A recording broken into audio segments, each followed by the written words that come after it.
대한 궁금증이 더해지는 가운데 누가 SK 실세인가를 쫓는 목소리가 커지고 있는 상황입니다. Hey, 땅콩 bro, have you seen the news? What's going on? 저는 좀 많이 무서웠어요. 물론 저도 아프리카를 원했지만 VIP도 그걸 원했었고 아무에게나 붙지 않는 단어 VIP. 우리는 이 결정적 증언을 토대로 끈질긴 추적에 나섰습니다. 그 결과 버려져 있던 태블릿 PC와 파쇄된 문서들, 이 안에는 선수들의 개인정보 그리고 로스터를 고치는 적이 남아 있었습니다. 그렇다면 누가 왜 이런 일을 했을까요?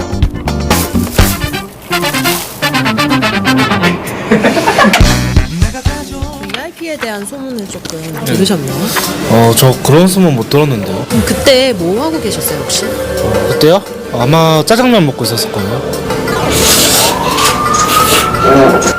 제가 그분을 좀 잘 아는데요. 아마 그 선수가 저보다 좀 못하죠.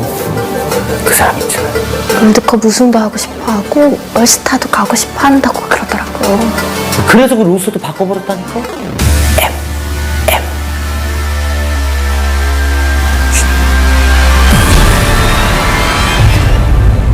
엠비션 선수! 이적에 대해서 크게 압박하거나 그러신 거 있으시죠? 아니요, 모릅니다. 태블릿 PC에 대해서 아시는 거 있으신가요? 아니요, 모릅니다. 한마디만 해주고 가세요. 엠비션 선수! 엠비션 선수! 아씨 엠비션. 의혹과 정황만 있고 실체는 없다가 이 사건의 핵심입니다. 그런데 말입니다. 마지막으로 이 영상을 함께 봐주시길 바랍니다. 안녕하세요. 마린 선수 OGN에서 나왔습니다. 네, 무슨 일로? 이번에 이적상 관련해서 좀 알고 계신 게 있다고 들어가지고요. 전 잘 몰라요.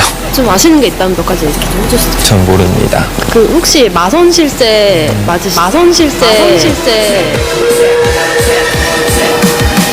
찍지 마세요. 시리아, 세상에서 제일 롤을 잘하는 사람이 누구니? LCK 이상혁입니다. 그럼 셋째 탑은 누구니? LCK 스매브입니다.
Today's matchup. Jin Air GreenWings. SK Telecom T1. MVP. BBQ Oliver. 2017 League of Legends Champions Korea Spring Split.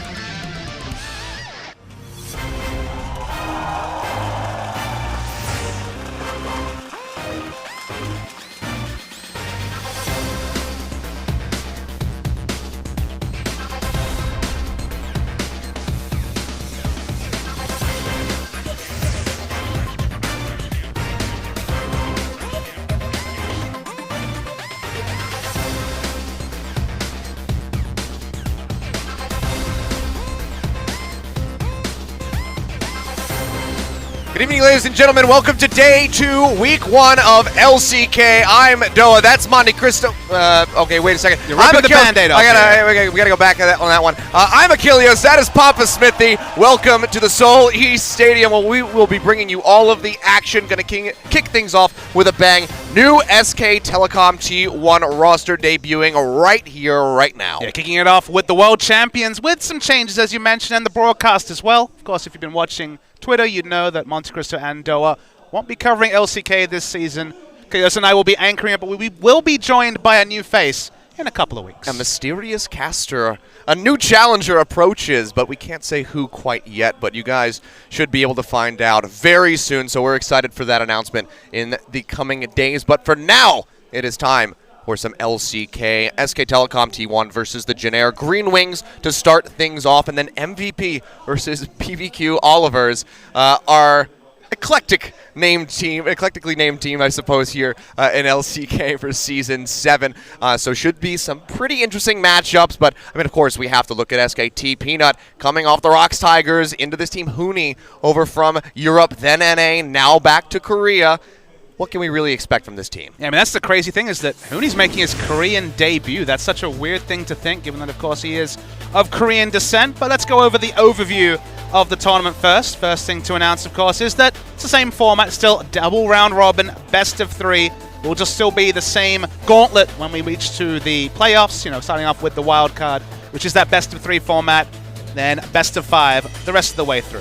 Yeah, it will be. MVP, of course, going to be something that we'll be tracking throughout the duration of the tournament. Smeb, double MVP back-to-back last season, so we'll see if he can manage that one yet again. But just a general overview, nothing's really changed. But the team logos, a little bit's changed there. That's true. We do have a new Kongdu Monster Team logo. Rocks Tigers, of course, going over to a different one. Kind of reminds me of the old Gamania Bears logo, and BBQ Olivers coming in as ESC Ever. So they do have a new logo themselves. But Jin Air GreenWings versus SK Telecom T1 is the first match of the day. And it's going to be a best of 3 as per usual. Had our first day yesterday at the other studio. Kick things off with KT versus the Rocks Tigers. Yeah, we, of course, missed out on those matches. KT confidently taking down the revamped Rocks Tigers, and also Longju just couldn't get it done against Samsung. Opened up well, but couldn't close that series. Now we get into this one, though. A lot of changes on both sides, but Jin Air, almost a new team. Only Kuzan in the mid lane remains from the starting roster.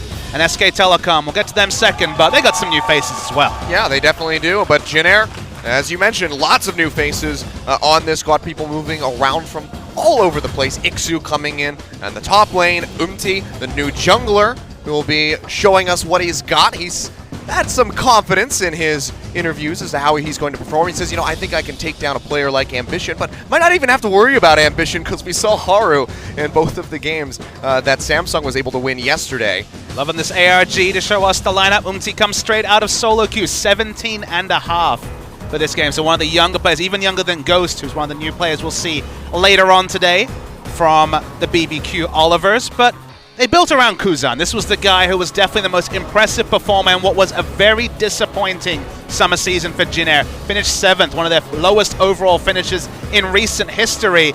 Got rid of some of the older players like Trace, who's now a coach for Samsung. Still have some of the players on the sub-roster, but the starting roster, sure, we saw some of these guys in Kesper Cup. Teddy, for example, looked pretty good in Kesper Cup for Jin Air, but around these two players, a lot of new players, and actually, the aforementioned making his debut, born in June of 1999, makes me feel very old that he is able to play professional League of Legends, but seems to have some confidence, even though you can't ask for tougher first opponents. I mean, so his debut here in Korea actually went and played in China because didn't have the same age restriction in Korea. Of course, you're right. So he did play over there, but now that he is of age, comes back over to Korea, joins up with the Jin Air GreenWings, and he's got a really tall order for his first matchup, going up against Peanut on the other side of the arena. Of course, you can hear the chant, the fans screaming out in the audience. It's SK Telecom T1. And of course, the plaudits are there for this team, double world champions in a row. And you've got Peanut joining the lineup. You also have Huni, who will be starting over Prophet. Some people, including myself, speculate it might take time for Huni to adjust the SKT system, but clearly they feel a lot of confidence in him, starting him in the first game. Could, of course, change for Game 2. There is also a new mid lane sub. Sky, surprisingly, who struggled on the CJ Entis lineup, is the substitute to Faker. Have to think, though, probably won't see too much Sky this season. Yeah, I mean, subbing out Faker, I mean, something that we have seen in the past, but Easy Hoon was a whole nother beast. Now, Sky, as you mentioned, kind of lackluster there on CJ as they did end up in relegation. But you mentioned Huni and whether or not we were going to see him or Prophet. But actually, Faker, in one of his interviews, said, you know, I wasn't sure if Huni was going to play seriously, but he's been practicing extremely hard, and it seems like he has earned that starting spot on this roster. It is really interesting to see how this team plays. You think of Huni, you see him on your screen here, carry player. Peanut, the quintessential carry jungler, and Faker. Doesn't matter if Faker locks in Lulu or he locks in an assassin. He will play forward. He will play aggressively. It's going to be really interesting to see the speed and just the styles that we see from this roster, because we could be seeing the debut of the 2017 World Champions. That's very, very possible, and a lot of teams have kind of alluded to that. I think it was MVP said, you know, nothing's really going to change. We're going to do our best to try to make it into the final, but SKT's probably going to win Worlds There's anyway. another change as well. But, EDG's coach last year, Rapid Star, is in the booth with Coma. Quite the brains trust there, and things have changed on the Rift too. We'll get onto that as the game goes. We are on 7.1 with Teemo disabled today. You wouldn't think we'd have to talk about Teemo being disabled. We saw 2 Teemo games last season, so no Teemo, 7.1. Champions Korea OGN broadcast starts now. All right, well, time to dive into it. I'm especially excited because this is our first Coma draft with a new system. 10 bans coming through. Jin Air on the blue side. First thing that they'll take away is going to be that Elise. Really interesting to track. Watching the game so far, there has been 1 day of challengers and 1 day of LCK played on the 10-ban system. So when it comes to Premier Regions, they're the first 2 debuts of this 10-ban system. So far, 100% pick ban has been Maokai, LeBlanc, Camille, Ryze, Rengar, Zyra, and Vaz. Lots of power picks, a lot of flexible champions. The only champion that's been banned in all 10 games that have been played so far is LeBlanc, and no surprise that it's banned, but kind of a surprise that it's SKT that have to ban LeBlanc, but of course it's because they are on the red side. Yeah, I mean, Kuzan wouldn't mind getting his hands on that champion. So, just want to take that one off the board. Syndra, the follow-up from Jin Air. See where they want to go. We get some nice remix music going on here. You gotta be on your toes. Every time there's been a break, they'll just remix that familiar champion select before you know it. But Camille off the board. Rengar as well, but a really popular ban so far. We've seen it once. Crash played it, and Crash dominated. And Longzhu's only win against Samsung yesterday, so predictably is banned away. The trend so far has been, if there's a real high priority mid laner, you might see it taken. A Ryze, for example. Camille also was taken at first pick when available. But with Ryze banned here, the general trend has been bot lane and support in the first round, and then the counter picking predictably begins as we get into the second round of the draft. Yep. And Cassiopeia, something that we've also seen maintain its level of priority in the mid lane. Could see that come out later in the draft. For now, with the jungle pool pinch just slightly, Lee Sin will be coming through from on the side of Jin Air. And so I'm not going to be going for something in the bottom lane to start things off. Want to get a very strong jungler to kick things off at the start. SK Telecom could just be going for the Ashe. There we go. They're going to lock that in with the Zyra. And that's just the predictable. Again, the bot lane has been the focus. With all AD carries available, it's interesting to see Ashe still retaining the same position it did by the time the World Championships reached its final stage. The utility carries still seem to be the story. The answering pick to Ashe so frequently has been the Jin, both of them initiators. So wouldn't be surprised to see it here. And we could also see the MF locking, because that is still the pick du jour to deal in lane with the Zyra. Yeah, very well could see that one come through from Snowflower, but the Jin for now, absolutely locked up. And the Tahm Kench, another one that has been, played in the past to counteract that Ashe. You see the arrow come through. If it connects, it's a more general thing as well. So the story so far has been a lot of lane power. They've been just locking in Misfortune to focus on laning. Tahm Kench is laning the support role. Not wonderful, but you pick it out, Achilles. A lot of comps have been all about, in the second round, developing a strong pick comp. Ashe is the start of that. Ashe, Kha'Zix now, something like a Nautilus to really set up reliable CC for the deletion damage from Kha'Zix has been the story. So Tahm Kench, I was going to say, is rising in priority because, okay, you trade the 2v2 laning, but because so many teams are running pick comps, Tahm Kench is the ultimate answer to something like the Enchanted Crystal Arrow. Yeah, big denial, but you see right there, and you heard the gas from the crowd, Kha'Zix locked in for Peanut. Has been running rampant on the Rift for quite some time now, going into the second ban phase. Malzahar off the board from SK Telecom, Rumble as well from Jin Air. So that's been a bit of an interesting one, seeing the Rumble come back out in the bans. We saw some of that yesterday. I mean, the big story yesterday was, of course, Smeb's favorite blind pick top laner was the Rumble, so it was a targeted ban there. I'm really interested to see Malzahar banned first when Tahm Kench is already shown. Tahm Kench is going to be the support pick here. Outside chance, you could say that Ixu reflects at the top, but not really realistic. So it's surprising to see a Malzahar ban after support was locked in. The Katarina ban from Jin Air is predicted. By far the most played for Faker has been Katarina and solo queue. Him and BDD right up the top of solo queue, playing a lot of that Katarina, so not wanting to offer that. And now with Maokai taken away, considered by myself and many analysts the strongest top laner right now because can lane so well, especially after the Poppy nerfs, that he just gets through the laning phase and is the strongest tank late game.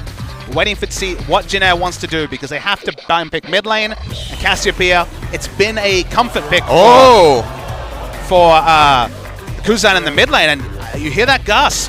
That's Ixu locking in Kled. Interestingly, Kled is his third most played in solo queue. So I had it on the list if we got to see some top lane bans. Surprised to see it though, so high priority and maybe trying to catch Huni unawares in his Korean debut. I mean, you talk about Maokai being so dominant in the top lane. How do you expect this Kled to really play into that? Well, the thing about Maokai is, okay, he has decent base values early, but he doesn't often get solo kills, right? It's more about just laning safely. So theoretically, you can take this riskier pick in the top lane. It's not a true carry, will build a bit of damage at the start, but those trades, especially with the W early, can be really, really powerful. So for a first Kled locked in for LCK in game one of the day, something exciting, and yep, gotta remember those skill names as well. Bear Trap on a Rope, I remember that one. Yeah, gotta do the refresher course. Kled, not necessarily one of the ones that you expect to come through, but I mean, first game here, OGN, we're the LCK, and we are just chock full of surprises. I like it, and I think that we are going to have one hell of a day worth of games coming towards us. Papa Smithy, get ready to kick things off with game one here. Jin Air, SKT, interesting drafts on both sides. I'm really excited to see Peanut come out with this Kha'Zix. We know how aggressive he likes to play. If he can get rolling on that, then it is just going to be absolutely devastating. But all focused on the solo lanes because of the change. Counter picking is a true story, so we'll get more information about the Kled versus Maokai. I think in the first 4 levels, there could definitely be some all-in potential for the Kled. The jungle, both these players most played recently has been the Lee Sin, but Peanut picks up the Kha'Zix. That has certainly put up a lot of impression. We'll talk about the re-rise of Kha'Zix into the competitive scene later. Baker was the one that got the counter pick when it comes to the other solo lane, though. Orianna traditionally does very well against Cassiopeia after laning phase. And then AD carry support, sure, Tahm Kench is not wonderful, but expect mostly a farm lane between these two teams. Yep. We'll have to see how Teddy is going to fare in that bottom lane. I mean, promising talent. We saw him, as mentioned in the Kespa Cup, looked quite strong as an AD carry, but going up against Bang, the potential best in the world. But let's go ahead. Let's not wait any longer. Let's get on to the Rift for Game 1, SKT versus Jin Air.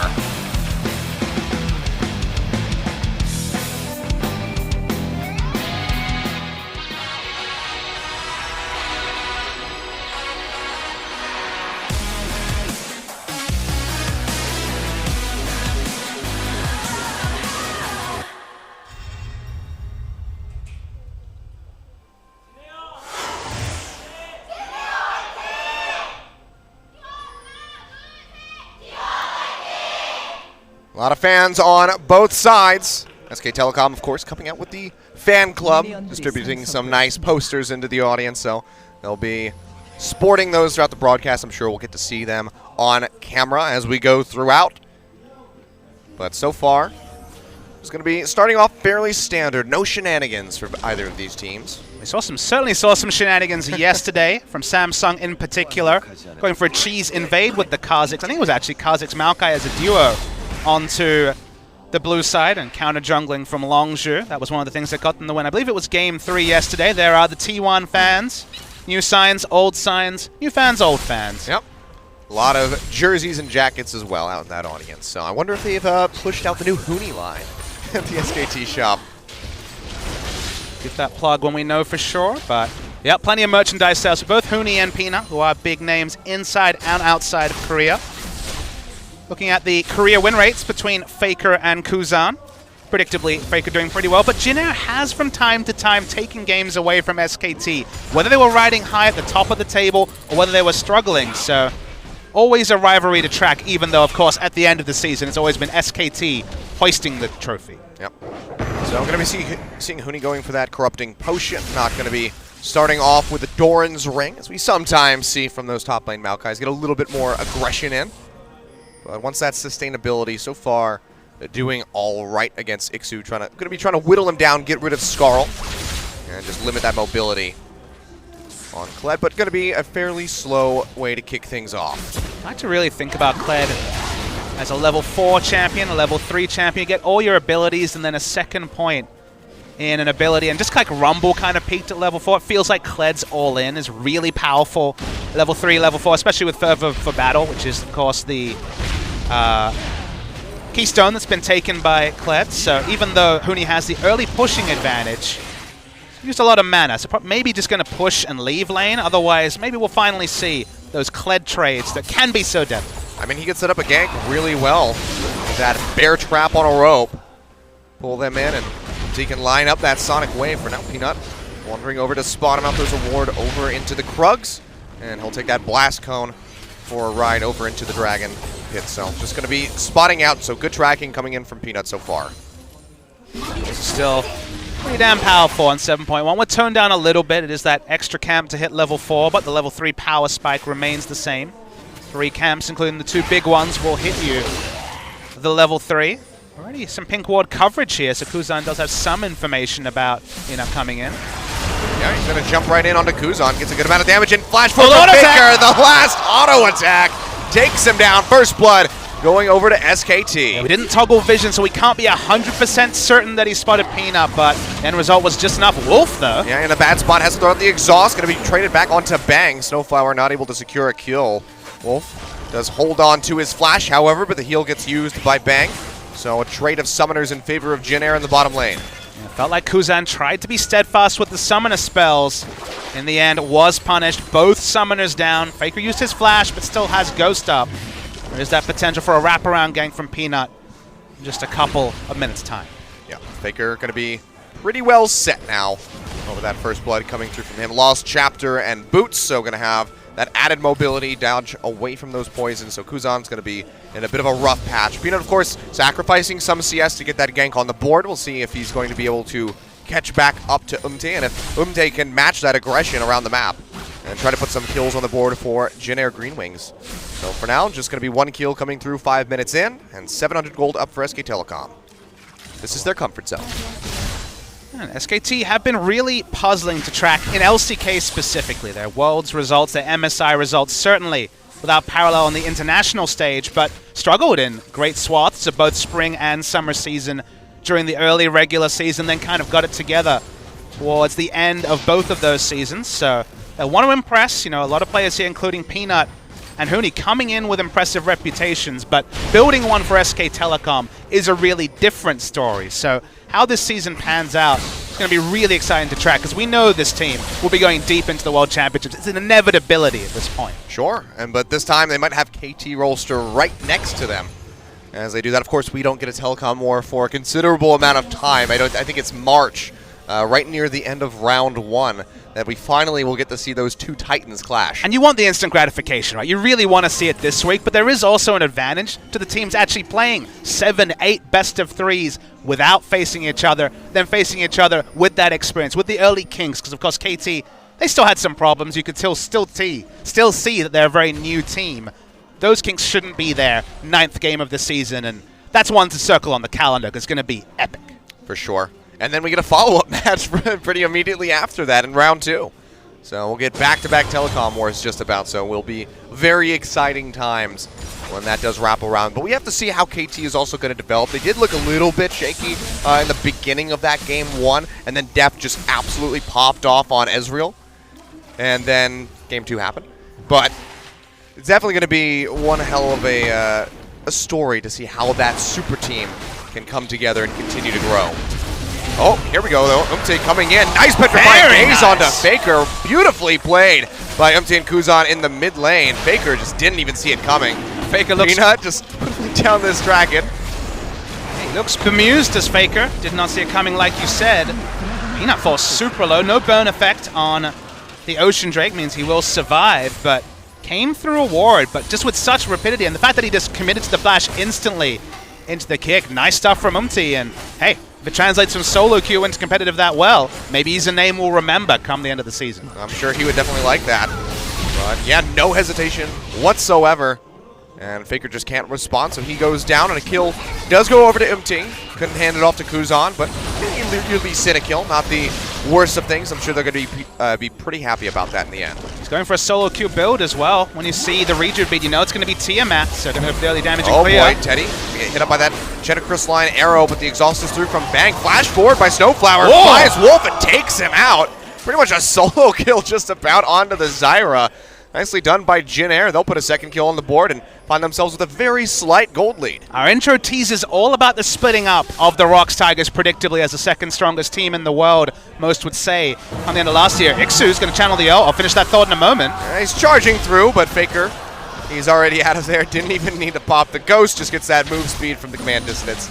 And he is fine underneath this tower. We're going to have to call that one a mulligan, I guess, when it comes to the charge, but... You tried.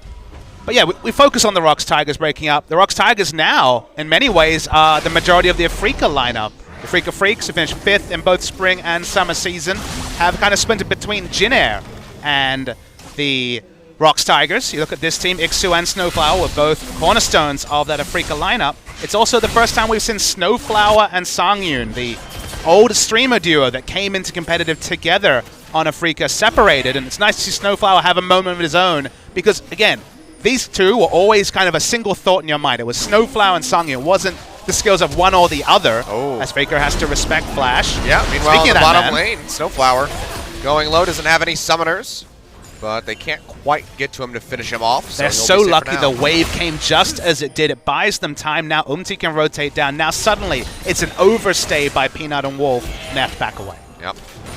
No more kills coming out of the bottom lane. You can see SKT. We weren't sure how aggressive they were going to be, but it seems like it's going to be pretty damn aggressive coming out the gates. But Jin Air, they've been able to keep up with the pace that was set at the beginning of the game by Faker. And there's no shackling Peanut. What you will see this season is that he will not be the plug-and-play replacement for someone like Bengi. He will not be a defensive ward bot and largely just take a small gold share and farm his own minions. He will still be aggressive. I think he only goes one way. I saw him on Najin on his first team.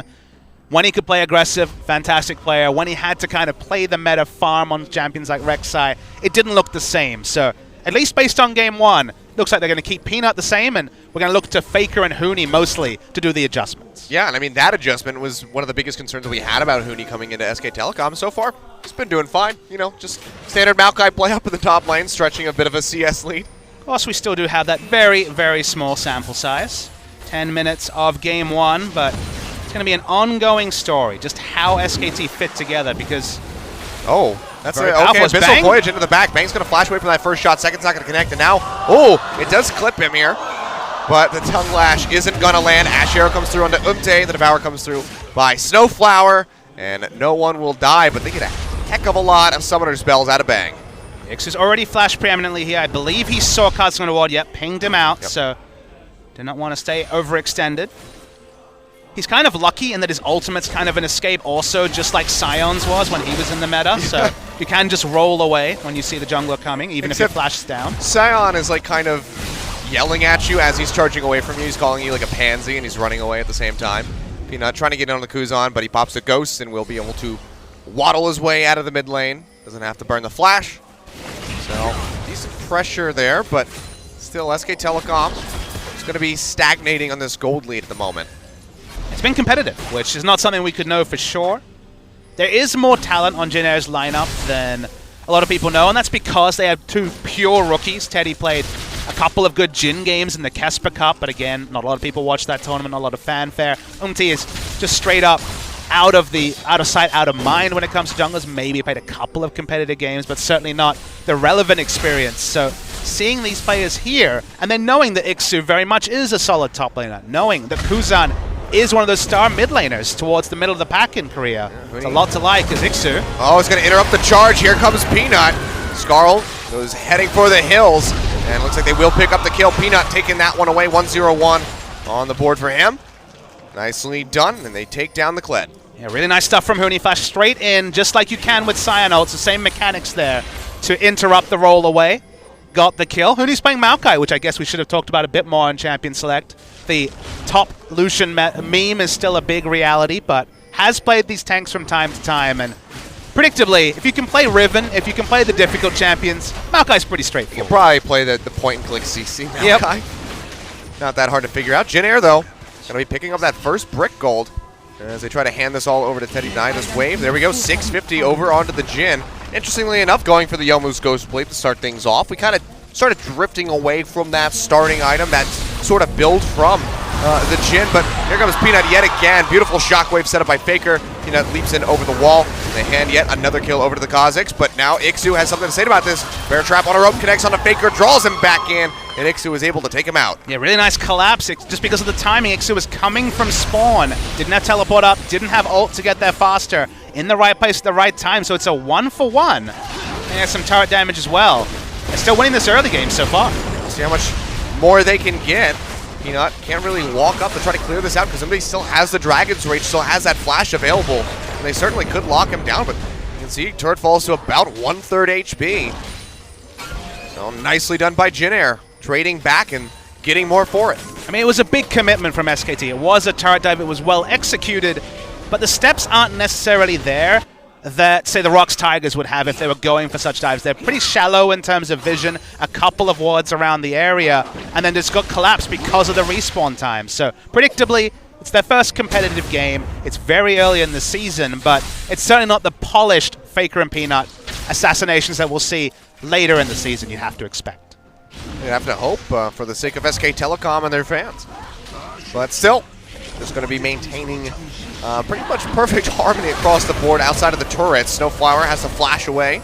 They want to get popped up by the vines, but Ash Arrow comes through. They lock him up, pops a great health. Blast Cone sends him over the wall, and Peanut back into the Dragon Pit, and he will make it out alive. Nicely played by Snowflower. Yeah, Snowflower actually autoed it, but got interrupted by the Ash Arrow, then still lived through the CC duration, got over anyway, so got out. But first Drake was soloed by Peanut. The second one will get some help. And just talking a bit about Kazakhs, you know, a lot of people think of him as a solo queue champion just because a melee assassin with resets sounds great in solo queue, but on paper, how does it translate into competitive play? What people don't talk about is that with the change to Q, specifically the 1 second or less cooldown, the refresh system you get when something is isolated, Kazakhs obliterates Baron and Drake.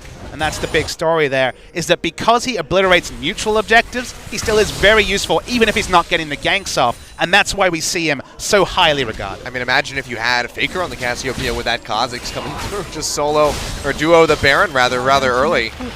But they pick up that Mountain Drake, but Jin Air, they revisit this mid lane, and they knock down that tier 1 tower. You got the 1+1 going there. How about you just add in Maokai to tank the thing? And you're right, deletion damage, a Mountain Drake. Baron could be a really big early priority for SKT. You know, it's going to get rooted. And they'll open up with a curtain call. Doesn't really have any hope of killing anybody. Maybe steal a wolf, but you know, he'll be all right. Clears out the camp. And that'll just go on a cooldown here for Teddy. So SKT, what's their next move going to be? Losing 2 towers in the mid and bottom lane. Haven't seen Huni contribute much yet, as SKT hasn't really gotten into a position to go for a full-on team fight, so it hasn't been necessary for the teleport. Now, Huni going to be in a rough spot as Jin Air just going to look to tack a third turret on. They've been dictating the pace of this game from the moment they got the first brick. They've been rotating around, have mid. Now, because of the Tahm Kench ultimate, have the inside track to top, have top turret to half health, and unless they bring Faker, who traditionally has been anchored to mid, okay, we're going to see this ult. Yeah, charge is coming through, jumps straight in onto Huni. Brutal connect on the Wolf, throws down the ultimate, flashes away, but it doesn't matter. Umte is sticking to him like glue. Devour comes through from Snowflower, keeping his legion alive, but here comes Faker, throws out the orb, but doesn't go for the shockwave. Peanut is able to pick up a kill onto the Lee Sin, and now Faker finding Snowflower, burns through him as well. 2 for 1 in favor of SK Telecom, plus a turret in the bottom lane. Nicely traded across the board. SK Telecom coming out on top and getting themselves a bit of a gold lead. And SKT had that extra time with the third turret to know exactly how to rotate. They saw Tahm Kench holding to top. It was very clear what Jin Air wanted to do. They got the chunk on top, but this was an overcommitment. There was no need to dive. They thought the dive might dissuade Huni and Wolf from walking up. The Faker was already able to ghost over.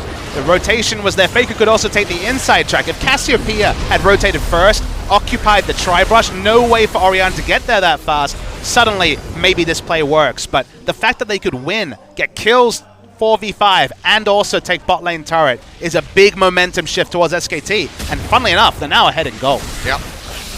Almost 1,000 up at the moment for SK Telecom. Going to be looking to keep that ball rolling. And again, they're still going to be down by a turret, so if they can equalize that objective count, they'll be in a very good spot to continue rolling. Peanut now 3-0-2 on the Kazakhs, pretty much the exact performance that we expected from him, maybe with a couple more kills at this point in the game, but still doing some solid work for SKT.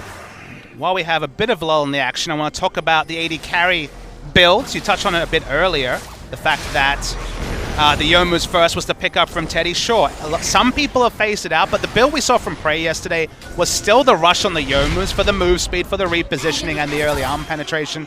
I guess you could call it the lethality, which of course isn't quite as much armor penetration in the early game, but regardless, the early stats. And from there into Infinity Edge, still to have a good 2-item spike, is Ixu's just rushing mid, I guess. He's just going for a little stroll with Skarl. Not necessarily a tutorial for how to use that Kled ultimate. That's very true. But you look on the side of Bang, he's actually going for Essence Reaver, which a lot of people have said Infinity Edge first is the new build. Consider the team comp he has. He has Orianna Kazakhs. He has a big, high-damage jungler. This Ashe is much more about starting the fights with low cooldown on the Ashe Arrow, the utility side, than necessarily having to go Infinity Edge first. If you have a tank jungler, sure you can go for IE, but we're seeing some more flexible item build paths as players realize, oh wait, I don't actually need IE first. Doesn't matter if I get that big crit. Kazakhs will shoulder the damage in the early game, and these items will come together later. Yep. Well, Bang hasn't yet gotten involved in those kills, had that split going on in the bottom lane, now rotating up to top. As we can see, Teddy and Snowflower are there to match this push coming through from that Ashe Zyra combo. So they have to be careful. That top turret is very low, so if they do have to back off and try to find Sanctuary underneath of that, Jin Air would be able to finish it off rather quickly. Well, the momentum from Jin Air has been slowing down. Suddenly it's SKT that can take the more aggressive paths through the enemy jungle to get turrets. One turret answered, now a second one. Very good early playbook from Jin Air, but the moment that SKT actually had the trump card, had the answer to Jin Air's fast push, Jin Air have kind of held back, respected their opponents more and more, and now suddenly it's SKT that seem to be dictating the pace of the action. Yeah, which is something that we are very used to here in the LCK. It just took them a little while to get to that point. But now, going to be just under 2,000 gold ahead for SK Telecom, 20.5 minutes. So not the largest lead. They're going to lose a little bit of that here as Jin Air will be able to finish this final Tier 1 tower. So they take that out. Now it's just going to be 1.1k for SK Telecom to work with. Good spot out there by Bang. Sees 3 members running down the river, so they get a pretty good idea of where everybody on Jin Air is. But now you can see the vision priority around Baron Pit starting to come through.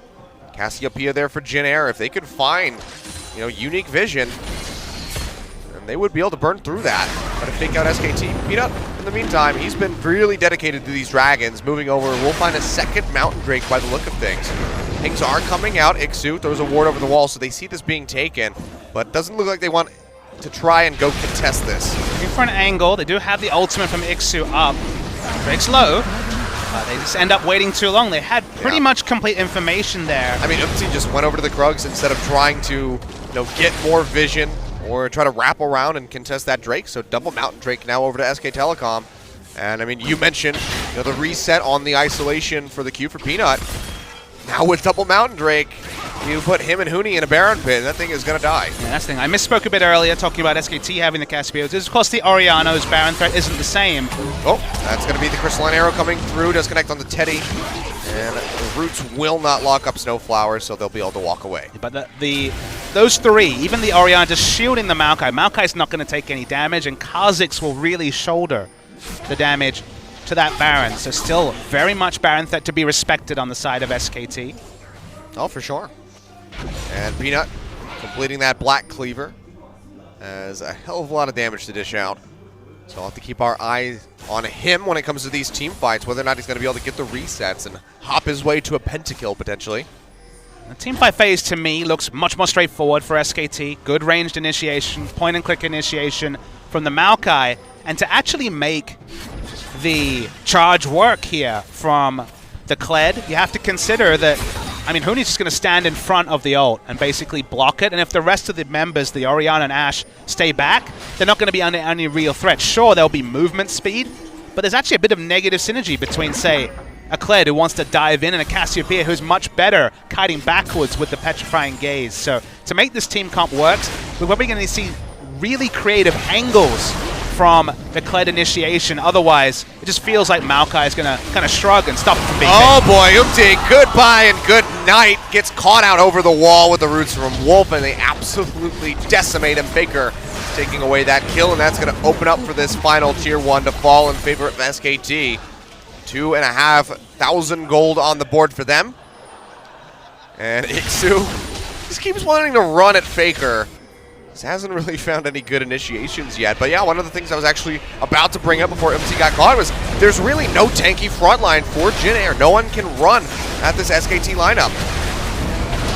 Shot in the Baron. We can't see the health. Okay, it's down to 3,000 already. Yeah, they're really working through this one. Ixu in the thick of the pit. Bang has to flash out the back. You have to expect that Peanut will have the kill. There it is. Comes through. Kuzan going low. Flashes away, but I don't think it's enough. Flash forward from Huni. Locks him up with the Q. Got Ixu sticking to him like glue, takes that twisted advance forward to find a kill onto the enemy mid laner, tries to run away. Not able to do so. Now Faker alone with Teddy takes him out. Ixu will connect with that bear trap. MT rejoining the team. Dragon's Rage forward. Misses the Sonic Wave, but Faker doesn't really have anywhere to go. Draws the ball into himself, but still goes down. 4 Baron buffs lost on the side of SKT. They get the gold, they get 3 kills. They lose a hell of a lot. Yeah, and Ixu was left kind of just all to his own devices and put out so much consistent damage. We're going to see the replay. Important ultimate, got them the vision, they got them the knowledge. Baron goes down quickly, but then Jin Air commit, and they commit at the right time. Baron's at 1,600 health. Suddenly Bang has to flash out the pit, and sure, no counter smite to try and interrupt Peanut, but Peanut goes down, and crucially, Ixu is free hitting with these violent tendencies. Faker walks in, gets the assassination on Teddy. You think things are fine, but Bang has given up on this fight, and Ixu just keeps acquiring target after target, hits those skill shots. Umti respawns. He wasn't even alive when the Baron was started. I mean, and Ixu's just the MVP here. It's sub 25 minutes. The respawn timers are so short at this point, so Umti very easily able to rejoin his squad. And yeah, Ixu, you said the MVP of the fight, had some really questionable plays with the charge, but when you just get him in this massive brawl around the pit, he absolutely excels. And you have to wonder where the shot calling disconnect was, because Faker clearly wanted to go in, walks and assassinates the Jin. That part we saw, but we didn't see off our screen. Bang was just clearing minions in mid, so either someone was overly confident or there was just a lack of information processing because they didn't respect the respawn timer or Ixu's damage. And hey, we don't see a lot of Kled. First Kled in LCK. Maybe they just didn't respect just how much damage that top laner can put out. Yeah, I mean, you can see how the Titanic Hydra here for him, looking for Guardian Angel next as third item. SKT posturing up in the mid lane, get the wave moving, but Can't really walk up to the turret to get any damage in. Just have that one Baron buff on Bang to work with. Rotating through, putting down this deep vision. Pick comp with Kha'Zix has deletion damage, so Jin Air have to be very, very defensive-minded. Walking through their own jungle is super risky. Wave clear's not wonderful on the side of Jin Air. No Shockwave finds Teddy. Big Devour coming through from Snowflower, keeping him alive. They'll just have to go ahead and hard engage of the Kled ultimate just doesn't look like it's going to work against a Maokai in position. Much better for them to set up the 4-1, try and answer with objectives. This is falling low, and we can see on our minimap, Bang is coming to try and help as well. Yeah, won't be able to get there quite in time. Huni just going to roughhouse him a little bit. He'll hold onto that turret. Oh, try to interrupt the recall from Snowflower and get a pick, but he sidesteps it right at the last second. And he will stay alive to tell another tale. So SKT able to get that turret. Where do they go from here?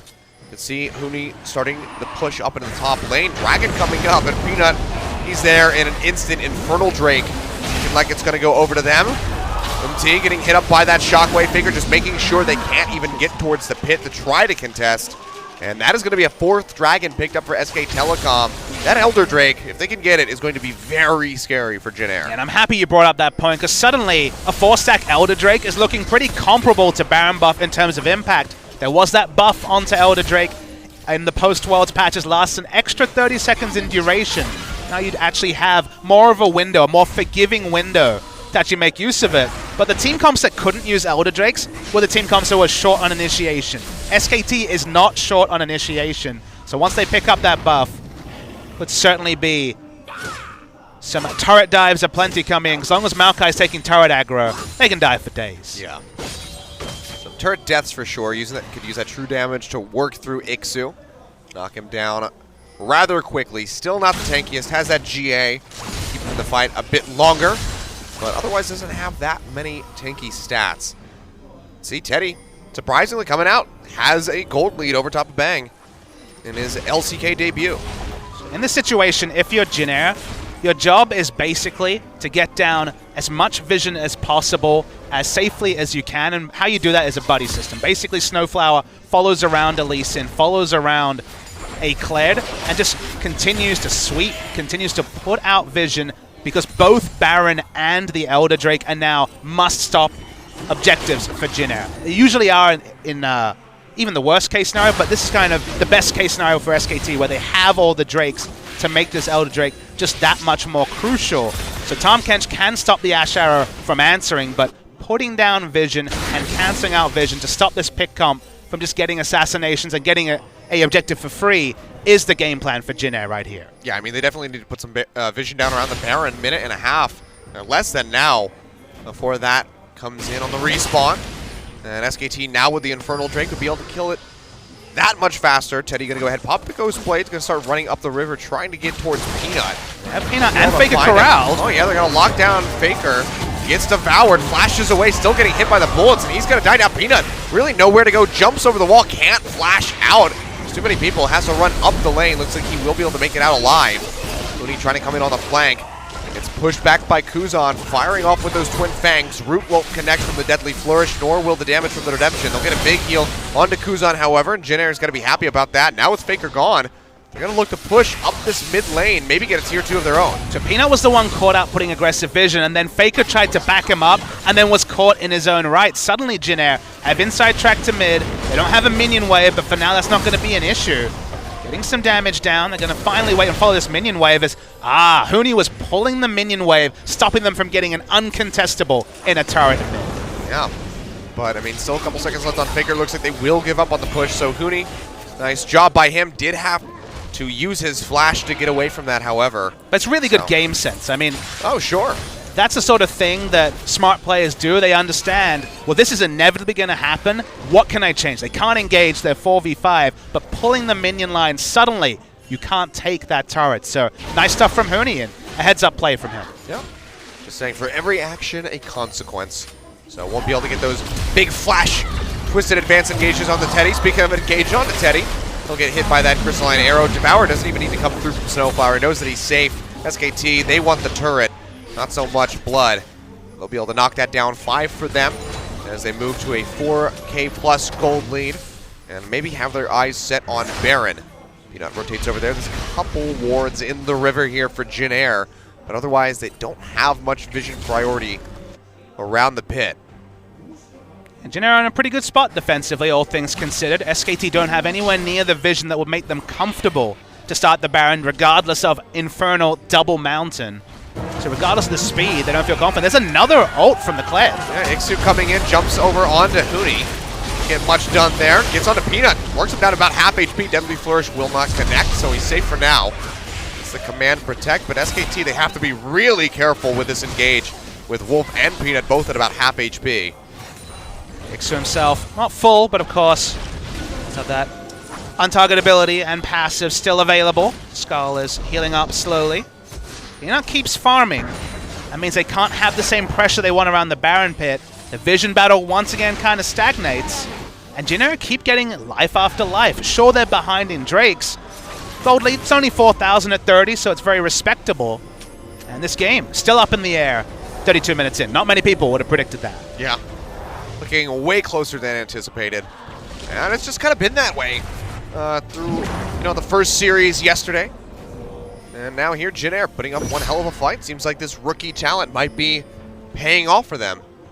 I gave my power rankings for the LCK season, and maybe I placed Jin Air a little bit too low. Yeah, I had a bit more faith in Jin Air just because these guys, I spoke to some analysts in the Korean senior players, people that were familiar with them in solo queue, and Teddy before the Kesper Cup, he was the player that was identified as being the best new talent in that tournament over someone like Prophet, who people had seen in the LSPL. People told me, Teddy, this guy is legit. He's had a decent game, hasn't made too many mistakes. His reputation was smaller, but still up there. People still said this guy's got something about him compared to, say, Haru, who couldn't get it done on CJ but looked good on Samsung yesterday. And he's played well here as well. Ash Arrow coming through, lots of Ixu. Still has that Guardian Angel, still has Snowflower there to bail him out. Her call's opened up. Teddy looking for Wolf or Bang, won't get too many shots, and finds Faker with a fourth and final. We'll take a decent chunk off of him. And SKT in a really awkward position. A little bit dissected here as Peanut was cut off from the rest of the squad. Huni trying to take up in the front lines. Could be Stranglethorns thrown down. Teddy getting beat on by those plants. Doesn't go down yet, but they're able to find Snowflower. That's the bailout for Jin Air. Completely wiped off the board. Big shockwave coming through. Umte able to jump out to safety. Kuzan still untouched with his Cassiopeia. He can't even try to turn around and help Ixu. Just has to hightail it, get himself out to safety. And Ixu, the land of the slaughter, surrounded by SKT, will go down. They get the Guardian Angel as well before that. And that should be a Baron, a second one going over to SKT. My assessment of this Kled when it comes to the 5v5 team fights comes true. 2 team fights in a row. No way to acquire a target that isn't Huni in the front line. The last person you want to be focusing on. And crucially, it's just as Baron is spawned. They'll be able to rush it down instant. Look at the deletion damage coming out. It doesn't matter that they don't have a tank to tank it up. Such as the damage they put out. And okay, Elder Drake spawn. They're a little bit ahead of the game there. It is going to be a final Mountain Drake. That's 3 Mountain Drakes. So Baron at any point, you need consistent vision and you need people in the area. Because 30% extra damage is going to be something impressive. I mean, we'll take another look at this one. Looks like it might have been good for Jin Air after chunking out Faker, but SKT, they just turned this around so perfectly. I mean, you need someone to threaten the backline. Orianna is a team fight general. Ashe does most of her work in the consistent slows and damage over time. And if Kled is not doing that, no one on the side of Jin Air is capable of hitting the backline. So predictably, you acquire the target of Huni, he doesn't die, the rest of Jin Air are the ones to fall. Yep. And now SKT, they'll hold on to all 5 Baron buffs this time around. Don't have to rely on only Bang for the pushing power. So they should be able to net themselves this final Tier 2 turret and start knocking on the door of the base of the Jin Air GreenWings. You can see SKT already moving up here. They'll clear out these traps from Teddy. It's a root onto Peanut. A little bit of damage coming through as that grenade bounces onto his face. But doesn't want to open up with the curtain call. Looks like he's just going to go ahead and peel back as quickly as he can. This is the only time that's really safe to open up, when Maokai still has a 3.5 second teleport timer to get into the fight. But Jin Air just seems to be trying to hold on to what they have. They aren't willing to pull the trigger on 4 squishy members in front of them, and the moment Maokai's there, all their options to initiate kind of go out the window. Yeah, looks like they almost got that Tier 2 tower in bottom. Ixu's been splitting down there for a while. The waves have been crashing against it. Does go low. Hooney's able to clear out the waves in time. Has TP available. Does the fight break out? You have to think that's an inevitability. Charge coming through. Curtain call opened up. Will not find Peanut. Knocks him down to about half HP before that expires. Hooney coming in on the front line. Won't be able to lock down anybody long enough for Bang and Peanut to burn through them. But this is just going to be a game of inches now for SKT. SKT's formation when Maokai is there is so straightforward. Hooney just occupies all the space, about 500 units in front of his allies. And the moment a root comes down, they focus down a target. That is the way that SKT's comps work, and so far it's doing well. Yep. Big heal off the redemption here for Jin Air, but they're still going to lose that inhibitor. SKT, do they want to push forward more? Do they want to peel back? Looks like it will be the latter. Could easily rotate over to the mid lane if they so wanted. Try to siege up yet again, but looks like it will be the recalls coming through. They netted themselves a good amount of gold, so they're going to go back home and spend it. And Peanut buys his first defensive item. Well, yeah, it's a chain vest, so Guardian Angel is going to be the one item defense. Okay, well, Maul Mortius. It's mostly for the damage, let's be real. Yeah. I mean, I know that's why Peanut's doing it, but somebody out there would be like, Maul Mortius has a shield. You know, I saw Peanut build a Randuin's once. It was a once-off. I think it was a misbuy. I think he tried to buy Dead Man's Plate and kind of made a mistake. Didn't realize there was no offensive stats. He didn't want it for the armor. He wanted it so they couldn't run away from him anymore. Ah, so he could do more damage. Yeah, okay. Exactly. Makes more sense. That's our Peanut.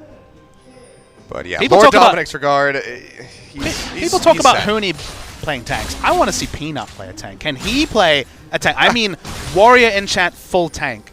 I'm going to qualify that as a tank. Show me that one time, then I'll be surprised. That would be pretty shocking. He builds quite a lot of damage on his Rek'Sai even, so... Yeah, Titanic Hydra. Kick things off with a very early Tiamat. That's just his style, man. It seems like SKT have found a good mesh so that everyone can play their styles, other than maybe Hooney, who has been playing Maokai. I mean, he's got Knight's Vow Maokai just to provide more defensive stats for Faker, of course. Who else would it be? No AD carry. No. Hooney's really just trying to stamp out the Reddit criticism. Like, no, guys, I can play tanks. I mean, I Knight's can Vow play for the team. Is the most obvious shield your, help out your AD carry item, but it's 2017, so Faker, of course. Being SKT and 2017, Bang gets no help at all. I mean, if Coma tells you to build a Knight's Vow, you build a Knight's Vow, Papa. That's just how it goes. The problem is he only said build Knight's Vow. He didn't clarify who for. Yeah. He didn't get to the link up. Just get the Knight's Vow. It's a support item, Hooney. It doesn't matter what champion it is. Build a Knight's Vow. Bang, gonna get some nice alone time on the turret. It's a little bit of damage, but now Hooney gets a command protect just for that added defense. Walks up, and they're just starting to whittle this away. Super Creep Waves pushing into the base right now. Jin Air, they're going to have to respond to this. Get a root onto Bang. Curtain call comes out. Wolf takes the first. Hooney looks like he might just take the preceding ones. And he will. So, 3-item Jin a 3-item Jin last hit did 240 damage, and he has armor penetration. Seems balanced, man. Just Maokai things. Maokai is on that list of 100% pick ban champions. We went from just Poppy things, now it's just Maokai things. We're just stuck in the inevitable hell of tank top laners. And then there's Kled. Hey, it's a welcome sight to see the Kled. Oh, for sure. Tank items, but something different. Ixu has been known for having a few different picks, and solo queue is most played as Singed, which we did see Expression playing yesterday. There's another champion that can profit from the tank meta. Oh. Getting jumped on. It's going to turn around. He's right back in to offer up some damage to Ixu. I am heartened to see teams being like, oh wait, what beats the tanks again? People forget the Fiora that was always Sin as the tank buster, and then Singed just has that ability to proxy farm and pressure these low wave clear tanks. I mean, we saw Smeb do a hell of a lot of work with Fiora yesterday as well. Oh, flash over the wall. Hooney finally going aggressive. Gets on the Snowflower. They burn him down below half HP, but the great health is there to keep him alive for a bit longer. Elder Drake in the sights of SK Telecom. Really want to get that 4-stack buff. T has to use the blast cone to jump over the wall, get himself out to safety. And with that down, I think SKT could feel confident enough to wrap around, maybe even start up the Elder Dragon. There's one ward inside the pit that they have not cleared yet. Looks like it's just going to be the Scuttle Crab for now. Baron's also going to be an option in just 20 seconds. So at this point, the world is, it's pretty much their oyster if you're SKT. And just looking at the comp from Jin Air, you just wonder how they make a game-winning pick, how they make a game-winning play, because they're behind in gold. No, it's about 8,000 gold at this point. Already we said initiation for them will be very tricky, given that Kled can't get it done against something like this Maokai. So to me, the best way to actually get an advantage for Jin Air is they're going to have Snowfire. Oh, couldn't even use the great health shield. Bang just pops him with a massive crit. Now Huni coming in on the backside, gets a massive lockdown on the members of Jin Air. Ixu barely able to escape the shields from Umte, keeping him alive. Making sure he doesn't lose that GA, but nice sniping from Teddy. Will pick up Wolf as a consolation prize, but with no Cassiopeia, no Snowflower to bail out the remaining members of Jin Air, SKT, they are just going to leave the base in shambles as they push in and look for potentially all three inhibitors. The top one has respawned, but they can certainly sweep right through the base. Yeah, SKT just needed to pick on someone. Picking the Tahm Kench is so much easier than relying on him being out of position. He can't devour himself. That would look really weird. Exactly. That would be weird. That would be weird from many different perspectives. I don't even know how you communicate that graphically. Did you just vanish? I guess so. Inside your own He just self? instant stealths, I guess. That's about the only thing that would make sense there. But a pick on anyone, the problems with the wave clear suddenly so much more obvious when you don't have a Tahm Kench to dissuade. You don't have that fifth member, and then they can power down the turrets. Instantly mid lane turret down, bot lane turret down, 3 inhibitors down, and we saw Longzhu put up a very valiant defense from this position, but I think SKT, they pick up the Elder Drake, they shoot an arrow at someone, and they end the game. Good old pick Tom's dash. Pings are coming out from SKT onto that Elder Drake. Looks like they want to just go get some vision of it, not really opt into taking it. Baron, eventually a juicier option for them. So they can shred through that insanely quickly. They can shred through both objectives insanely quickly at this point. Let's see which they want to go for. Might just be a good old shove down the mid lane. They have 3 waves of super creeps coming in. I mean, they're just going to take both objectives. They just push forward the minions. There's the Baron. Baron could be dead right now, we wouldn't know. It's pretty close, there we go. That last 3,000 disappeared in about a second and a half. I mean, it's dirty how much damage SKT do to the Baron. That 20%. And yeah, it looks like it might just be both objectives picked up. Jin Air hovering around on this bottom side of the river. They do have some of their waves pushed out, so they are at least not in danger of losing their Nexus Turrets at the moment. But look at this Elder Dragon just completely vanishing. He throws out that Sonic Wave. Won't be able to push forward. SKT, do they want to try to finish this one? Looks like it will be a yes. Peanut does find it. 4 buffs going over to them. Umte has to flash away immediately. Ixu getting locked out. Loses Skarl. Still has the Guardian Angel up to try to keep himself alive, but the Ash Arrow comes through from Bang. Huni locking him down with a Twisted Advance. They pop the GA. Ixu, he is dead to rights at this point. Peanut wants a taste of the action. Jumps over the wall. Actually doesn't even get an assist on that. He died before the Q even went off. And SKT, after finding that pig, it looks like they're going to end the game right here at 45 minutes. Just teleporting in onto the super minion. It's going to be multiple minion waves and a Huni who is unkillable in the front line. And Jin Air put up a good defense, but SKT, predictably, get it done in the last. Yeah, a bit of a slow start for them, considering their usual pace, but they get the ball rolling, and it just doesn't stop. SK Telecom 17-10 in the end with a 14,000 gold lead. Take down Jin Air in game 1 in just under 45 minutes. Still a couple of things to work out for SKT, but so far so good. First question answered. Can Huni play tanks? Well, he's played Maokai before. Seemed pretty good on it here. He went the most supportive build you could ever ask. Who got the Locket? Who got the Knight's Vow? Both of them from Huni. Just give him a redemption, and you're good to go. I mean, when you have a jungler like Kha'Zix, you know the damage will be there when you have Faker on your team. Doesn't matter the champion, but Faker's Orianna. Bang on Ashe, and then you have a damaged jungler as well, so he knew his role, and that's the only question mark you really have. The talent is certainly there on the paper for SKT. Could they adapt to their roles? And with a support staff like SKT, with the experience of SKT, we shouldn't be surprised. The answer, very resoundingly, is yes. Yep. Really well played by SK Telecom. Jin Air having a very strong early game, you do have to say. Give credit where credit is due. I mean, Jin Air wasn't embarrassed. Yeah. They played competitively. For a lot of the mid-game, they were there. First thing came together for SKT, and they kind of went with the game from there. Well, they kick off with their usual style, 45-minute game for Jin Air, so keeping that consistent at least. But SK Telecom are able to take away that game. But Jin Air, they have a second chance. It is a best of 3, so they can come back into this new draft We'll have to see how they're going to answer. That's going to be the really interesting thing, is how they come back into this 10-ban system and try to work out how they can win against SK Telecom to push us to a Game 3. We're going to go to a quick break in just a second here, guys. When we come back, we will have that Game 2. We'll see if SKT can close it out nice and cleanly, or if Jin Air will give them some trouble. Don't go anywhere. We'll be right back.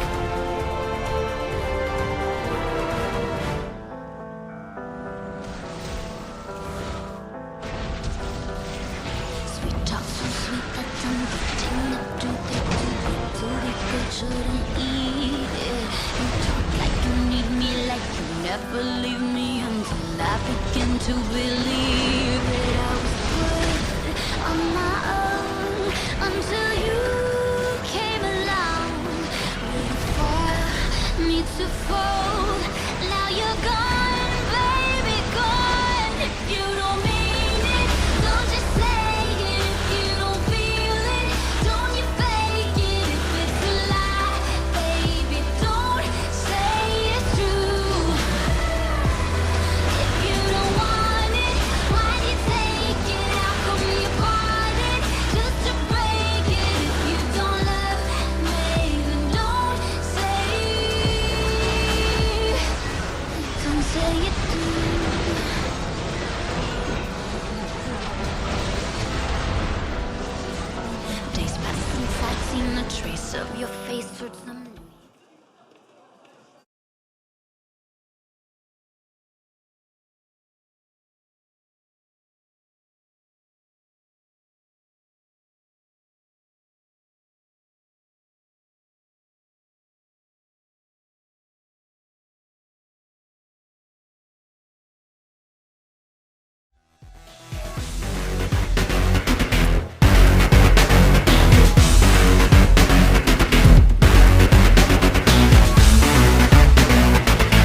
Welcome back, ladies and gentlemen, to LCK. Just had SK Telecom take down Jin Air in slow but bleeding fashion, and your MVP On debut is Huni on Maokai. And this season's mantra from OGN is rewind, reboot, and this is a hard reset for Huni. His second ever career game on Maokai as far as our stats can show us. First game was the loss, second game, he knew his role, and we wondered, Faker, Huni, Peanut, who will know their role first? And that answer very clearly is Huni, who went Knight's Vow, Rocket, Maokai. That is as far away from full damage Riven as you can get, Achilleos. Yeah, pretty much. And I mean, he was just absolutely unkillable in those late game team fights. Seeing that fourth shot from a Jin deal about 200 damage. He even had armor penetration. Yeah, just couldn't do anything to Huni, and he was just constantly a force up in the face of Jin Air. He did actually take quite a beating in that one, but as the game went on, just couldn't really do a damn thing because he had all of those shields, had command protect coming through from Faker on occasion to set up the shockwaves, and he just couldn't get whittled down. You can see time and time again SKT just rolling over Jin Air, who had a very good, a very convincing start to the match, going back and forth as far as the gold lead was considered, even had the turret advantage for a while. But you give SKT an inch, they take a mile. And just the draft from Jin just doesn't work in a late game 5v5 setting against this kind of frontline tank. So Maokai has been frequently banned so far in LCK, in Challengers, because you expect top laners to play Maokai, but the one guy you might actually leave up Maokai against is someone like Huni. So now the fact that he's shown that, yep, I'll play the tanks, suddenly your drafting style, any team playing SKT in the next few weeks has to respect that Huni clearly can play these frontline tanks. SKT is willing to go with that, and that suddenly shifts your strategy against SK Telecom T1. Yeah, for sure. Well, now getting ready to go back into the draft for our game 2. You can see Coma and Rapid Star joining the players in the booth. We'll have to see what Jin Air is going to bring to the table.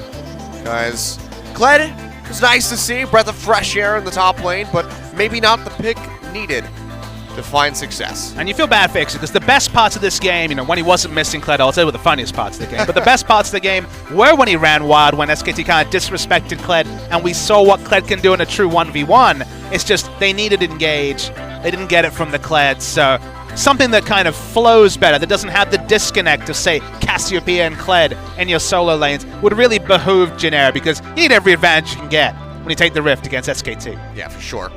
Well, now we'll see if they're able to net themselves any advantage from the draft as we get the players into the lobby and get ready to get underway. They have to reboot the music, because the draft actually failed the first time we tried to launch it. Yeah, just gonna rejoin the lobby.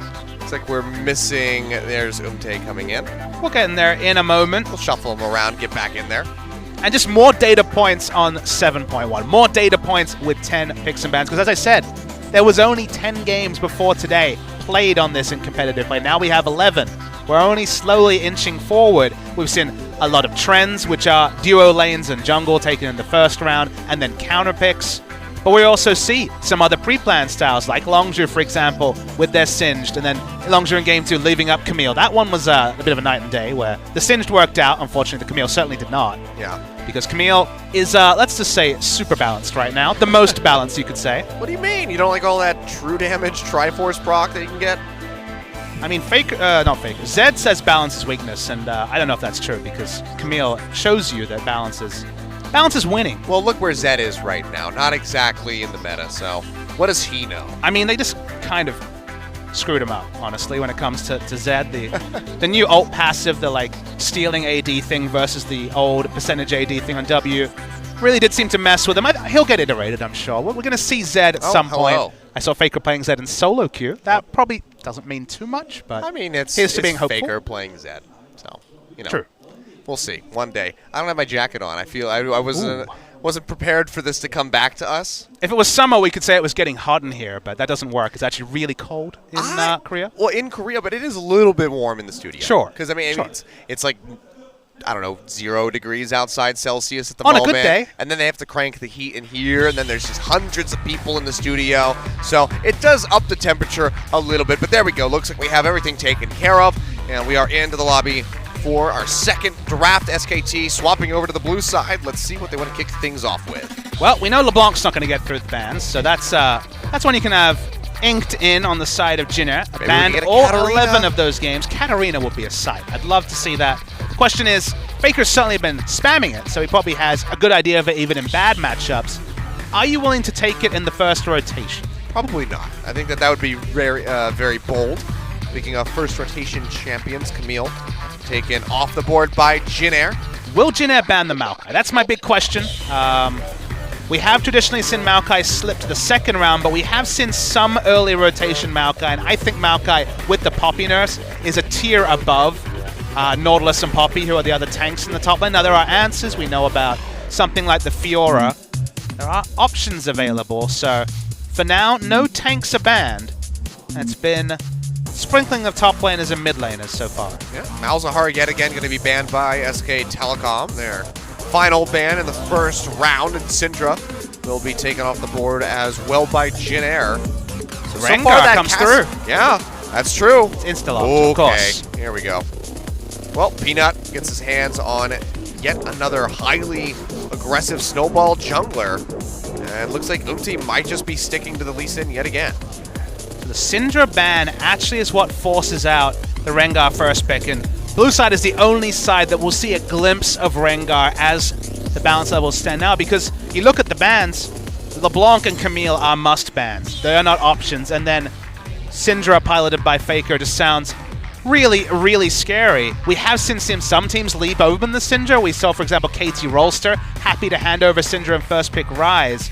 But the mid lane, the Respector specifically, Faker will get means it's often going to be 2 to 3 mid lane bans, and it leaves open the Rengar for blue side. Yep. Well, looks like we have the Lee Sin and the Jin for Jin Air yet again.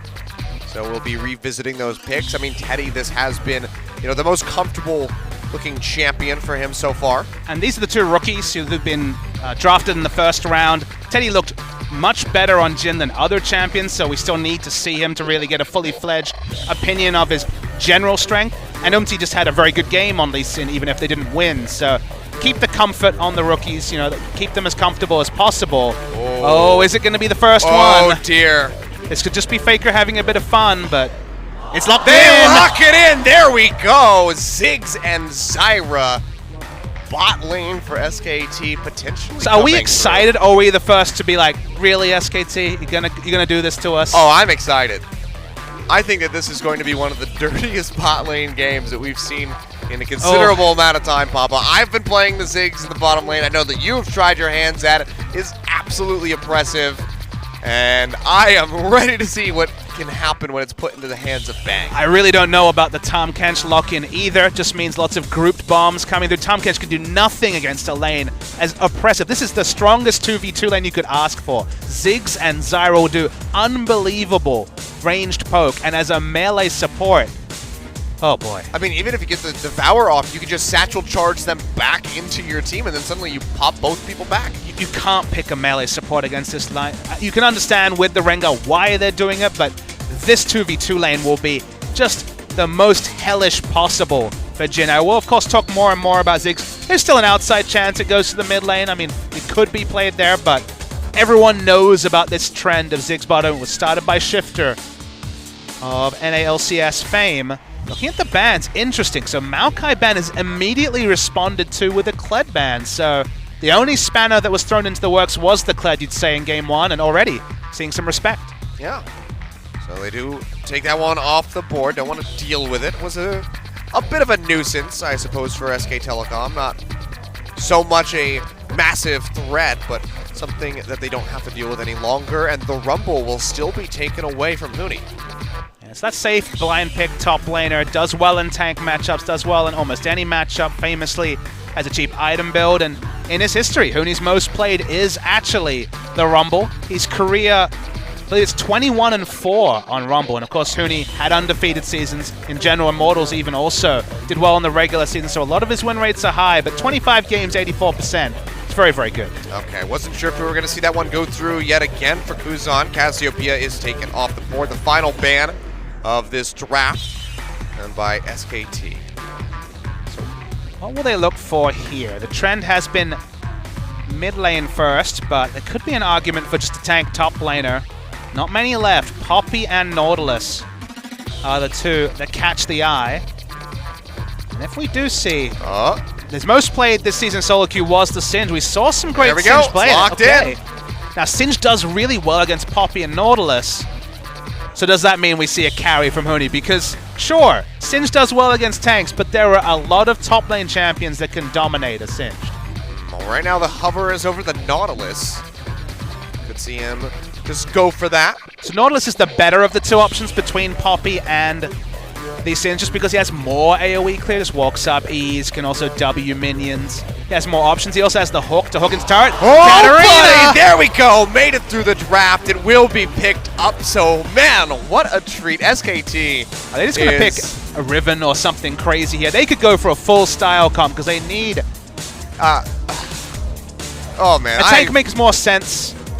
I don't think I've been more excited for a draft than this right now, Papa Smithy. Ziggs in the bottom lane for Bang, Katarina in mid for Faker. We've seen his highlight clips making it to the top of Reddit, his 1v2 kills in the mid lane. It will be Poppy picked up for Huni, so not going to see a carry coming out for him. There's already so much damage on the side of SKT. They need a tanky front line, so Huni, the onus is on him, and he takes up the mantle. But now, where do you go if you're Jin Air in the mid lane up against this Katarina? Now, the comfort pick for Kuzan would be the Lissandra, who's still playing in solo queue, and it is locked in. Okay, so they go for the Lissandra. Very, very difficult to get the kill on Lissandra. Also a good lane to gank when it comes for the Lee Sin. To me, the big story here is who looked good in his first game as Lee Sin. We saw his decisive gank in the mid lane. He has good lanes to try and take advantage of. I really like Singed against Poppy. Can pressure him really hard, and he should be able to control the side of the jungle around the Singed lane. And then Katarina is another gankable target. So to me, is the ultimate equalizer. If Peanut gets his first ganks off, if Peanut can hold down the Lee Sin, the pressure in these lanes is going to be insane for SKT. And it's a different side for Bang and Wolf, who famously have to play defensive because their rest of the team is Faker, is carries. Now they're on Zig Zyra, and they will be pushing inevitably, exhaustively in the bot lane. This is a really, really strong winning 2v2 lane for SKT. Yeah, I mean, we saw how easily Jin Air was able to sweep through all of the turrets on the side of SK Telecom. Could just see that flipped entirely on its head now that the Ziggs has come through. I'm excited to see what kind of build path he goes for. There's been some differentiation with the Ziggs in the bottom. Usually, you know, the Morello and Omicron to start things off, but sometimes Luden, sometimes that Rabadon's Death Cap, sometimes even just straight for the Lich Bane, where you can really start knocking down those turrets. So I want to see where Bang is going to go with this build, but also how Kuzan is going to handle this mid lane, because Faker on Katarina, high mechanic champion. It's just perfect for him on paper, and I'm just excited to see how this is going to go down. There's a lot to like here about the SK Telecom draft, but it is a risk. It's our first sighting of this Ziggs in competitive play. They are heavy on the magic damage. If they get a start, though, SKT are going to be just a treat to watch, because Faker and Katarina, I'm already smiling. Oh yeah, it's going to be absolutely great, but let's just stop talking about it. Let's go ahead and get ready to get into the game. Game 2, SKT, 1-up over Jin Air. Want to close it out right here. Jin Air going to be looking to take us to a third and final game. Let's see if they can do it. Let's get on to the Rift.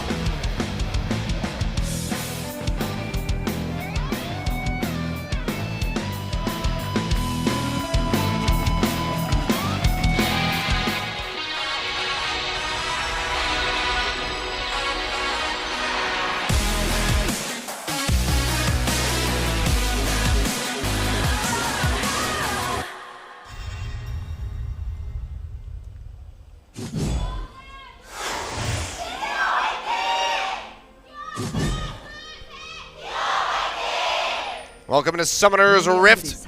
Ladies and gentlemen, we are here, SKT, pulling out all the stops. Rengar for Peanut, Faker on Katarina, and the Ziggs for Bang. Quite the oppressive bottom lane, and confusingly enough, Jin Air still opted into that melee support of Tom Kench. So you have to expect that things are going to be rough for Snowflower and Teddy in the bottom side of the map. A bit of invasion coming through from SKT. They are spotted out by that ward, but think there's much that Umti and Ixu can do about it. And they will just be backing off, so SKT going to get an early start, and Umti going to be a little bit behind. So the reason why this really works for SKT is because you know that SKT will have the pushing advantage in bot if they want it. So if you invade the top side, suddenly, unless Lee Sin starts on the enemy red buff, the lane will be pushed for SKT. You won't be able to get the bot lane support to come and help you, and you can't steal away the red buff. So you can't play vertically if you know for sure SKT are going to have a pushing advantage. And that's why it's smart for Umti to just rush to the enemy red, because if you don't take it first buff, it's not going to be available. So he does adapt to the situation as best as possible. Now we'll be moving over towards those Krugs. See that Deadly Flourish not going to connect from Teddy. They will try to fire back and out-push the pushers. Bang. Gonna take him a little bit. Has to get a couple points into that queue before he's really going to be able to clear out these back waves. Now, they could have actually won the pushing war here because it'd just be 2 ranged auto attackers and also AoE from the Ziggs, but because they know the enemy has information that the SKT jungler is topside, they have to respect the Lee Sin going for a level 2 or a level 3 gank bot, so they have to kind of just play a bit more defensively than you would expect at level 1. But as you say, a few more levels, a bit more information on the enemy jungler's pathing, and they'll be pushed up right under the turret of Jin Air. Yeah, but even up underneath that turret, Bang, gonna be fine to last hit has that short fuse passive to really get those big hits in, so he'll be all right for the time being. Meanwhile, some trades up in top. Ixu gets a toss on Huni. Goes quite low. Already has chugged up a lot of those charges in the refillable potion. Starting off with the Dark Seal, I think we know exactly where that build's going to go. Yeah, it's been crowned the Dank Seal build because you don't build one of them, Achilleos. They actually don't have a unique passive. So given that a lot of Singed power is from regeneration early, something like Corrupting Potion, double, triple Dark Seal has become the standard because you get that ult, suddenly you have those extra mana regen, extra health regen, and every Dark Seal gives you 25% bonus regeneration, suddenly 75% on what is a very high base number from the ult, and it doesn't matter how much harass you're taking, you're going to regen through it. Yeah. You can see Ixu already has gone back, burned out the teleport to get back into the lane so he can keep inching ahead in the CS, but double Dark Seal is the start. We'll see if he wants to go all the way for the third one, or if he'll start opting into some other build items. Needs to connect onto Teddy, who's quite low. Flowers there from Snowflower to keep him alive, but otherwise, not too much heavy trading in the bottom side of the map. I welcome this Singed meta that may be coming through, the Singed overlords from Korea. When's the last time we really had a Singed meta? Oh, Season 2. I was going to say, it's been quite some time. One of the most famous Singed of all time is Shy, who, of course, is on the bench for the Rocksiders. We didn't see him yesterday. We also have Flame, who played some Singed in his day. But the reason why he's there is that standard lanes suddenly Singed, famously useless in a 1v2, but quite good in some standard lane matchups. And then when the tanks come in, if they don't have a lot of wave clear, the moment you can actually get through the turret, start proxying waves, guarantee vision and so much accountability of the enemy top laner, and then just go into a standard tank build, Singed becomes a very tempting pick. See how it's going to play out here for Ixu. A very pokey performance on that Kled in Game 1. Faker looking to try to stop the recall of Kuzan. Walks up a little bit, and what do you know? He is able to cancel that channel. Going to be suffering a bit in CS, as you would expect, being a basically melee champion with that Katarina. Mid party. Oh boy. It's the game of try to kill Faker, which will pass forward, tries to get onto him. They drop the Frozen Tomb, and he gets tossed back. They find the first blood, goes over to Ixu. Nicely done, and now Peanut in a rough spot as Snowflower has wandered his way up to the top. Burns the flash, root does come out onto Snowflower. That's going to keep Peanut alive, and the Sonic Wave barely not going to connect. But nicely done. Take 3 people to roam down to mid. They come up with the first blood. Yeah, the communication there, I guess, wasn't on point from SKT, or Faker just disrespected with his positioning. Could have taken Cleanse, but in general it feels like to lane the Katarina effectively, and obviously to get that first reset, you often itemize the, you often take the Ignite and help him in that scenario. Keeps his flash, so at least the wraparound ganks won't be as strong, but First Blood Jin Air, good start for that. Yep. Be kicking things off quite nicely. especially with that CS lead that is really growing for Kuzan now, 52-33. Faker will pick up a good amount here. But he's forced into a really rough itemization also. He rushes the Merc Treads so that he doesn't have a repeat where, because of the longer CC duration, Singe could just ghost in and get the flip. Negatron would almost always be the start into finishing up the Gunblade, but feels like need to stop that duration of the first CC. So probably a pretty smart heads-up choice, but it's a lot of gold to spend. 1,200 gold instead of just the 720 for the Negatron means that the damage is just going to be that much more delayed from Faker. Yeah, so likely just going to be sitting back, trying to farm him as much as possible. And oh boy, Peanut, he gets found out. Umti jumping in, takes him out quite swiftly with a Dragon's Rage. Umti's got something about him. He's got some swagger, Achilles. Yeah, when it shows, and definitely showed it right there. Bang going low. Ooh, Teddy stuck on top of those that minefield. Looking at the experience, only half experience to level 6 for Ziggs, so wasn't able to just clear the backline and kill him with ultimate. Ix's not done, just getting in some really aggressive wards, and this is what happens in Poppy versus Singed. Singed clears the wave, Poppy's under turret, and Singed can go wherever he wants on the map, and if your jungler's losing, Rengar just got solo killed by the enemy jungler, no one's there to stop that Singed from being accountable. And that lack of accountability might allow Jin Air to just have one-way traffic in the early game. Yeah, so far so good. 1,000 gold up, just 8 minutes in. SKT have not been able to find any advantageous trades, really. Ixu going in trying to... That change wasn't even in there. That change was 2 years ago when they made it auto-laugh when you flip. Last time Singed was in the meta, more than 2 years ago. Yep. But what a good, nice, subtle change it is. But, I mean, you can see Ixu just runs up, clears the wave, immediately starts roaming down. He's getting vision inside the jungle of SKT. He's playing this really well. I can't believe I'm going to say this, but I think SKT should have gone all in, Achilles. They needed a carry in top as well to actually be able to take advantage of the Singed, because they've gone for a snowball mid laner in the Katarina that's a riskier choice, and then they go for Poppy to just lose lane against Singed. If it was someone who could have kill pressure on Singed, less of these variables would have to come together for SKT to get ahead. But actually going for the reliable tank in the late game has cost them in the early game pretty dearly. So, who would... Well, I might have to hold that thought, actually. Wolf going to get locked down, flashes away from the Deadly Flourish, but that's going to be the Ring of Frost connecting from Kuzan, and they find both kills.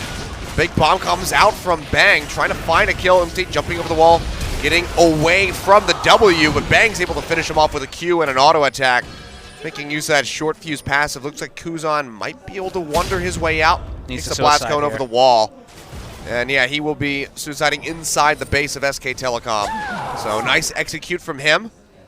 And Jin Air, a really good spot. That's really well put together there from Jin Air. Poppy was the first one to react, so multiple members had to die, but only one kill pressure over.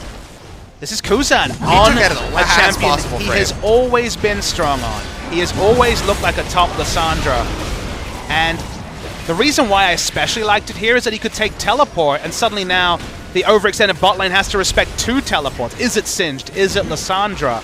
Suddenly more risky for Ziggs and Zyra to play their game. And while it wasn't the teleport that secured that kill, the teleport's up for the next time the ult is available. Yeah.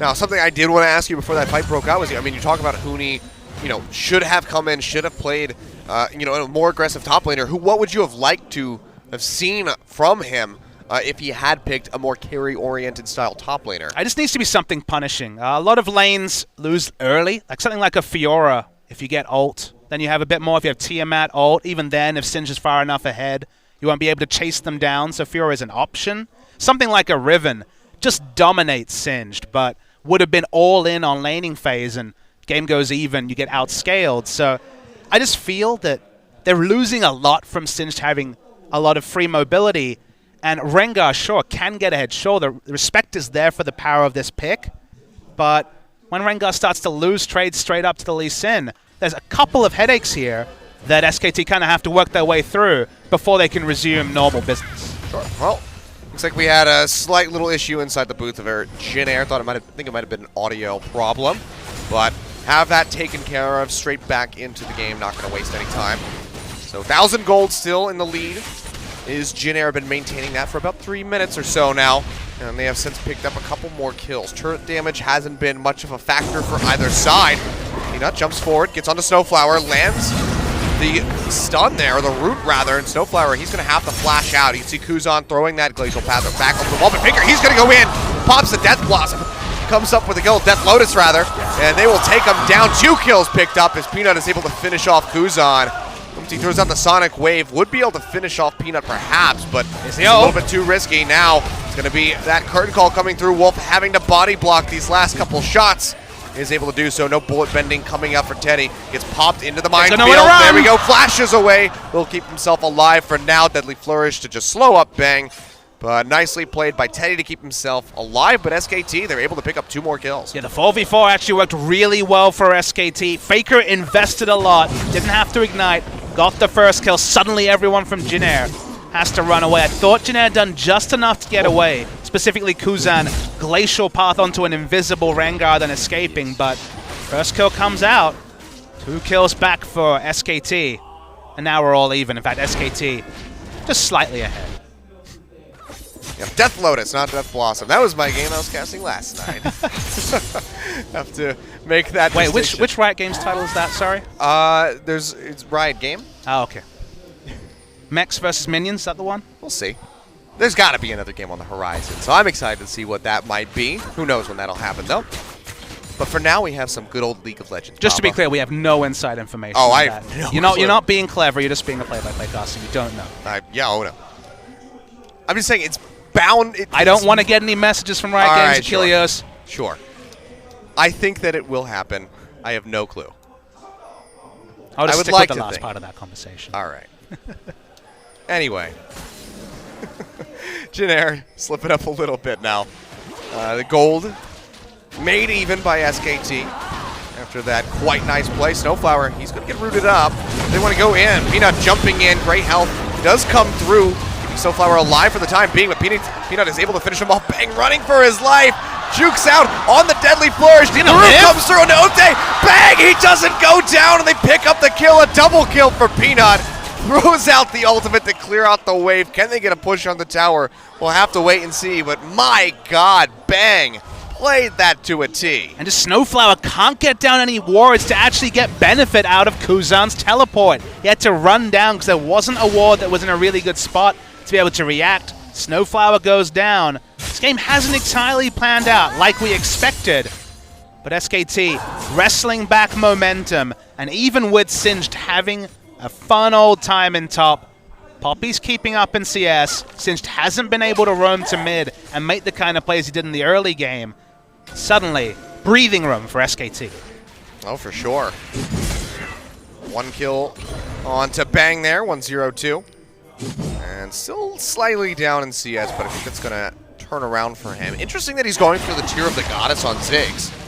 Haven't seen a whole lot of that in the Ziggs bottom builds. When Lost Chapter isn't enough mana regen for you, you need a Tear apparently. You're right, that is a new adaptation. I noticed it as well.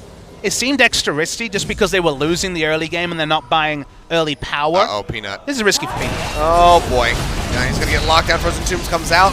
Not going to be able to live. He even had the... will finish him off. Faker, he goes for it. Throws out the Death Lotus. Gets a lot of damage on the Oopsie. Falls him over the wall with the Blast Cone. The Ignite is ticking. Throws out the Bouncing Blade. Finishes him off. Nicely played by Faker. And now the roam down from Huni. Wolf joining the squad. They take down Kuzan, and things are just starting to unravel ever so steadily for Jin Air. And you can instantly see how the experience for Faker has put into benefit. Bang in the bot lane, though. Oh, yeah, he's going to knock him back with the Satchel Charge. Throws out the ultimate. Flashes to the other side, and here comes Huni. Knocks 2 up with the Keeper's Verdict. Devour coming through from Snowflower onto Ixu, but Wolf is on the roam down. Going to try to lock them up with roots. Flashes forward, finds Ixu. The exhaust comes out. Throws out a massive ultimate. Will pop him up. Stun into the wall on Teddy by Huni. Faker coming around the backside. Can he get the tumble? No, he won't. The kill goes over to Bang, but that's 3 more picked up for SKT, plus the first brick gold coming through. They have blown this game wide open in a matter of minutes. Jin Air had the lid on the SKT Chaos in the early game, but one Rengar ult into a second. Suddenly, Chaos reigns supreme. Faker's able to walk down, and still nowhere for Lissandra to really become involved in this fight, and that's really costing Jin Air GreenWings. I mean, fantastic response by Huni as well, immediately channeling the teleport when they saw that Abyssal Voyage. To Lissandra's credit, she was dead this time. Sure. She had been picked off, but Faker very smart in his roam, coming around the back. You just can't push up lanes when your mid laner with teleport is dead. Ixu's able to get there, but doesn't have any impact. There goes the bot lane turret, and now the Ziggs bot cancer spreads to mid lane. We'll see how quickly he can knock down this turret. Kuzan does have some pretty reliable wave clears, so might be a bit more difficult to get in underneath of that one. Reliable is true, but it's because it takes 2Q that's actually quite delayed wave clear. We don't have a Victor that just instant kills the backline. It takes a bit of time for that Lissandra as Peanut goes again, but this time Tahm Kench does his job. Yeah, he's ready to keep his AD carry alive, so Peanut won't even be getting any damage in onto Teddy. He'll make it out safely, and we'll just have to wait a little bit longer for Peanut to get that cooldown back up and try again. There was so much breathing room for Jin Air early. Those 2 early kills, it was 2-0 at one point, but Faker forced into Merc Treads. Suddenly, he's ahead of the build curve. Even got some stacks on his Dark Seal. Yeah, it's up to 8 right now. Gunblade was completed, has the Fiendish Codex coming through. See where he wants to go with that one. If he wants to go straight for a Zhonya's Hourglass. Change things up a little bit. A lot of the power from that newly reworked Katarina is in the passive. Every time you catch one of those daggers, you do the AoE that used to be the W. And the fact that as it goes on, I believe level 16, it's 100% AD and AP. It's funny that the ratios there, actually, the kick in the late game is where a lot of the power from the Katarina is. And so late game damage is going to be certainly fearsome from Faker. Should also talk about the Ziggs bot that we've, touched on lightly. It is a very common pick. It does have a high win rate. But it's kind of a symptom of both standard lanes and how the meta is right now. AD carry itemization has been much maligned. A lot of people talk about the power level of AD carries. You think about what AD carry is supposed to do. Push waves, and it's kill turrets. And guess what? Ziggs pushes waves damn fast. He kills turrets, in fact, executes them. So you win that turret war. So if there's any sort of 3 people pushing top, 3 pushing bot, Ziggs is always going to win that trade. And then, sure, in the late game, you don't have as much physical auto attack damage, but how often do we see these AD carries get to 4 or 5 items? Not much in the current meta. So Lichbane Ziggs suddenly does everything you need from an AD carry and has a stronger laning phase than most. Yeah. And you can see the Lich Bane is going to be the next item coming through, or at least that Sheen is picked up for him. So Bang going to be looking to get a kill onto this mid-tier 1 tower. Hasn't gotten too much alone time. I think it's down to about half HP. So if you could get, a short fuse hit in with that Sheen, we'll knock it very close into that execute range from the Satchel Charge. It's good that you mentioned the Satchel Charge execute range. People talk about Ziggs bot and they're like, wait, this change has been in there for quite a long time. Why are people only really noticing it now? The other freedom you have in bot lane is that you don't necessarily need to max E second. You can max the Satchel second and have that higher threshold. We moused over Bang a second ago. It actually feels like he's going very much for the mid lane build. He has tier. He's actually maxing E second, I believe, which is atypical for Ziggs mid. But you can get that threshold higher by maxing W second. And when you have someone like a Zyra to help you push, there isn't that same need to have the 5 points in the minefield at level 12 or 13. See, we'll be just clearing out the wave. Still can't push up comfortably. Didn't really know where was. Now shows himself in mid. But looks like it's just going to be Bang sticking around for a while. Huni's been handling this top lane fairly well, even in CS. So has really kind of put a halt to the clear and roam that Ixu was showing off at the beginning of the game, getting that first kill on Faker, getting that vision in the jungle of SK Telecom. Hasn't really had that freedom. Ziggs trying to fish for something here. Faker jukes back. Teddy not going to get rooted up. Taking that much damage. Curveball's opened up, and here comes the rest of Jin Air. Root does land onto Teleport coming through from Rudy right into the thick of things. Ixu getting locked up, and Bang finds the first kill. He will go down, throws out the bomb, only gets a little bit of damage on the Snowflower. Comes up with a double kill, exits down through the jungle of SK Telecom, and I think they just have to peel back. Several members of Jin Air are low, but without Bang, without Wolf, It's going to be risky. Huni, he's willing to take that risk. Keeper's Verdict not going to connect, but Faker goes That's for it, one. finds a kill, takes out the Jin. Can he find a kill into Oopty? Jumps back over the wall with the Shun Bow, keeps himself alive for now. Snowflower now in a really rough spot, pops the shield, but it's just not going to be enough. The Bouncing Blade from Faker will pick up yet another one, a near ace for SK Telecom over Jin Air, 14-8 on the board, and you have to think that the turret's going to be going down as well. Faker's first ever competitive game on Katarina didn't start off the best, got first blooded, but suddenly those kills come a-rolling, Achilleos. Oh. Jin Air going to try and recommit here. They're not done yet, but 3 members are still dead. Ixu coming in, a bit overzealous by him. Kuzan was there to back him up, but didn't even have the Frozen Tomb.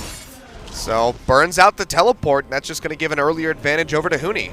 Yeah, not sure about the shot call there. They didn't have the damage realistically take someone down. We're going to see the replay. Given where the game was at, this went pretty well for Jin Air. Ixu sidesteps the route, able to get in the backline. They kill Bang early. It's a 1-for-1 with Singe.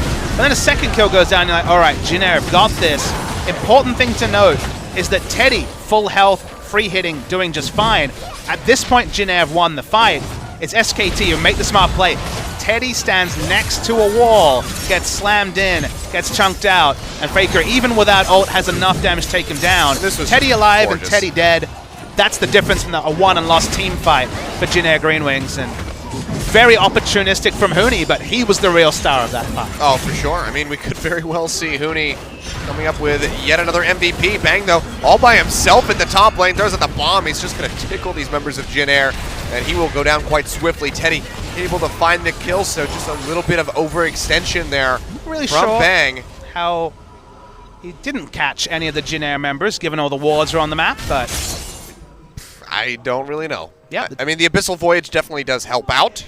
Sure. But still, odd positioning from Bang, and he does pay for it. But that's just a consolation prize after that last fight, taking down the Ziggs. It'll elongate the lifespan of that turret in the top lane, but Faker is going to start knocking down the rest of its HP. Might actually be able to take it. Nope. Arrival of Teddy, and the mystery of wondering where the rest of Jin Air was is enough to dissuade him. They do have some very advanced vision. They actually have a pink sticking right next to the inner turret of Jin Air. So Whoa, that's not a pink anymore. that's true. A control ward, my apologies. I see a ward that's not a green ward, which also I guess doesn't exist either. We're stealth and control now. We sound like expansion packs for a board game. Yeah.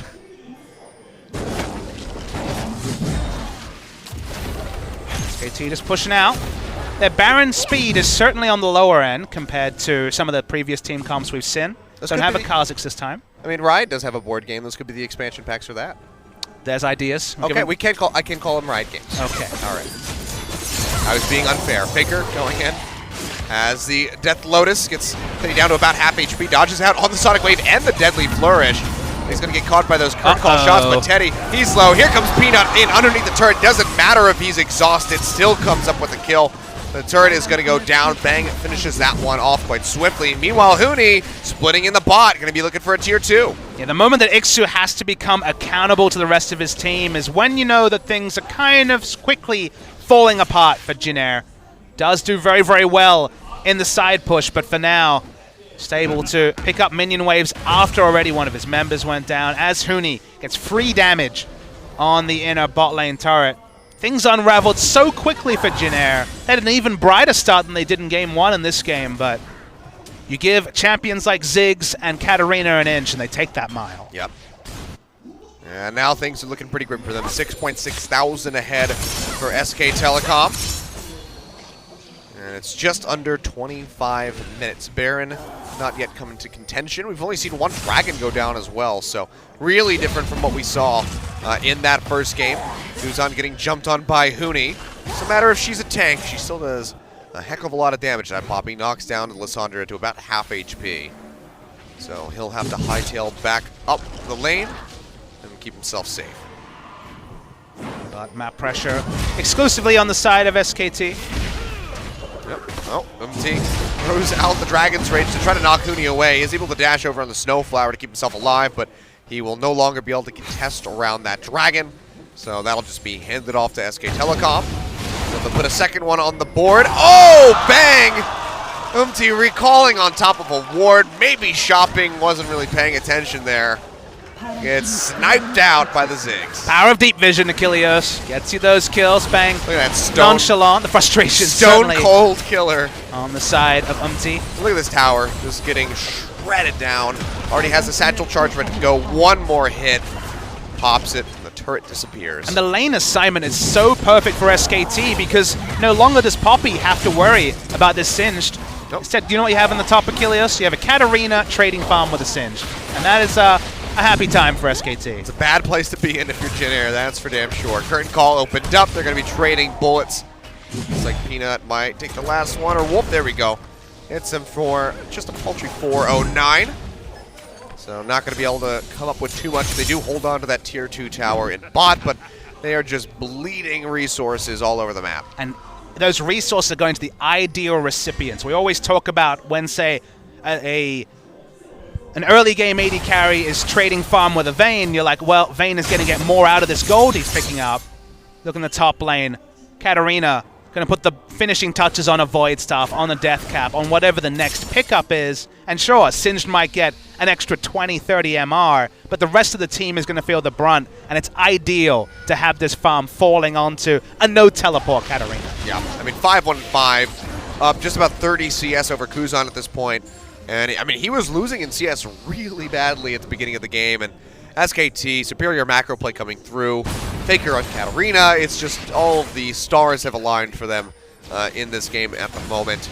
And it just seeming ever so unlikely that Jin Air will be able to do anything to turn this around.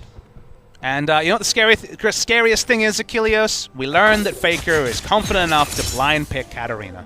So suddenly... It wasn't the first pick, but he still did blind pick it. But the worry is that suddenly, do you have to dump a ban on Katarina too? Like, I mean, at some point, if you're on the red side, you really need some bonus bans, and I thought 5 would be enough, but another 5 might be all right. Yeah. Rough life, and I mean, this was one of the things that we, as soon as we found out that the 10-ban system was coming in, that we said, you know what, SK Telecom, this is a team that could absolutely excel with this system. Faker having an immense champion pool, Peanut very reliable regardless of what you put him on, and then Koma, of course, best coach in the world, proven time and time again, really. So this system suits them so well, and we're seeing that displayed right here. Granted, it's against Jin Air. This is, a middle-of-the-pack team, potentially in LCK. They have been impressing today so far, but we have to see how SK Telecom is going to fare going up against, Longzhu Gaming, going up against Samsung Galaxy, KT Rolster, these big teams that everyone anticipates will be in the top 4, top 5 by the end of the season. Well, the whispers from preseason is that SKT are the best, Achilleos. Man, what I mean, those whispers have been happening since, like, season 3. Yeah, you say that, but there's 5. been seasons where people are like, these guys are looking better, or like SKT starting slowly. I mean, that was actually summer last year, so this was definitely seen it from this them. is definitely a time when you'd be like, okay, put in Huni and Peanut, they're really good, but who knows how it works 5v5. The word from Scrims is it worked pretty damn well. And we're seeing it on the Rift, and it looks pretty good here too. Yep. Well, that bomb not going to connect from Bang. Misu has come in with the teleport. Spreading his way through. Doesn't really have a target to go for. Might just have to run back down the lane, get stuck into the wall. Huni up in the front line, going to be tanking up. Peanut, he goes in, tries to get the assassination in on the Kuzan. Won't be able to find it. But Faker is able to finish off the Singed. Nicely done. Peanut makes it out with his life as well. Curtain call. Comes out from Teddy. Can he find anyone, though? Bang is perfectly comfortable to sit in the front line and take up the shots. Looking for a flash ult. Oh, that's going to be the root coming in into the stun. Snowflower is there for the Devour to keep the Jin alive. He barely escapes with his own life. So far, just 1 kill picked up, plus the tier 2 tower. SKT, how far do they want to push this? Looks like it's going to be right there. See, of course, not going to go in on that Sonic Wave, just dashes to the side. But SK Telecom, they got what they wanted, priority of the mid and top lane, and that's going to just make taking Baron even easier. Yeah, they lose their bot lane turret to minions as well. Only Lissandra has any semblance of wave clear to really stop Ziggs from getting an auto attack with Lichbane, and 3 of those and a W, and it's probably goodbye turrets. So the margins are pretty slim. Certainly the fat has been trimmed here. Oh boy, flash forward on the Snowflower. They take him out before he can use the Great Health Shield. And Bang picks up yet another one, 6, 2, and 5 on the Ziggs. Been having a pretty good performance for Ziggs' debut in the bottom lane in LCK. And bomb thrown out. Teddy loses about half of his HP. He'll be all right, however. Hoodie coming over the wall, stuns in onto Umti. Can they take him out? Tries to get through the base gate, but just can't do it. Hoodie finishes him off. And SKT, they sweep through the jungle, get rid of pretty much all of the vision of Jin Air. But they say, screw it, let's not even go for the Baron. Let's come straight down the mid lane and try to take out Ixu. Feeling the full brunt of the gold lead. It's 12,000 gold lead for SKT. They don't really have Baron damage, but just the extra gold they have and a bit of time, they'll be able to take it down. Can always turn around for a pick. Yeah, and Jin Air, they have to know that this is happening, but they don't have a smite available for another 10 seconds on the recall. And then MT would still have to run his way over. Teddy trying to get the steal desperately with some of these shots, or at least whittle down SKT, but to no avail. Peanut smites it out, goes over to them, and you have to expect it. That was the final tool that SKT needed to finish off Jin Air and win in this nice 2-0. Yeah, now Poppy just comfortably beats Singe in the 1v1 in the side lanes. The minions just can't be gassed down by the Singe anywhere near as easily. Just a bonus Ocean Drake on the top. Everything looking great for SK Telecom T1. Yep, and Ixu, even with a Zerat portal, is just not nearly annoying enough to dissuade SK Telecom from continuing their onslaught. You can see waves pretty much pushed up in every lane. Top gonna have to be moved a little bit, but for now SK Telecom gonna put their focus on the bottom lane. Wolf did go back to base, so he won't be able to rejoin for a little bit of time, but SKT is just gonna use this to try to poke out where they can. Maybe get some hits in onto the turret with Bang if he can walk up. I mean, Ziggs just throws down. Yes. Ziggs just throws down the ultimate. The turret's at 30%. Katarina can posture forward. Even if the turret was being better defended, you just throw down an ult and suddenly everyone's in range of Katarina, so... Goodbye. Burst and a resetting assassin is always best friends forever. That is just filthy damage. Who's on? Is he looking for a TP spot? Looks like he might be. Oh, Faker goes home. Just sitting inside the base. Peanut, he's going to get kicked in. Flashes away, but it's not enough. Gets taken down. Teddy finds the kill. Bang not going to get rooted by the deadly flourish. No one had touched him before that moment. So he'll be all right. Fourth and final shot comes in. Not going to connect. And now Kuzan has come in with the teleport. Exhaust comes down immediately onto him. Bang flashing over the wall, but it's not enough. He is able to actually pick up the kill in the end to get rid of the Lysandra. But SKT losing several members, 3 going down. Huni trying to finish off Ixu as best as he can, will be able to do so in the end. Faker not jumping over the wall. The chase onto Umti. And Huni, he's just going to keep the wave moving, try to be as much of a nuisance as possible. Pretty unkillable on the Poppy at the moment.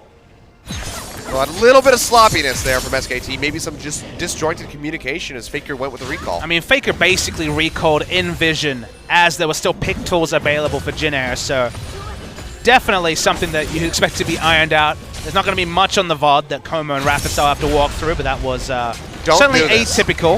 Exactly, it's pretty straightforward. Just don't do that. But Oh, Faker has to pop the Zonia Sonic Wave. Won't connect because of it. He gets devoured by Snowflower. Gets popped by Teddy. Taking him out with that shot. Now Huni, far forward, gonna have to run out here. Nice deny on the resonating strike.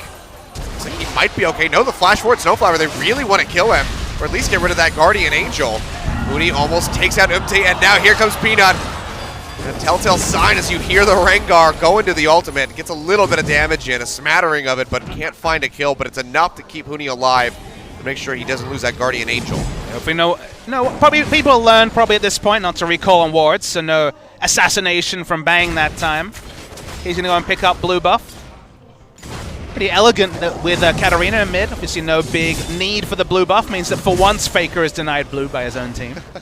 I'm sure if he had asked for it, they would still give it to him. That's true. They gave him Knight's Vow. Blue buff seems like just a slam dunk there. Yeah. And working our way back towards that. Huni coming in, has that Aegis ready to go. Might be ready to complete in just a little bit more time. Teddy popping the Ghost Blade just to run back into the base.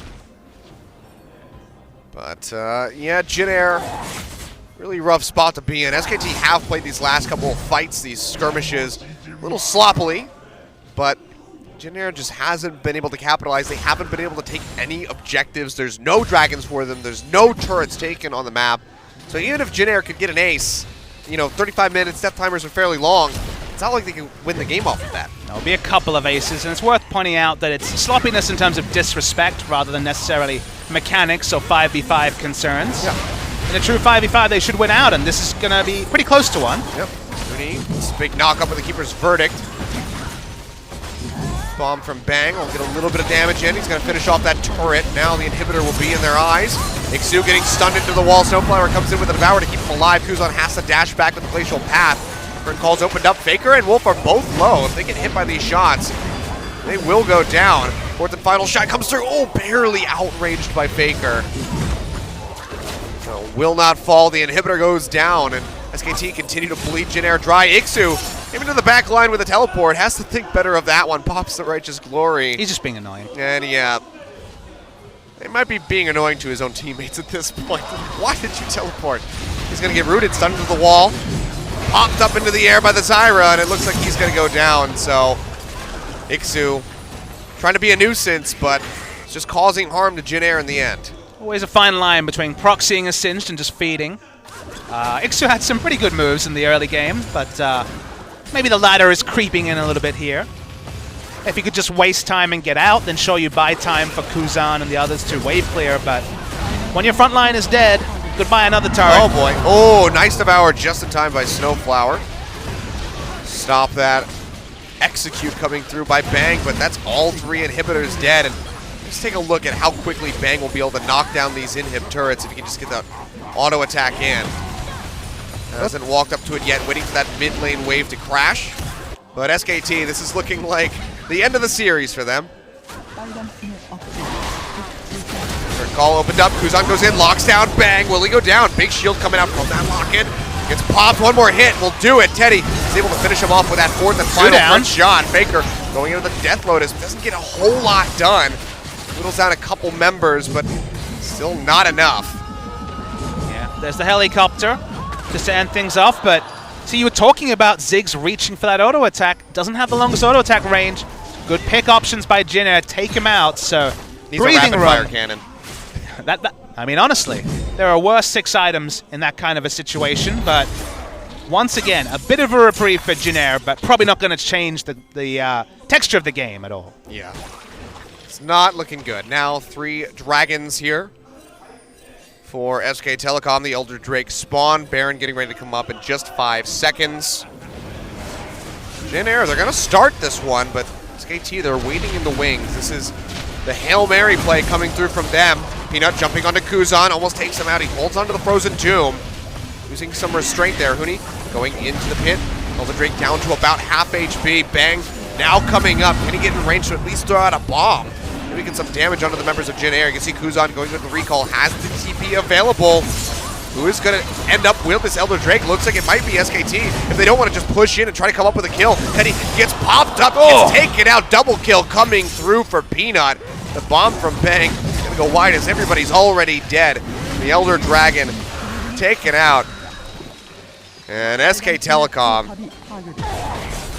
they are set to win this game. Nexus turrets almost gone. The last one barely standing. Yeah, Jin Air didn't have anywhere good to fight. They tried to fight an Elder Drake. Now their base being completely crushed. Last turret's going to fall soon, and maybe some members as well. Yep, Faker just going to pad the KDA. Takes out Snowflower. The Nexus is exposed.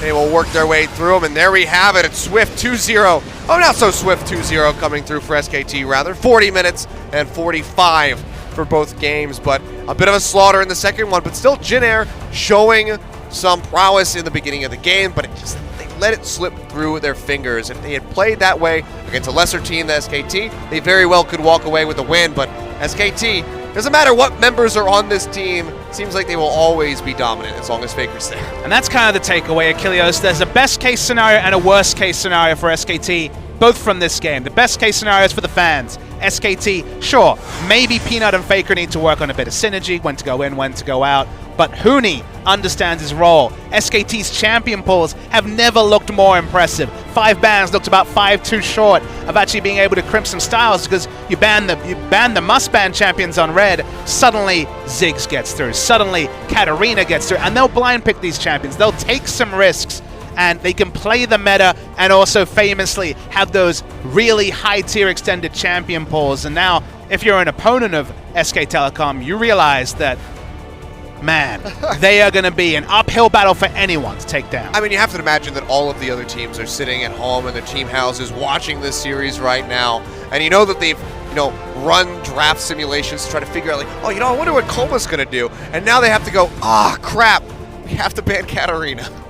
Maokai, Katarina, Ziggs, these are all extra champions that clearly SKT can play at a higher level than you would have necessarily expected. We knew Faker could pick Katarina, but if it's a blind pick, suddenly a different story. So, I mean, Kuzan got his desired counter pick. I mean, Lissandra, not the most entrenched in the meta at the moment, but something that he's very familiar with.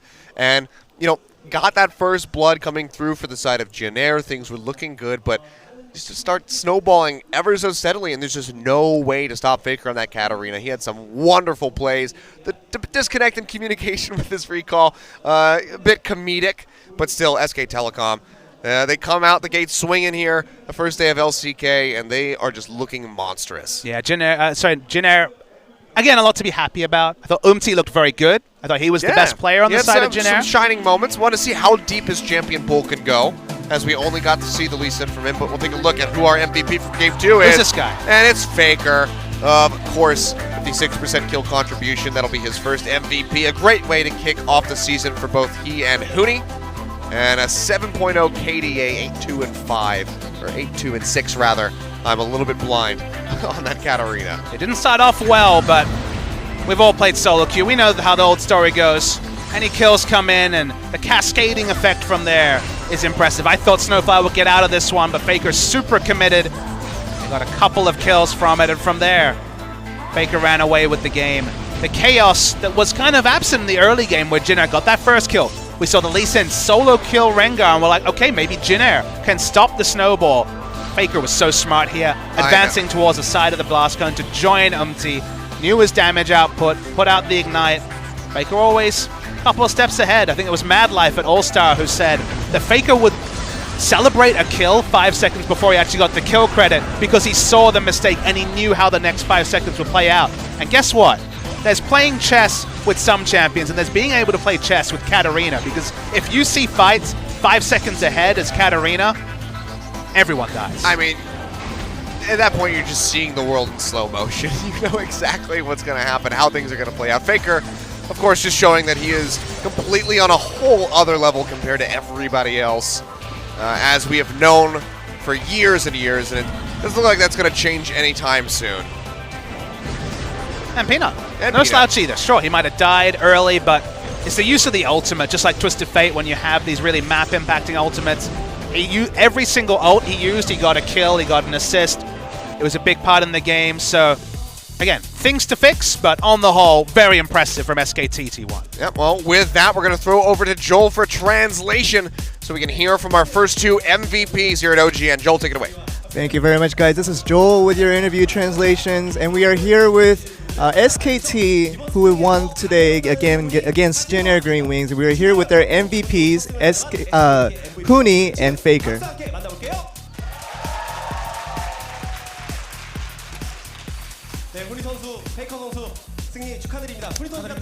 Huni, Faker, congratulations. Can you give us a comment on the win, Huni? First of all, I want to say really thank all the people here out today who are cheering out for us. It was just an exciting and just a very energetic game and as the first match that I've played in Korea, I'm glad that everybody here is supporting me today.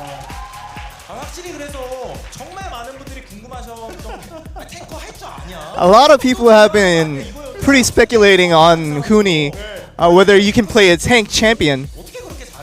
How were you able to do such a feat? But, you know, if anybody who's good at League of Legends, it doesn't matter if you're a tank or a dealer, we can play any champion. What do you think about that?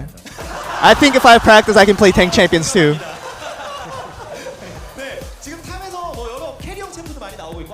Right now, the current meta for top laners is that a lot of the carry champions are dominating the top lane phase right now. But you were looking through the whole balance of the team. What was the reason for being so aggressive in the tank role, playing today's 2 games?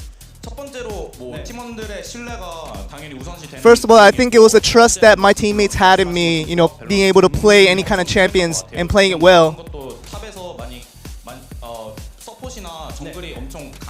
And we are having a support role and a jungle role being so aggressive, I have to be a little more passive in my role to create the balance.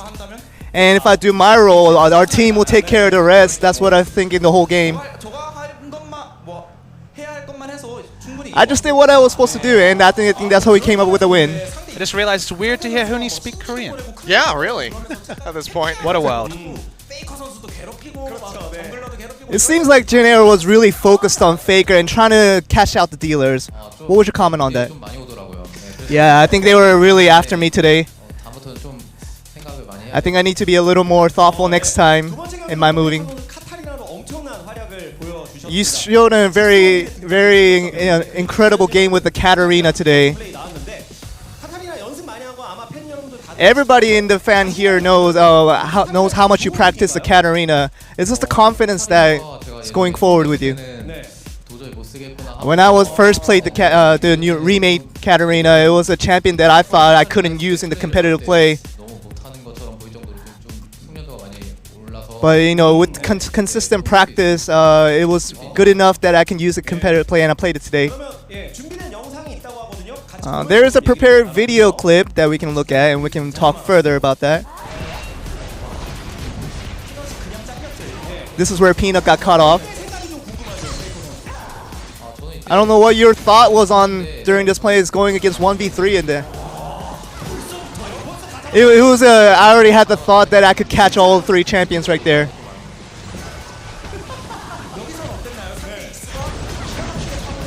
Iksu kind of came in pretty well on this play. What were you thinking during this?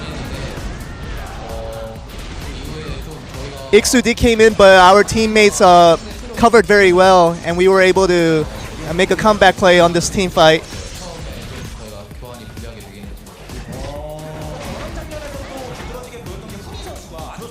What we are seeing very noticeable here is that Huni is on the midst of all this, putting in that tank role and keeping the team alive. I went with my instincts first, as any time I do. Because I have faith in my teammates, I was able to make those plays. You seem like someone who's been in SKT for years talking like that. A lot of people are being pretty curious about the background information about you.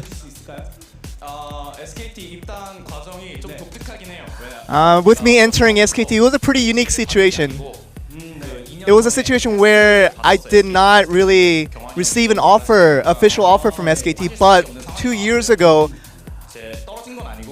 it was a situation where they kind of looked me over, and they were just always looking out for opportunities for me to join. And maybe those were the situations where we got in contact and I was able to join the team.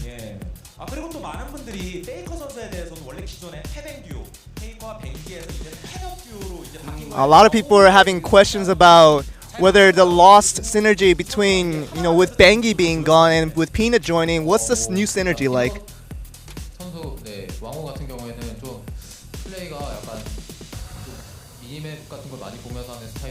With Peanut, he looks at the mini-map very frequently when he makes his plays. And it was a situation where everything about Peanut was really easy for me to adjust with him, creating a new synergy with him. Were you really satisfied when Peanut came to the squad?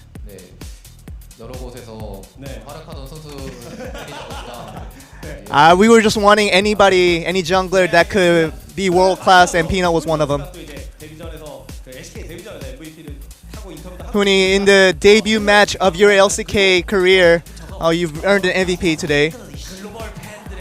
And you want to say anything in English to your global fans out there?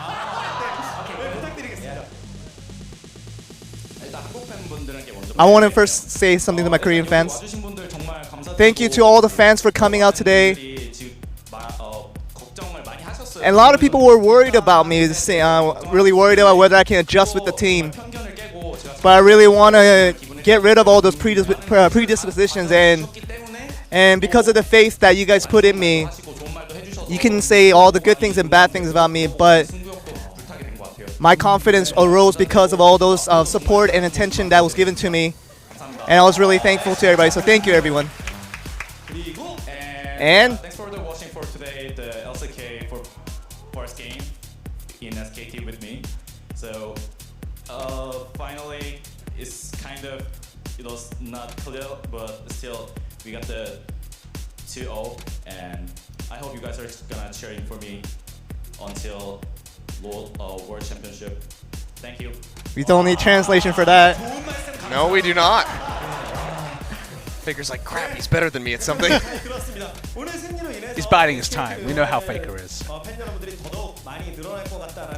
It seems like after today's game, the SKT fan base is only going to be growing even higher.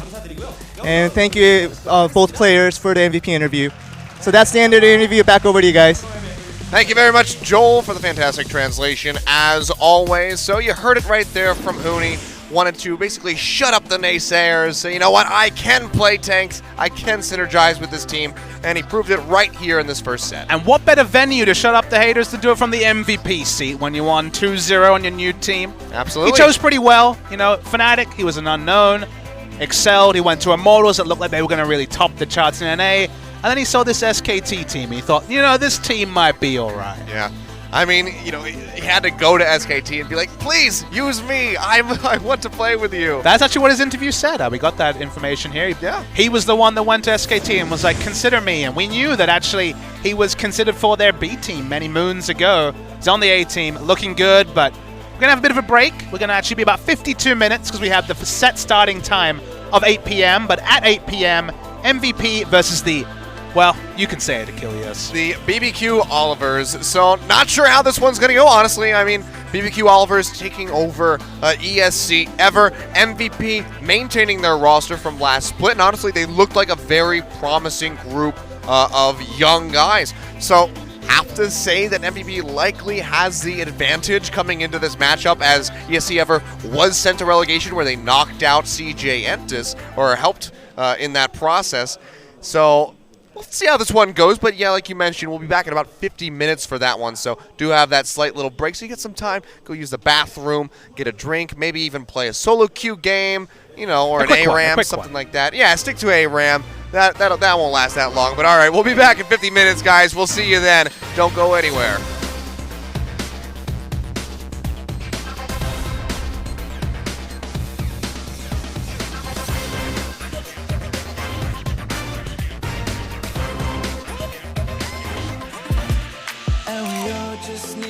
Something to hold on to.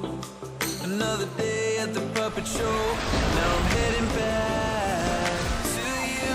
When I'm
Coming up next,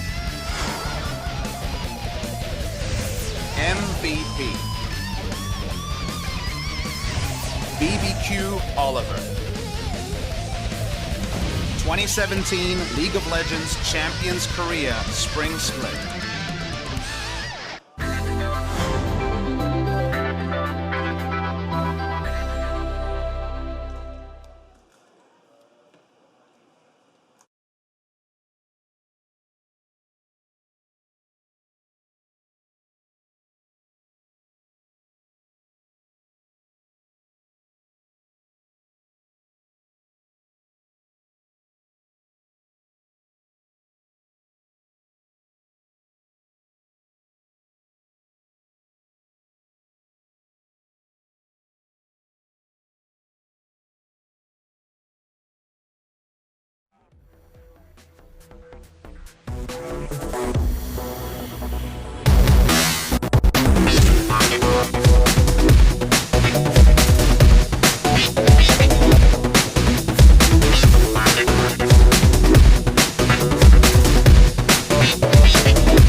Show.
Ow.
duffel bag and let's roll.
Today's matchup. MVP. BBQ Oliver. 2017 League of Legends Champions Korea Spring Split.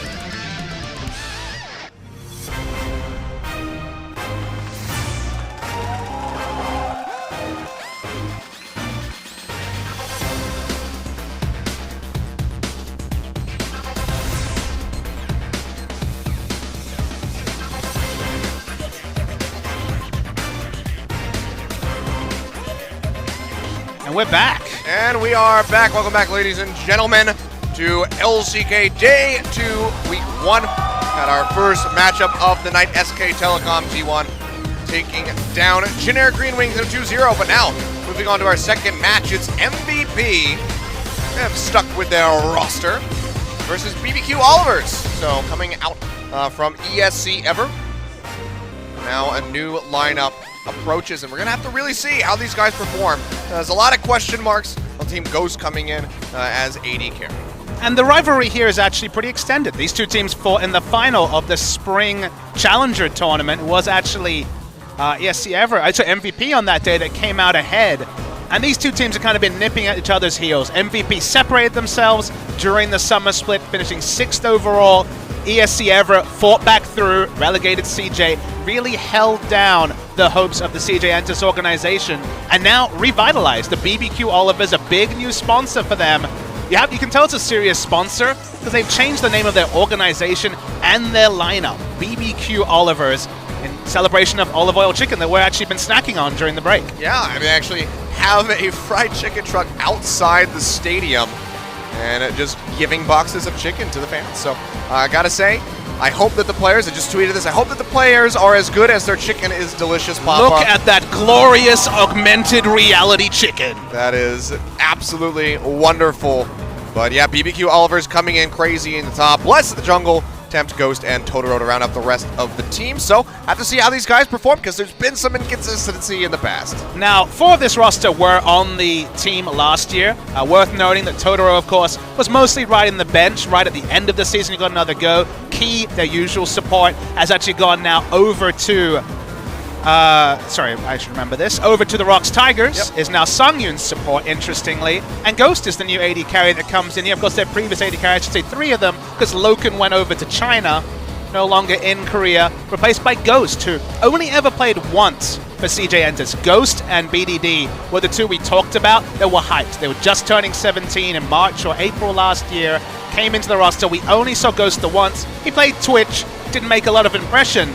But, you know, we talked about how SKT, the whispers were, this is the best team in Korea. Funnily enough, the only other clear rumor I have heard is that the BBQ Olivers are doing better in scrims than people expect, and there actually is hype about a team that I placed, looking at their roster, towards the bottom end of the 10 teams. Well, you can see right there on your screen, key player for BBQ Olivers is Tempt, and I mean, honestly, Tempt has been probably one of the more consistent players on the ESC ever squad last year.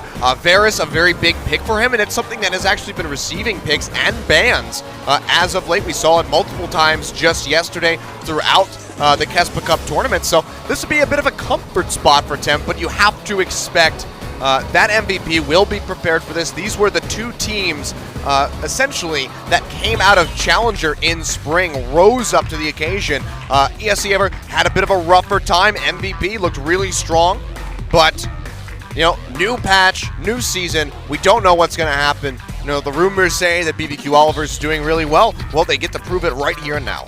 Yeah, and just with those unknowns, specifically Ghost, we need to gain expectations, because I see a guy who did well in solo queue, a young talent, but then just couldn't find his feeding on a CJ team that was, you know, very much waning, very much ended up getting relegated. Kind of reminds me of Peanut, a player who was struggling on Najin, another failing organization, then moved teams and prospered. That's very high bar. We can't necessarily expect Peanut-level quality from Ghost, but I want to see some impressive play out of this youngster. As you look at the pick and bans, and just like in our last series, if you're on red side, best believe you're banning a LeBlanc and Camille in the first round. Yeah, nothing too shocking coming out of this one. We've seen a fair bit of Jace actually banned away as of late, yesterday and today. Those have been coming through, but Rise as well, something that we have to kind of expect that BBQ might be looking to take off the board right here and now, but there's still going to be a lot that MVP could snatch up beyond in the jungle. Wonderful jungler. The shining star really on the MVP roster. Could get the Kha'Zix, could get the Rengar. Interesting to see double support ban on blue side here by MVP. They've really decreased the viable pool. Suddenly, some of those melee supports look a bit more possible, with only Karma standing out as a really powerful ranged mage support. So maybe that will actually push Karma up the top. Rise is that final ban. So to me, Karma is a big pick from the support pool, but Rengar is another one that's been pushed through. There we go. Third Rengar game we're going to see in LCK. First, Crash demolished with it. Peanut started slow, started demolishing with it, and beyond. This was the true MVP of the team named MVP. For the longest part of the season, he was first or second in regular season MVP points. Looking at an interview he did with OGN before the start of the season, he realized and he recognized second half of the season, second round robin, he kind of fell away, didn't put many points together, and neither did his team MVP. Let's see how he spent the offseason, because MVP are looking to stay as a settled roster, emulate a team like Samsung, and move it to the next level. Yep. Have to see how, especially on MVP's roster, how Maha is going to be performing. He was definitely one of the weaker links for them in the summer split, but has had plenty of time to practice up. So this is definitely the Tom Kench time. Achilleos, you see Ashe Elise locked in. You've already banned away two of the supports that can really make your life hell in Zyra and Malzahar, and I think you take the Tom Kench to answer what's been put out, and also, you know, thank you Lucky Stars, because you've gotten the priority pick and you're also in really good stead to deal with the pick comps that have been very, very popular so far. Yeah, well, Jin locked in here from Maha. Not much surprise from that pick, but the Nautilus will be coming through from MVP. So, I mean, about a month ago, this was, you know, pretty much must pick, must ban with this Naut coming through in the top lane. Could flex it into support, but a lot of priority being shown here by MVP when the Maokai is available. The Poppy is still on the board. Really interesting to track through this draft. So it is a Jace lock-in as well. Flex pick between Crazy and Tempt in that mid lane. Does fit Tempt's playstyle. Definitely. The Varus also, interestingly, has made it through and isn't picked yet, which is a surprising one. I mean, do you think, I think it might be a little bit too heavy-handed, though, if they decide to go for the Jace top lane with Varus in mid. I mean, certainly. A lot of AD. And that's just the surprise, is that with Varus available, Jace takes. That heavily suspects that it is going to be the top lane Jace, just because Tempt is one of those Varus specialists. In fact, both of these teams have been known for their Varus play, so it is surprising that a pick that has been frequently banned and taken at first pick in both Challenger and LCK has been slept on in the first round, given the previous reputations and also the data we had from 7.1. Yeah, that's very true. I mean, when these guys would clash in the summer split, the Varus is either banned away or it was one of the first pick champions for either side. Talia, Tom Kench, and Poppy banned away. And this is why you look at this extra round of bans, you're like, okay, cool. Tom Kench, they were shouting out for a Tom Kench and MVP. They reached for the Nautilus in a world where Maokai was still available. So support Nautilus, maybe the flex pick nature is what seduced that, but now they can't have the Tom Kench. So they can't necessarily go for what would be a very obvious last round Tom Kench in a different scenario. Oh, well, that would be an interesting one if we saw that locked in, but Thresh will come through for Totoro on support. And now you're just like, where is my Tom Kench? So, yeah, this is maybe a bit of a rough spot here for MVP, kind of picking themselves into a corner by going for the Nautilus. But why? That is the question, is why. Now, if you're willing to go Nautilus support and just stand in front of skill shots just like Sion can, maybe it works out. That is a Sion. Okay. They lock that in. This is really interesting drafts today, Papa Smith. We started off, we got our Ziggs bot lane, we got Katarina for Faker. Now we have the return of Sion in the top lane. And look, Sion is one of those extra tanks, and Sion has actually taken Maokai and Poppy banned. They reached for the Nautilus, so you might think, okay, that's the reason why, you know, just given the fact that you could start banning these other tanks in the next rotation, but they take the Sion willingly, and that has really put us in an interesting stead. Sion is someone who in the late game can stand up. He's not worried about getting picked because he can just ult away and get away just freely. So this is really, really intriguing stuff. And the draft is rounded out on the side of BBQ and Syndra. Another one of those picks that fell through the first round. Priority has been getting a bit lower. Pawn was able to deal with the Syndra's rise just fine, but while Syndra's been nerfed in a very minor fashion, ultimate cooldown, a bit of tweaks around her W, she still puts those spears on the Rift, deletes people. So that reality still exists. Yeah, it's been a pretty intriguing draft overall between these two teams. BBQ not really having that tanky front line that MVP has in throws right now. I mean, Nautilus and the Sion, you have the command protect as well from Orianna, and Rengar to potentially just jump on top of Ghost and delete him. This is really just going to come down to play on the side of MVP. Not sure how they're going to be able to, how they're going to approach pulling this one off, but I'm intrigued to say the least. Sion, one of my favorite champions to watch, just very amusing in his animations and just a bit of fresh air even in a tank meta that he clearly feels very happily in the top lane. I feel like this is going to be a bit of a hellish matchup though for him, at least starting off until he can get some tanky items. The Jace is just going to be able to poke him down from range consistently. I mean, it's going to be painful, but he's got good wave clear. He is able to get through, and it's a good lane for Rengar to gank, so also might be some love in that regard. Orianna, Syndra's a very tough matchup for her, especially early, but if she gets enough levels and blue buff can just wave clear and hope she doesn't get ganked. Will be interesting to track specifically Bless's pathing here, as he should have the inside track. In the bot lane, pretty standard, although going for the Nautilus and foregoing the Tom Kench, will that be a price that MVP can't afford to pay come the late game? I don't know, it's a bold move either way. I'm excited to see how this one's going to play out, so let's not waste any time. Let's go ahead, jump on to Summoner's Rift for our first game of the set, MVP versus BBQ Olivers.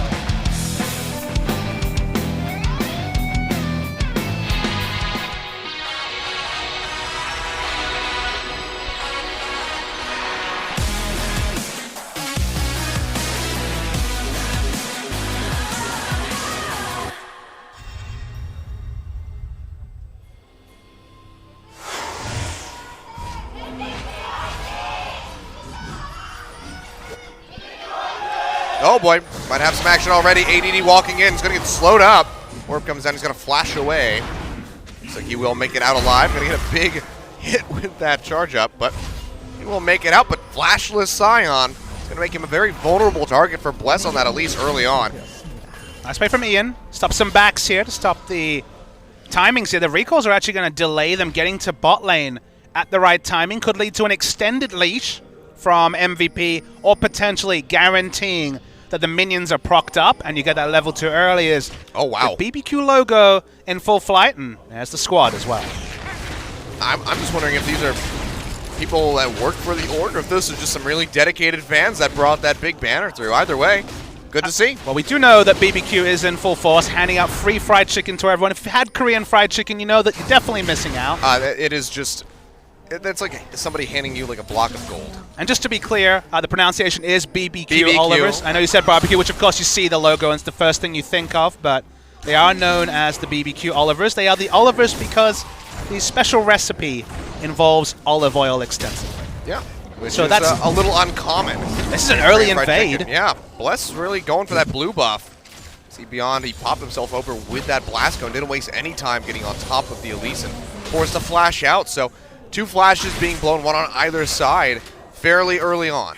And those blast cones have actually been really important. We saw a similar invade with Maokai and Kha'Zix yesterday, really clutched Longzhu. So if the blast cone spawns there, you get that invader's advantage of, you're just leisurely killing a blue buff, and then the enemy jungler comes out of nowhere, and you have a half second to evaluate what skills do they have, what level are they, do they have backup, and the invader's advantage means you always get that smite, or you force the enemy jungler to just run away. Yeah, I mean, we also saw Faker using that to get the kill on Umte, so there's a lot of uses for the blast cone. Honestly, one of my favorite plants that's been added. What's your plant tier list, Achilles? You said one of your favorites. Definitely my favorite. Definitely my favorite. What's second? What's the worst plant? The worst one is... What is it called? The honey fruit one? The honey fruit one, Honey fruit, yeah. I don't know. Honey fruit, I'm not that big of a fan of. Oh, crazy. It's going to get popped up. Sion does really low. A lot of base damage. He's kind of my favorite tank. We've lived in the world where Poppy deletes AD carries. That's not ideal. But early game, Sion does, I'd say, more damage than Poppy. Huge burst when you're maxing the Q first. Don't quite have the lane harass of the old Emax, but still, do a lot of damage. And tanks that do a lot of damage early then fall away late, it's kind of how I expect the meta to be. Well, Beyond says hello as that ward comes down. Crazy. He'll get a couple 20 free gold from the rest of those Krugs. Comes back into lane, has a cull on the Jace, so really going to be delaying some of that heavy damage spikes that Jace can get. Obviously not too worried about the harass after that first trade. You might have thought he would reevaluate, but gold value thing probably coming through in terms of picking up the cull, and will hit his timings just fine. So despite being forced to recall early, no big worries for Crazy. Yep. Ian had spotted out Bless with his ward on the lower side of the river, so played up quite nicely. So Bless decides to go ahead and back off, and he'll be roaming down to the bottom lane. He's going to be on Totoro to see if he can set up with a big hook. He's going to start pushing forward. Does land it onto Max. Can they follow up the Cocoon? Thrown out to Mata, or Baha rather, doesn't connect. Max going low. They'll take that Dark Passage away. BBQ, they lose a couple summoners for that one. They get the exhaust out of Max, but they lose a heal and a flash. They had to use the flash because, of course, when Rengar is coming in, suddenly the brushes are going to lead to so many gap closes, and you have to go for the emergency flash early and not have to worry about just not being able to get out. Flash is not valuable the moment the Rengar's already closed the distance. Oh, smites the minion to get the Cocoon onto Max. Now gets the flash out from him. A little bit of a style play there from Bless. Looked pretty cheeky, but getting that summoner spell is going to be quite nice for him. Just maybe we'll be able to find a time to revisit this bottom lane. A lot of action around bot, as you say. Heavy skirmishing, and I mean, we have an Infernal Drake as our first one on the Rift, so have to expect that that's going to be highly contested as we approach the 10 to 12 minute mark. Small subtle roster change that we didn't mention that was relevant if you actually caught the promotion relegation matches right at the end of last year is that Ares is no longer on the roster. He was ESC Ever's jungler when they went international, when they won IEM Cologne in 2015, but he's now gone full-time as a coach. He played in that promotion tournament, but finally retired. So Bless, who looked good at the start of last season, just like ESC Ever, and then fell away, is back in the roster. The word is that his mechanics certainly are better than Ares's, but he didn't bring the shot calling in the late game, and his decision-making let the team down a couple of times. It led to a lot of inconsistency. He's had his time, he's had an off-season, he's had his time to work with Ares, now a coach, so hopefully he's picked up some of those intangibles to go along with some really solid mechanics on his side. Well, I mean, getting that Smite Cocoon off was pretty good looking. But the time investment's pretty sheer. I mean, he's actually being doubled or thereabouts by Rengar, so spent a lot of time in bot lane and wasn't successful in actually picking up a kill. Have to try to make up for that. So he's working his way back. He's not having, too terrible a clear time, so she'll be able to work her way through the jungle, but definitely wants to get a kill on the board. That first blood still up for grabs, as opposed to how we saw things in the first series, where we had really early first kills. ADD now poking around in this mid lane, maybe looking for a charge, but if he doesn't connect onto Tempt, he might end up underneath that turret. Needs to be able to cancel it in time. I didn't actually see minimize the damage that he takes. Shockwave be used. Seems like it was used at some point. We missed that. The drive-by from ADD, where he uses the unstoppable onslaught mid-flight. You put the ball on top and then ult, is quite a fearsome wombo that might catch Syndra unawares, but maybe it was just a communication thing. But some form of hula hoop happened, and no ult was to be found. Not exactly sure how that one went down. Max goes in with the dredge line, though, connects onto Totoro.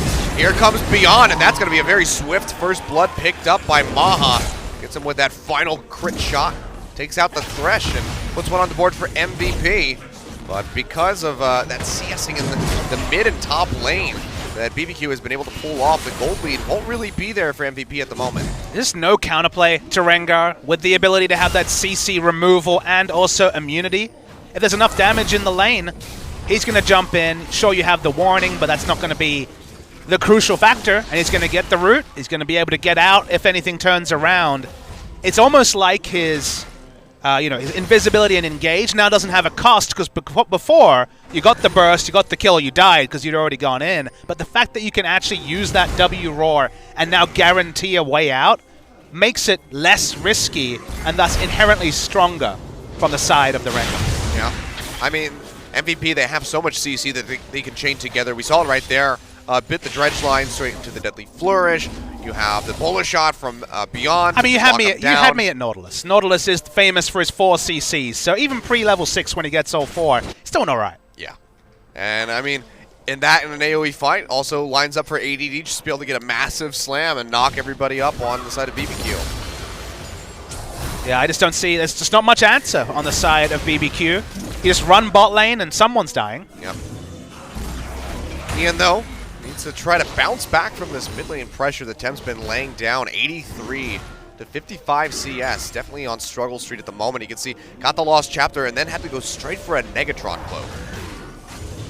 Yeah, I mean, it's just the itemization you have to take against the Syndra. I know there's going to be some readjustments to things like Chalice, but Chalice is so far out of the meta compared to Lost Chapter now that, you just have to itemize into Abyssal. It's not ideal. You can definitely outrange the Abyssal 600 range marker if you are the Orianna, given the way the ball tether works, but this is the itemization that most mid laners have to take against Syndra. You don't have that breathing room otherwise. Yeah. Well, Jonas is going to be on Beyond. Try and turn this lane around. So far, it's just been farming up quite successfully. Still has a slight little stretch over Bless plus that assist. I mean, what you can say, though, is in the late game, the ball carriers are just all over the place. Both Rengar and Sion have ways to guarantee they are in position to land that big shockwave, and Nautilus does a pretty good backup job as well. So yeah, I mean, you can just flash in with a Riptide, slow everybody up, and then just pull them in with a shockwave. So MVP, they definitely have that wombo potential. It's just going to come down to the cohesion, the communication, as to whether or not they can pull it off. But see right now, throw down that control ward. Going to be looking for this Infernal Drake. Tempt is roaming down, has that blue buff. Totoro risky coming in as well. This is going to look pretty bad. Crystalline Arrow not going to connect onto anybody. And now Maha opening up with the curtain call, firing off, gets a little bit of damage in on the multiple members of BBQ. Meanwhile, it looks like the TP stopped in the top lane. ADD is not able to come in to help the team, and that's going to be Beyond going down, followed by Ian. 2 kills picked up for BBQ, and they're going to transition that into the Infernal Drake. Just really greedy stuff from MVP. You can understand the lure of picking up an early Infernal Drake, but given how straightforward the comp is, if Orianna has to be respected, if she can farm and get ability power, why go for these early objectives when it feels like the mid to late game is pretty insured? Ensure that Orianna gets farm should be the real true objective for MVP. Dredge line on the Max. They're going to try to deny that Dark Passage, but they can't do so. Ghost will be able to make it out with his life. Also picked up a blue buff for his troubles. Take another look at this scuffle around the Infernal Drake. So the reason why this doesn't work is that the inside track is always going to be on the side of Orianna. And as you saw, ADD had the teleport cancel. But the big story here is that Syndra has lane pressure on the Orianna, therefore Syndra will get to Drake first, and thus that makes it that much less likely that you win a fight. Free damage from the Infernal Drake, which does extra damage onto the people taking it.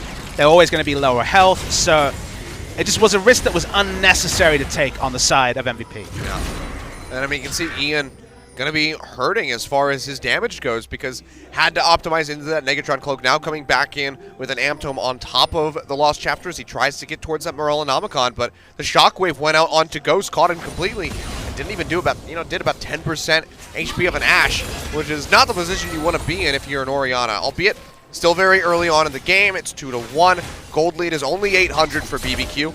So MVP definitely have time to bounce back from this.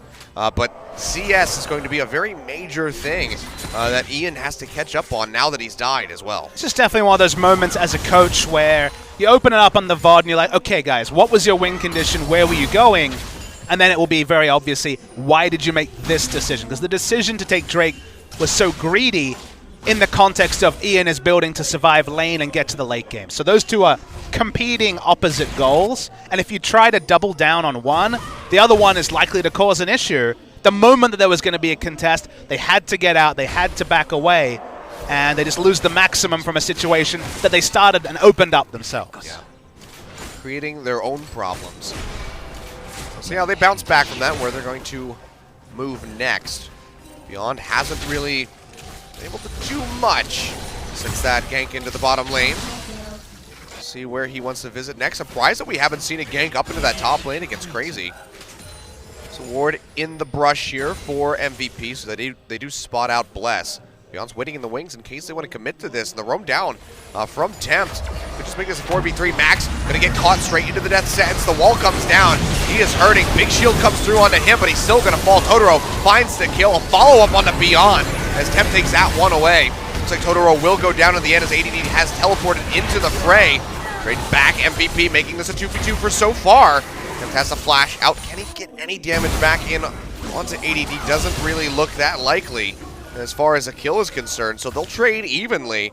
TP down on the side of MVP. Crazy tried to roam down, but just couldn't get close enough in time. So the reason why MVP took that, even though they knew Syndra would be there first, is that Sion had teleport, and Crazy's came up just now. Wasn't available for the skirmish, but the CC wasn't going to be the main factor there. It was the fact that Syndra was being CC and damage meant that 2 for 2 is a pretty decent situation, but now even though it's only a Jace teleporting, there still is an extra teleport to worry about for 5 minutes, and that extra summon spell investment only took them to even, not ahead. Yeah.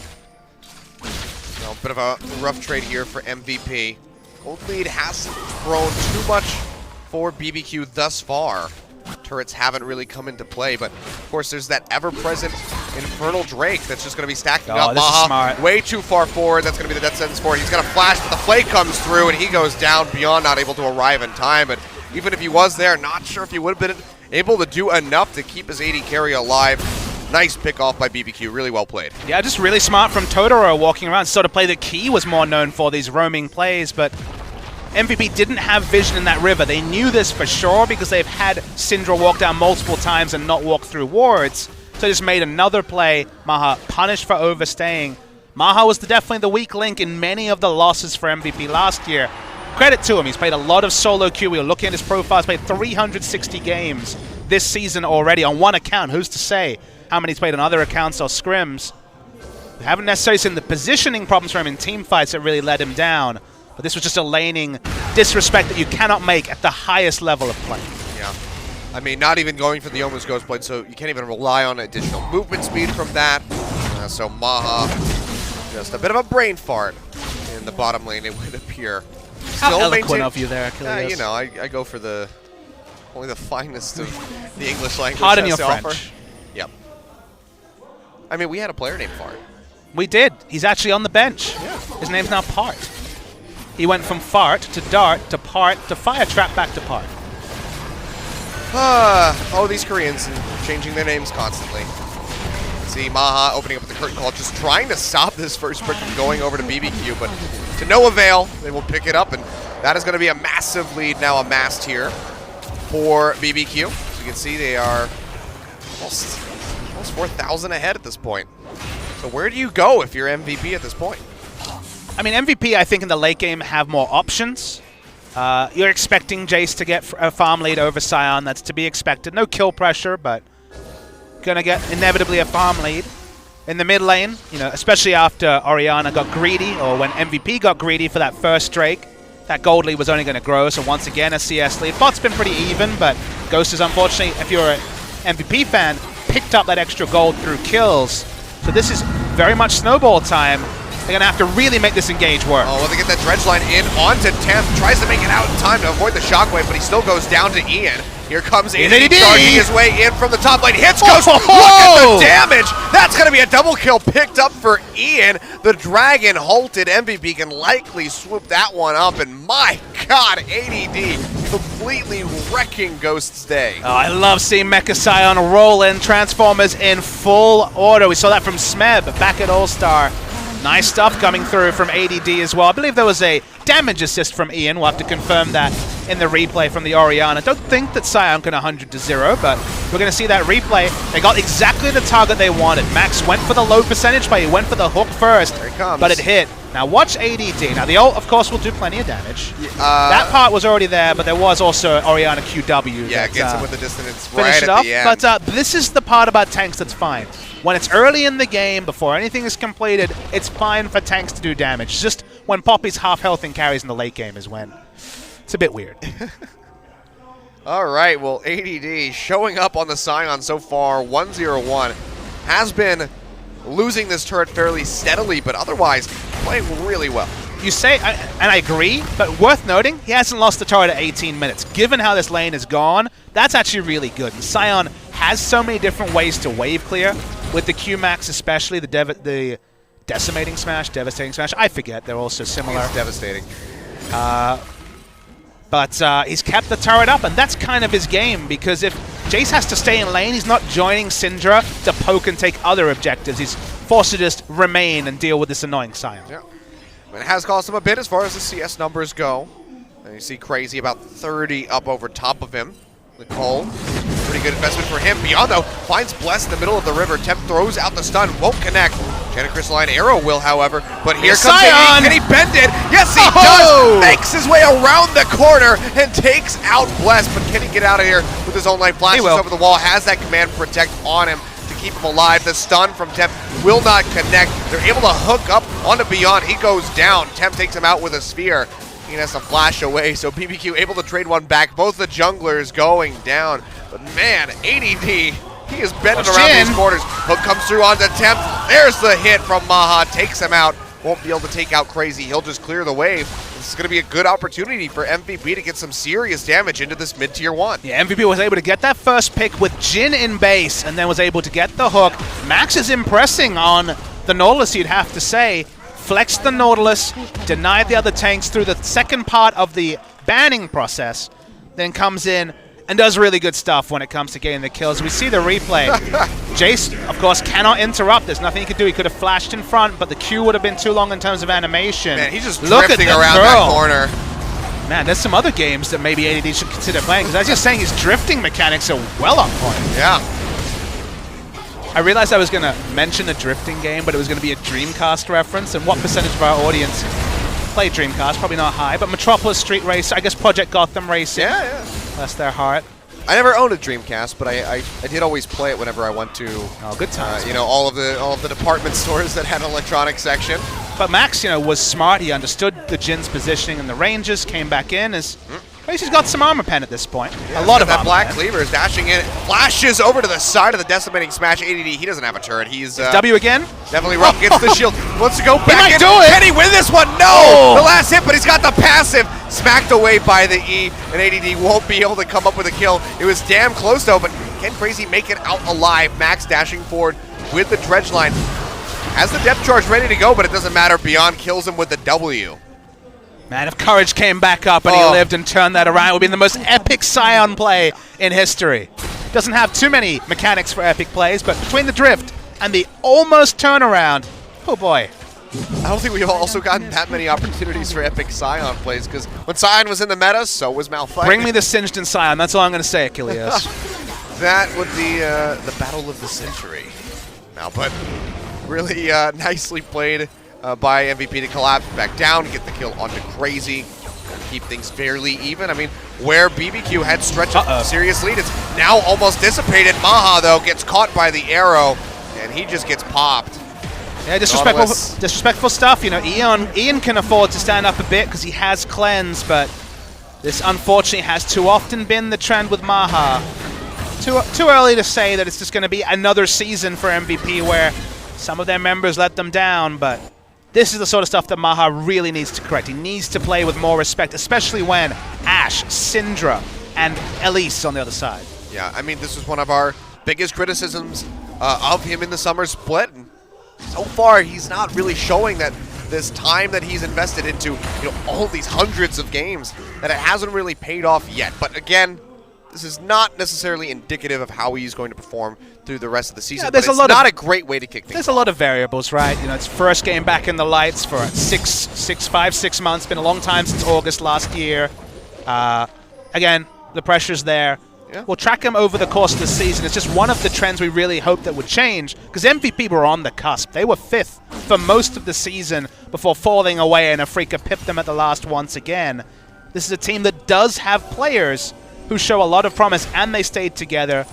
They didn't add a sub. My one thing for MVP was I'd like to see a challenger AD carry just to give competition for Maha, because Maha's been around the competitive scene for a while, was Mark on KT in previous seasons. So a bit of competition there I think would have done well, but their first goal clearly was to keep the players they had. They do have players like Bless, Ian, and ADD, Max as well, who look very good. It's just Maha needs to keep up with the development of his other team members. Sure. I mean, they're one of, 2 teams that have actually kept their full roster? Well, basically 3. Kongdu Monster also. That's true. From Challenger haven't changed. Yeah, with Punch coming in from jungle. That is absolutely true. We see our 3rd Drake has spawned. Nice teleport here. When Drake TP coming through actually going to be canceled. Now ADD says, why would I TP in when I can just charge down the lane? It's going to be coming straight down, just like we saw before. Sion's but ulting. Might be way too late. There we go, yeah. Can't make it all the way down the river. Bless is able to pick up the dragon, so that's 2 for BBQ. Attacking on that Wind Drake on top of the Infernal. Leon's considering committing here. ADD, of course, as we noted, doesn't have ult, so he doesn't have anyone to back him up. Nautilus was also in a very defensive position, so smart not to pull the trigger. Yeah. Just go ahead, peel back. Already had that mid-tier 1, so they couldn't even try to collapse over to take that objective. So BBQ will just inch very slightly further ahead. But so far, it's been fairly close between these 2 teams. BBQ definitely have more options at this point in the game. MVP have to engage. So when BBQ line up for a siege, their siege with Jace, Ashe, Syndra is just so oppressive that MVP have to press a go button. If you mess it up, lose a team fight, suddenly inhibitors are gone. So it's very much hard engage versus poke on these 2 sides, even though BBQ have engage of their own. It's really tense right now. When the ultimates are up, BBQ have to change their playstyle. But if they can blow, let's say, one of the ultimates, let's say Sion's ult is down or Nautilus depth charge is down, they can be just that much more aggressive. Speaking of aggression. Beyond, he's actually going to make it out. Max lands the dredge line onto Bless, pops him, and takes a hell of a lot of damage, but Max does as well. Temp able to finish him off, and now ADD is going to have to limp his way out of here. And they just lose Max in an instant. Support Nautilus. Not quite at 2-3 items yet, but what would the punishment be? They have control over the Baron, but Baron clear is not what they're investing in. Well, they're looking for Crazy. Beyond, he's able to jump over that wall, had the ward for the vision, but Crazy, he's got a hell of a lot of damage. Big heal comes off with the W, and with ADD here, you have to think that the Jace is dead. There we go, ADD finishes him off. Meanwhile, in mid, might have to get a replay of this. Ian able to take out Bless with the help of Maha. I'm guessing it was a deadly flourish because Maha didn't invest the ultimate, but caught in transition, 2 down, including the smite. They didn't even have to use the shockwave. Here comes more! ADD, he's going to charge up the lane. Doesn't quite make it in underneath the tower, and can't bend around that corner for sure. Can't help getting excited every time he channels it. I mean, where's this going? Every time I hear it, I'm ready to go, but I mean, that's 2 members of BBQ down, and MVP, they're going to pull the trigger on the Baron, have wards over the wall. Can BBQ stop this from happening? Already down to half HP. I mean, Sion has Guardian Energy. He can tank 4 days. He's not worried about the poke. That's why he was on the right side. There we go. No way for them to do anything. Stick some wards over. Nothing more they can commit to. And Baron to MVP against the runner play. Oh, we'll get a replay.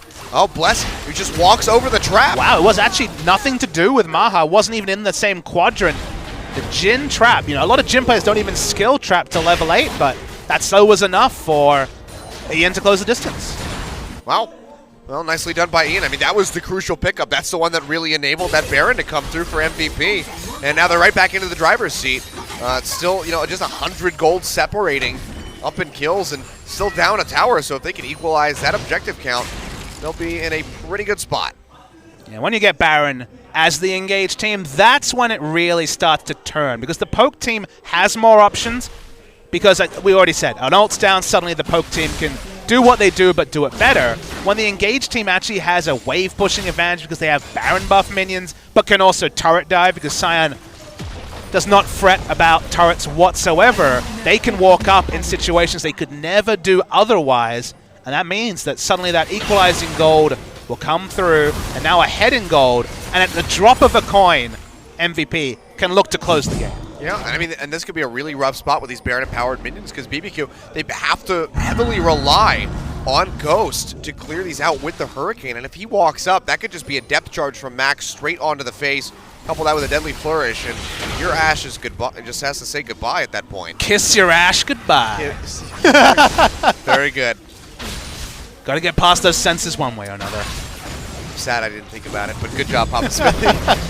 You've earned yourself some BBQ chicken. Yes! Reception comes down. Ooh! Wow, big pop from that last hit onto Totoro. Not quite enough to kill him, but enough to send him back to the fountain. Tier 2 in top goes down in favor of MVP. Now they're finally starting to stretch that gold lead. 1.5 in their favor. Still, nothing insurmountable for BBQ. What does MVP want to do now? They still have this Baron buff for a bit longer. They stick around in mid and try to get the tier 2. They just cut their losses and go back to the base and spend this newly earned gold. A big thing for that to track is when Beyond hits 16, because suddenly the stealth duration from Rengar gets oppressive. You pop it, and then there's such a long mind game that's when someone steps out of position and then Sion or someone else can profit. So level 16 is when that duration gets insane. But now though, still Baron buff, still Sion and Nautilus is finally getting tanky himself in the front lines, and that lets them take another turret and getting ahead in gold of a poke team at 30 minutes.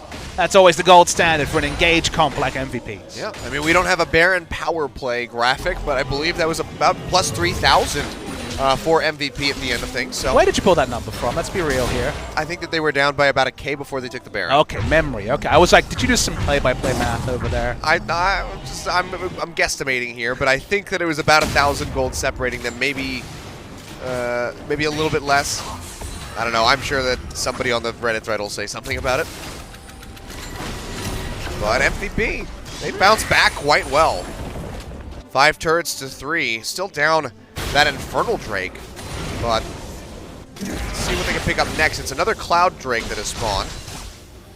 The awkward phase where Orianna doesn't do damage, that last replay didn't tell you, is well and truly over. Yeah. Was able to sit on the Negatron, didn't feel pressured enough to just finish Abyssal Scepter, and now Luden's working on, you have to think Deathcap as the next pickup, in a really comfortable spot as Ian. And when you have the ball carriers that we've gone over time and time again, that Orianna damage is going to hit on 3 members, or it's going to take 3 flashes. Yep. Well, now Baron buff gone, MVP going to start to push up towards this final tier 2 tower in the bottom lane.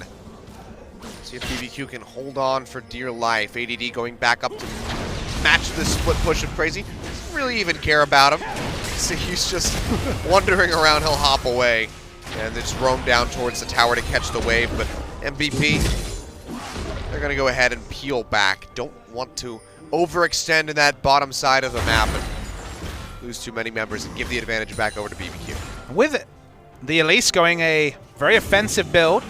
Not really anyone that can stand up on the side of BBQ. Yeah. Sure, Syndra can do some wave clearing from afar. Sure, Ashe can send out volleys every 4 seconds, Jace as well, but no one else can walk up because everyone is a squish, not even pseudo-tanks on the side of BBQ.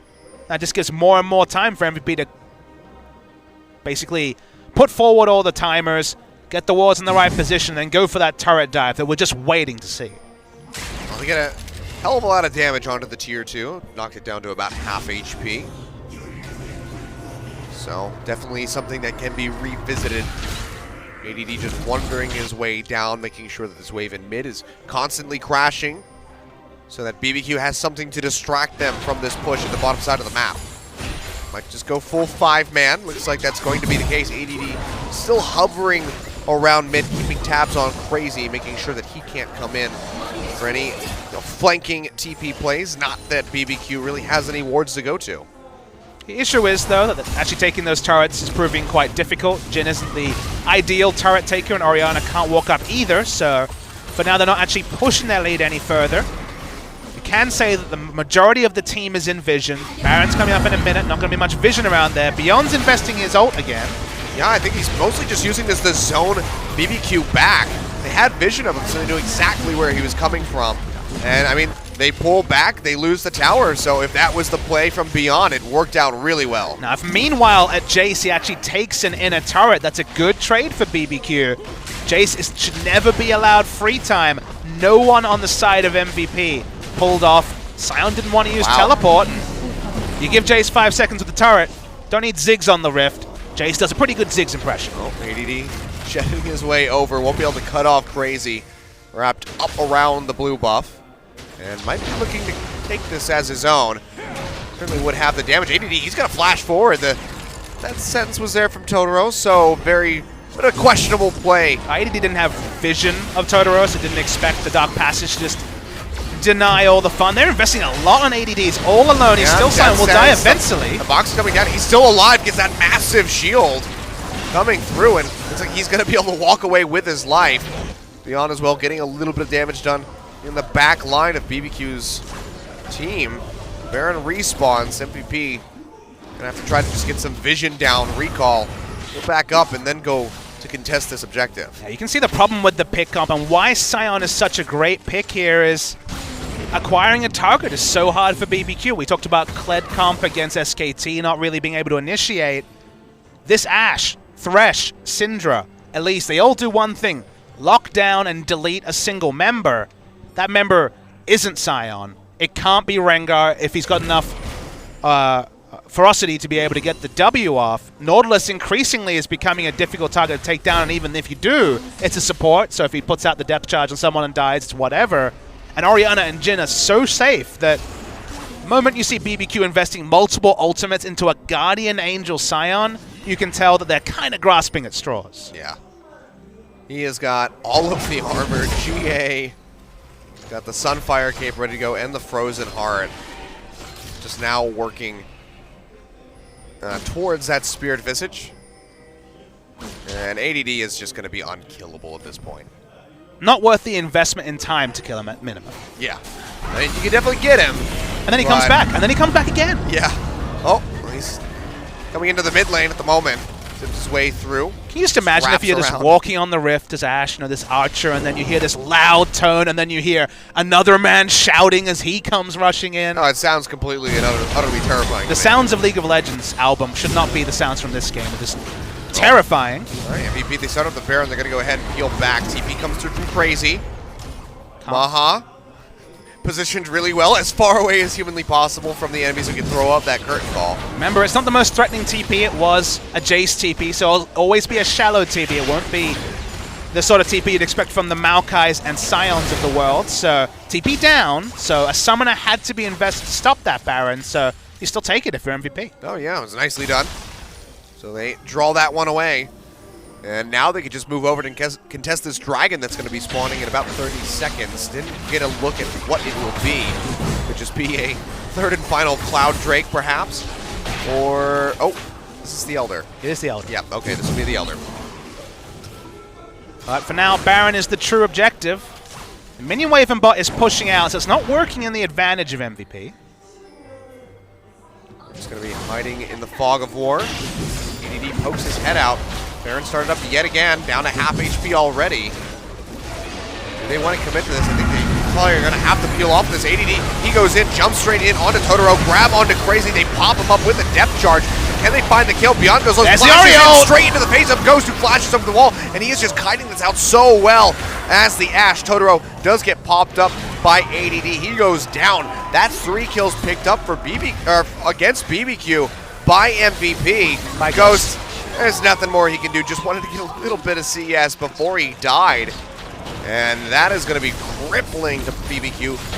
And now MVP shoving down mid lane looking for that inhibitor. Oh man, the Scion mechanics in the replay will be fun to track. They actually cancelled out an initiation CC with the ultimate, of course, cannot be disabled during that ult. And although Bless tries to do his best impression of Huni and proxy the minion wave comes through.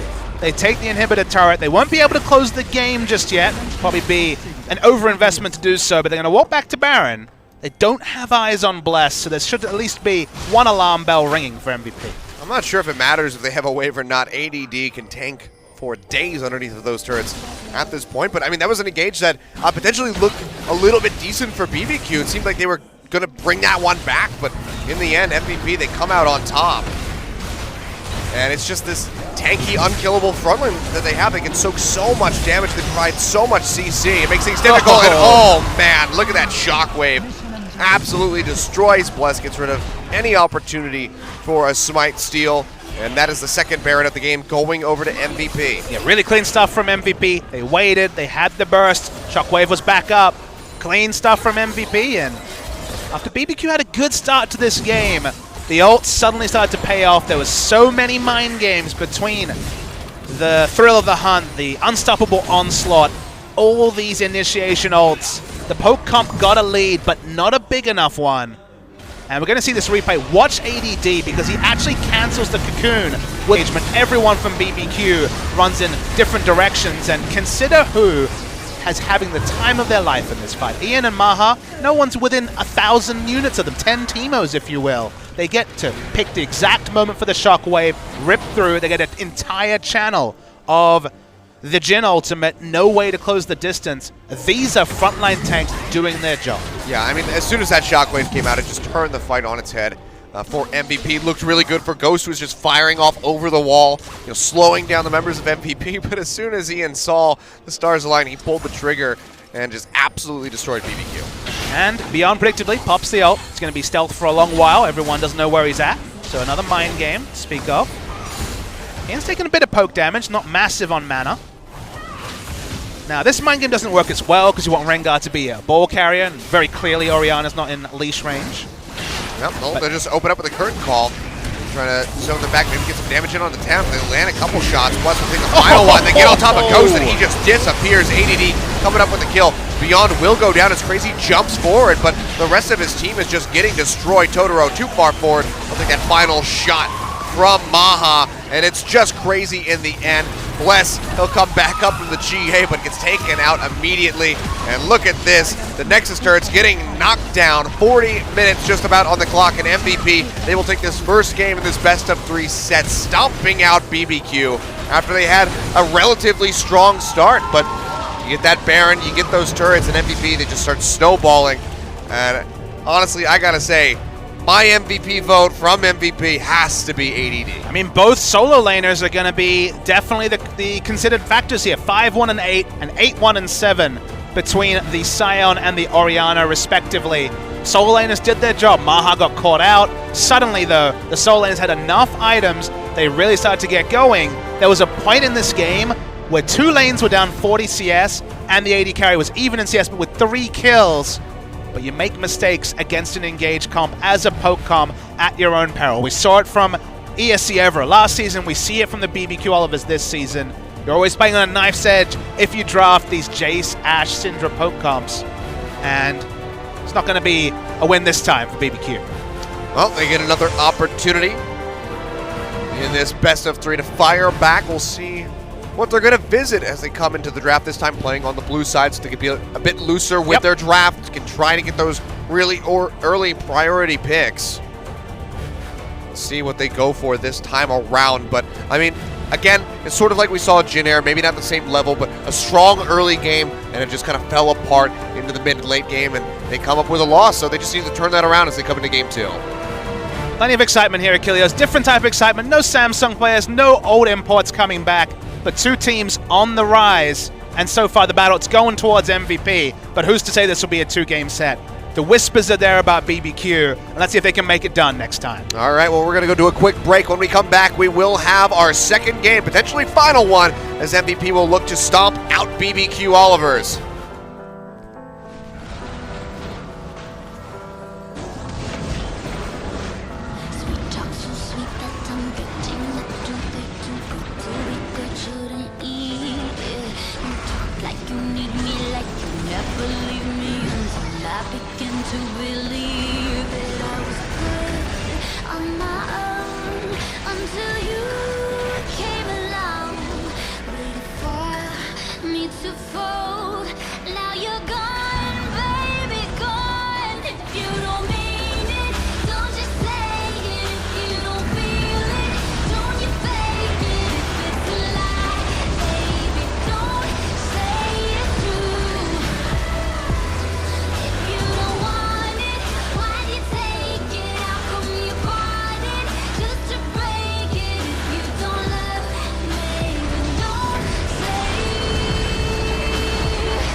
앵커 최동희입니다.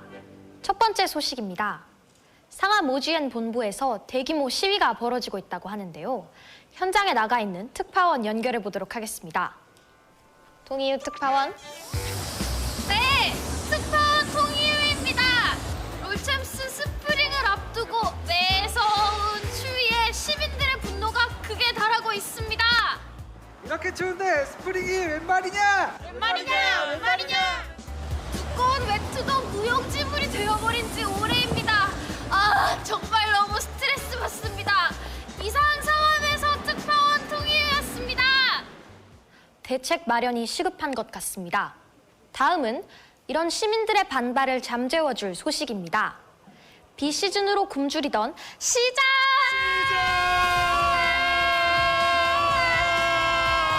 하겠습니다과 청춘부재단은 잃어버린 열정을 되찾기 위해 협력을 선언했다고 합니다.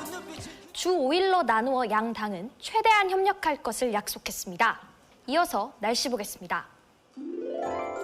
네, 한파가 지속되는 가운데 다음 주에는 봄 날씨를 기대하셔도 좋을 것 같습니다. 화요일에는 뒤틀린 고기압의 영향으로 점차 맑아지겠습니다. 지난 썸머 시즌 북상한 단군 전선과 새롭게 형성된 포창과 권이슬의 만남으로 기대의 물결이 높게 일고 있습니다. 토요일 밤 깜짝 단비 소식이 있는데요. 잊지 말고 우산 꼭 챙기시기 바래요. 지금까지 날씨였습니다. 따뜻한 롤챔스 스프링을 기대하셔도 좋을 것 같습니다. 감사합니다.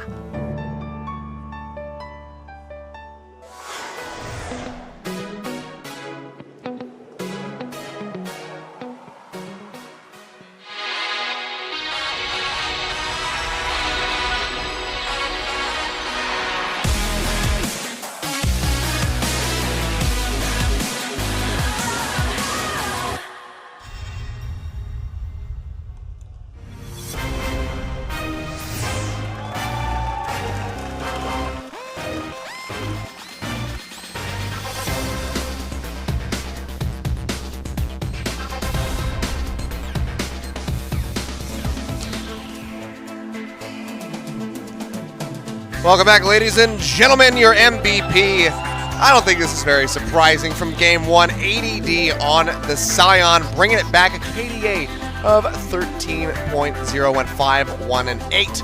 And, man, just has some wonderful plays to watch. He, of course, was the one who could make the progressive TPs. Was against a Jace, so the early laning phase wasn't great. Negative 40 CS, as you'd expect in a melee versus range matchup.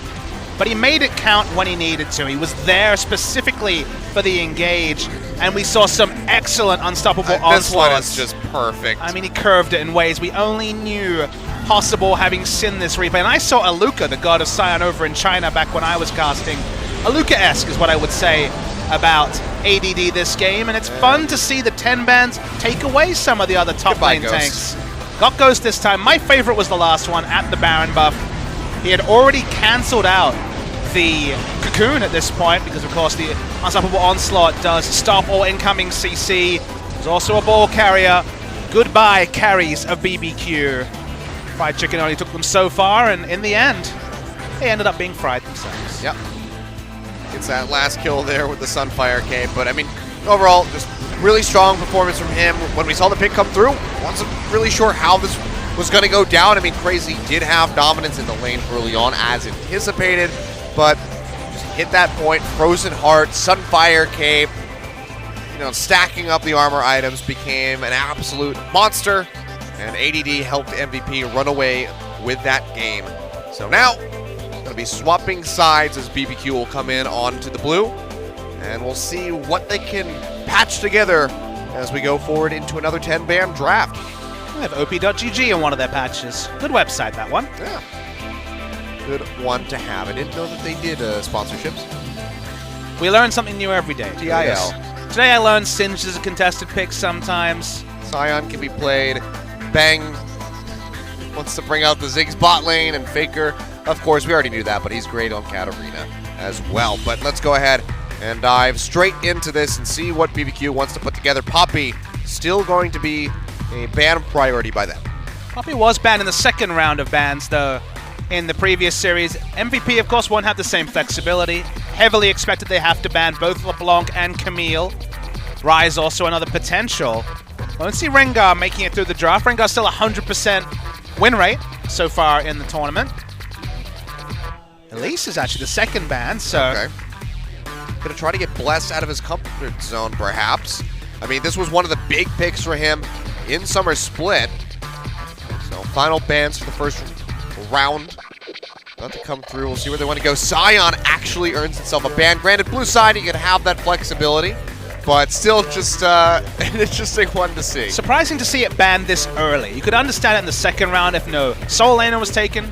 You're just joining us or haven't seen too much of 7.1. Does feel like solo lanes almost exclusively are taking the second round after the second banning phase is complete.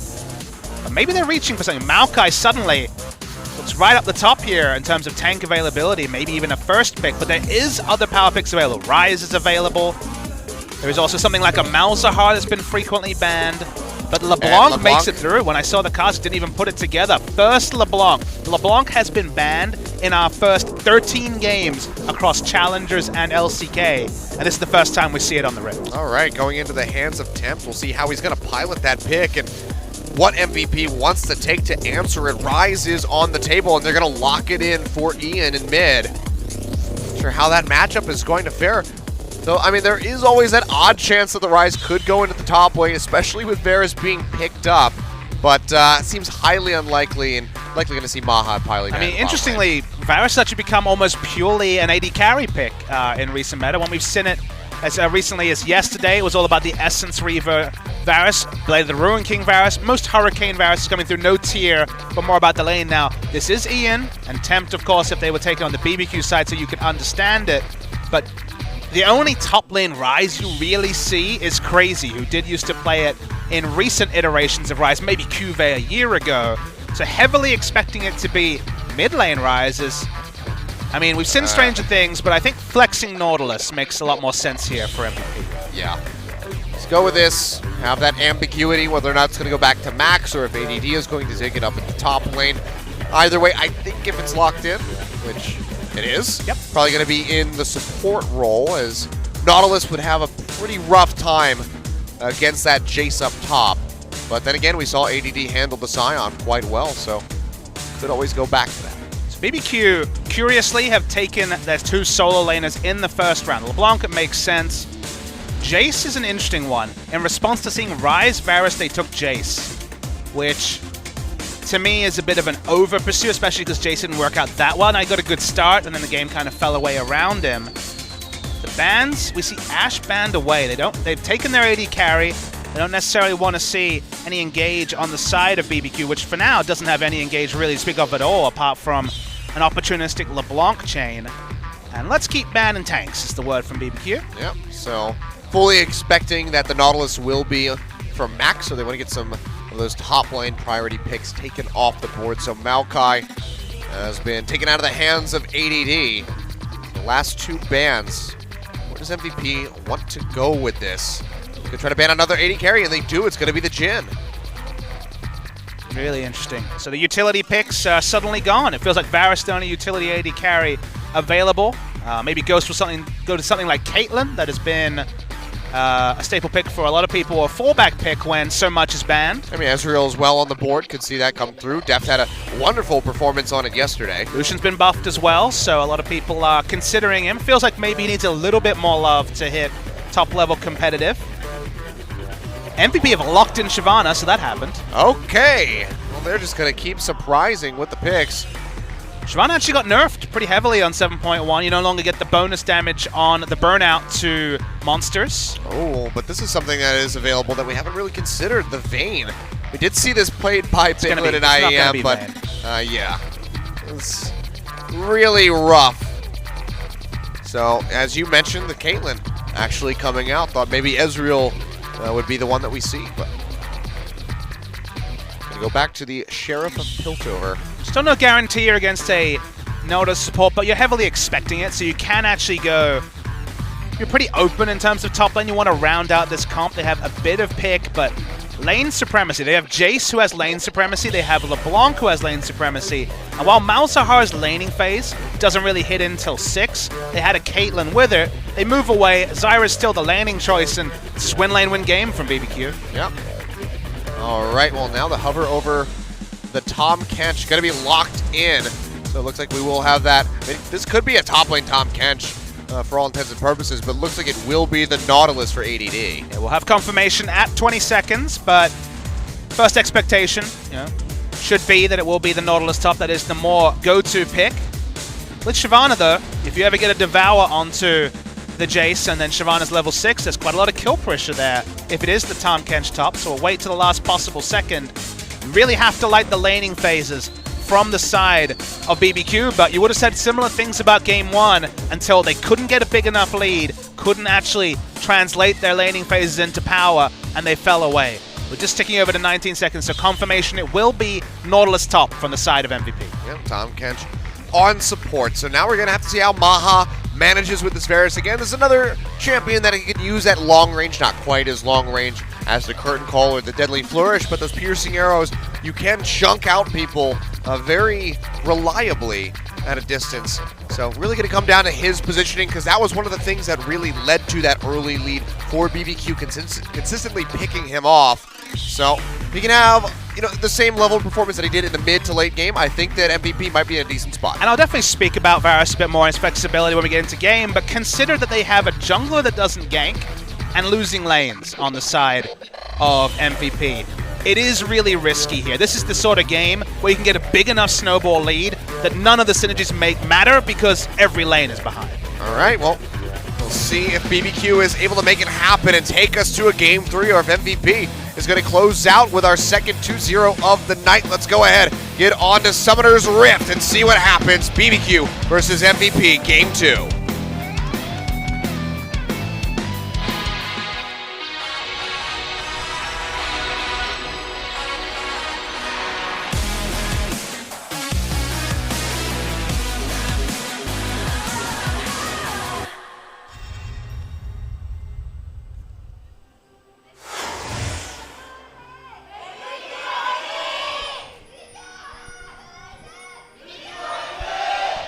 Near the fans, still here at the Seoul East Stadium. And a lot of BBQ fans have come out to support the team.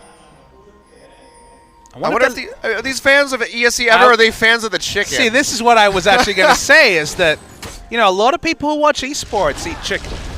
If you ever come to Korea and go to a PC Bang or a PC Cafe, you can get fried chicken delivered to your stand. And somehow that doesn't ruin the hygiene situation like you'd imagine if you're from the West. So fried chicken and computer games do go hand in hand, but I don't know how endemic or how clean that kind of passage over is. I mean, it's really just that Koreans and fried chicken go hand in hand. This is true.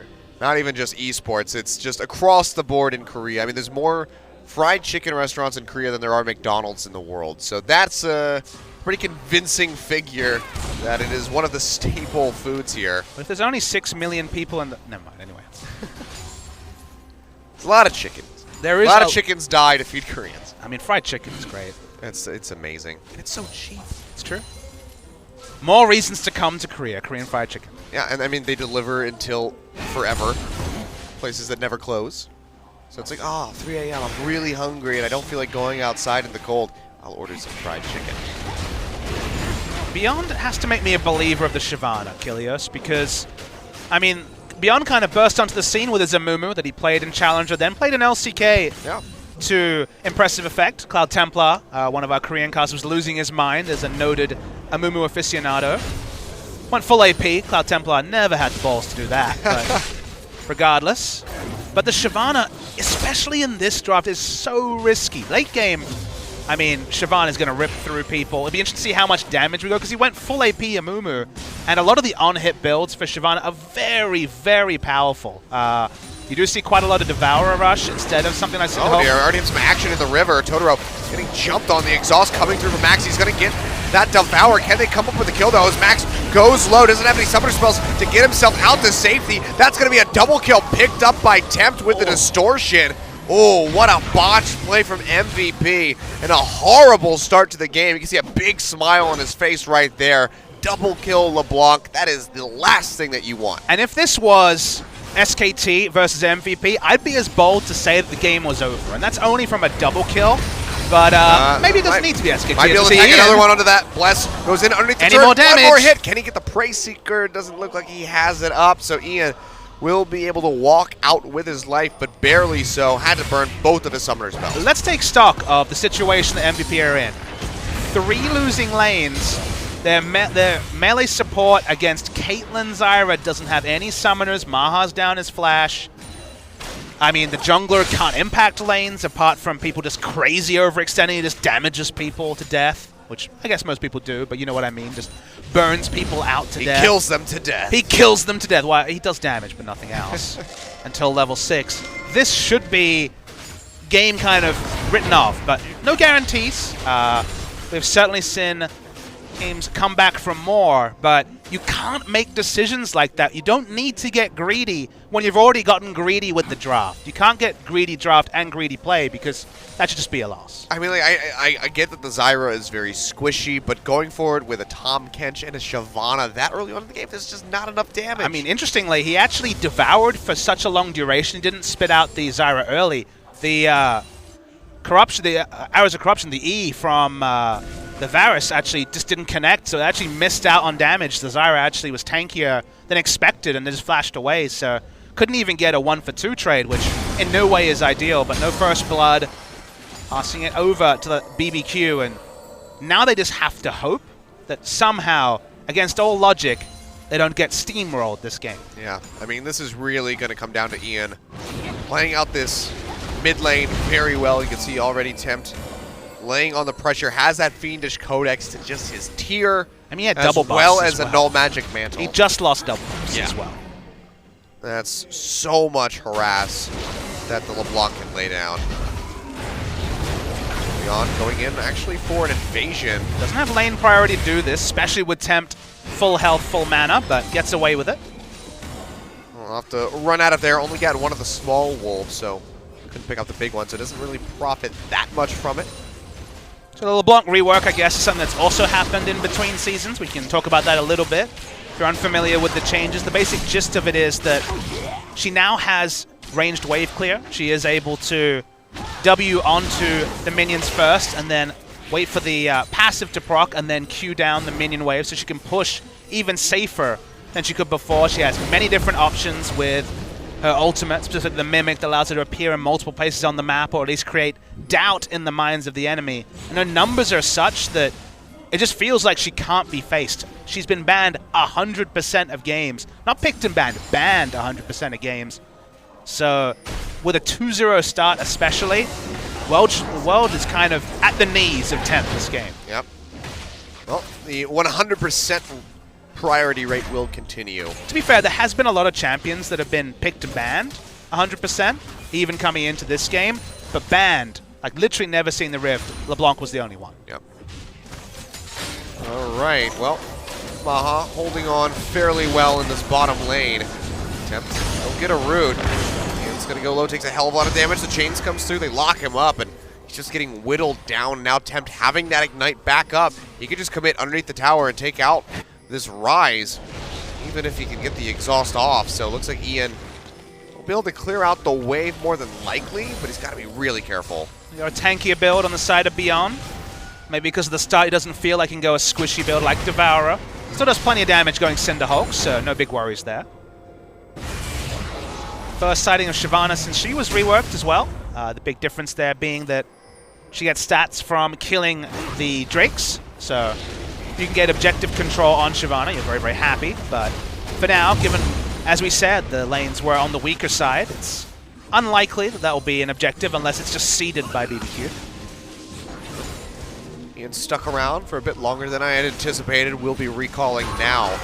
Pick up a little bit more on top of that tier. You can see jetting his way in is Beyond, goes in. The Dragon's set, gets onto Crazy. He's going to flash away. Still very low, but they'll just let him go. They're satisfied, just getting the flash out of him, but I mean, ADD used his and the Ghost was burned by Beyond, so really MVP, they spend more than they netted, and they're going to lose a tier 1 turret in the bottom lane. Yeah, it's even earlier than it would be. With nothing else being included, i.e. no 2 kills early, you still expect this turret to go around 10 to 12 minutes, just given the reality of the Tahm Kench lane. This is the cost you bear, so that's why you only really drop Tahm Kench when you see the Ashe Nautilus, and you're like, well, I need this. Like we were surprised that we didn't see in the previous game, but given the acceleration of the pace of the game from the first 2 kills, turret goes down, and now if you're BBQ, start parking that Caitlyn and Zyra in other lanes and keep the pace up, because that late game fantasy is looking further and further away for MVP. Yeah. I mean, you can just move the Caitlyn Zyra up to the top lane. Oh boy, Maha. Not able to get the recall off in time, and he goes down. Tempt uses the Ignite. Don't think you really even needed to commit that Summoner spell over to the kill, but just for good measure. And Maha will go down, so just recalling there without a turret. That was definitely one of those Euronews moments. No explanation, no commentary necessary. The moment that you get that close and hit the chains, no outplay potential for Maha. They knew that both summoners are up, so just went for the Ignite preliminarily. Pick up the kill, no comment necessary. BBQ looking for more, but this might be too much. Must go really aggressive. Temp comes over the wall, lands the tether, has to snap back. Ian goes low, throws down the ultimate just in case he needs to warp out of there. But take the Drake. See the aggression yet again coming through from BBQ. They just need to kind of temper that, make sure they don't get complacent, overzealous. I just don't feel like a 4th kill is worth investing a flash from. Let's just take the Drake. You have insane pressure on the bot side. You've already had the LeBlanc kill the enemy AD carry. The turret is down. Well, they're moving to it now by the look of things. We see Bless down around that side of the map. So, I mean, getting the flash and the exhaust out of Ian is still going to be pretty nice profit coming through from them.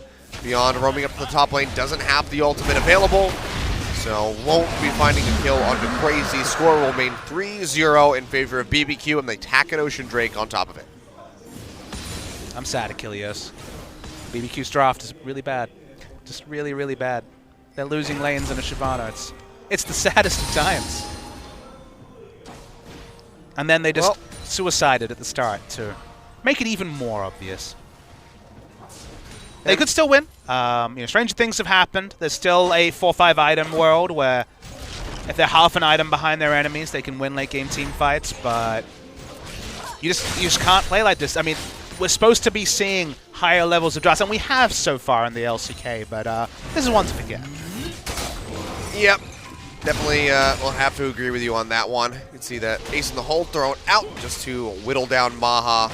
Be fine to stick around in mid for a bit longer and soak up that CS. He's at least not that far behind, less than 10 behind Ghost, to be expected with his Varus Caitlyn matchup. And looks like he's just going to be rushing in for the Man Immune. Shyvana's position is being dictated, although... Oh, yeah, Max going up to the top lane. Doesn't have anybody in tow with him, but get that depth charge in onto Crazy. Devour. Walk him up the lane a little bit, spin him out. Crazy going to try to run around through the gate to get that movement speed, but now with the arrival of Beyond, you have to think that the Jace is certainly dead, and he is. Dredgeline connects in onto Temp, but he's going to snap back with that distortion. And does he want to stick around? No, looks like he doesn't want to get too cheeky and try to go for a kill onto ADD. He'll just peel back. Doesn't arrive in time to save the life of his Jace. That's 1 kill picked up for MVP, so they're at least on the board. And there's nowhere for BBQ to counter pressure. They already have the obvious objective. You see 3 men or 4 men invested in top, then clearly the other side of the map's where you want to get advantages, but Drake is dead, outer turret and bot is dead. Varus can still wave clear in mid despite being behind, so... Well, it's just a free kill and a bit of a steadier on the side of BBQ. Gonna need quite a few more of those before they're truly in a competitive state. Yeah, about 3,000 gold down to 12 minutes is a really rough spot to be in. You see BBQ free to just shove straight into the top side of MVP's jungle, throw down some deep vision as well as take away that red buff. I mean, this is the way you play an advantage, especially with a comp like this when they have pick CC, when they have CS advantages and early damage itemization, is that there should be no free camps. Oh boy, Ian, I don't know if you wanted to really stick around here. Gets the shield, popped up by Bless. They haven't gone in for the kill yet. There we go. The distortion 4 attempt finally pulls the trigger on that one, and Ian just gets destroyed. MVP will be able to trade turrets by the look of things. Say trade, but watch mid lane as well. Sin on at least on the portraits that they've been under this turret. Yeah, Ghost whittling this one down. So it's a trade in the most optimistic of terms. It's also their mid lane turret basically dead. Well, MVP is finally getting an objective. Not able to contest for that dragon at all. But tier 1 in the bot for them. They lose their tier 1 in the top. And it's only a matter of time before this one in the mid goes down as well. So BBQ, we got to say, they're really playing the pressure game quite well across the board. Yep. Keeping their foot on the accelerator. Beyond is spotted out, trying to steal away the Raptors. Plus has been playing around top side. Doesn't really have any tunnels though, so nowhere to go. In fact, there is the one tunnel, as we can see in the Raptor pit, to make it to the bot side of the map. Looks like he's going to recall and buy though.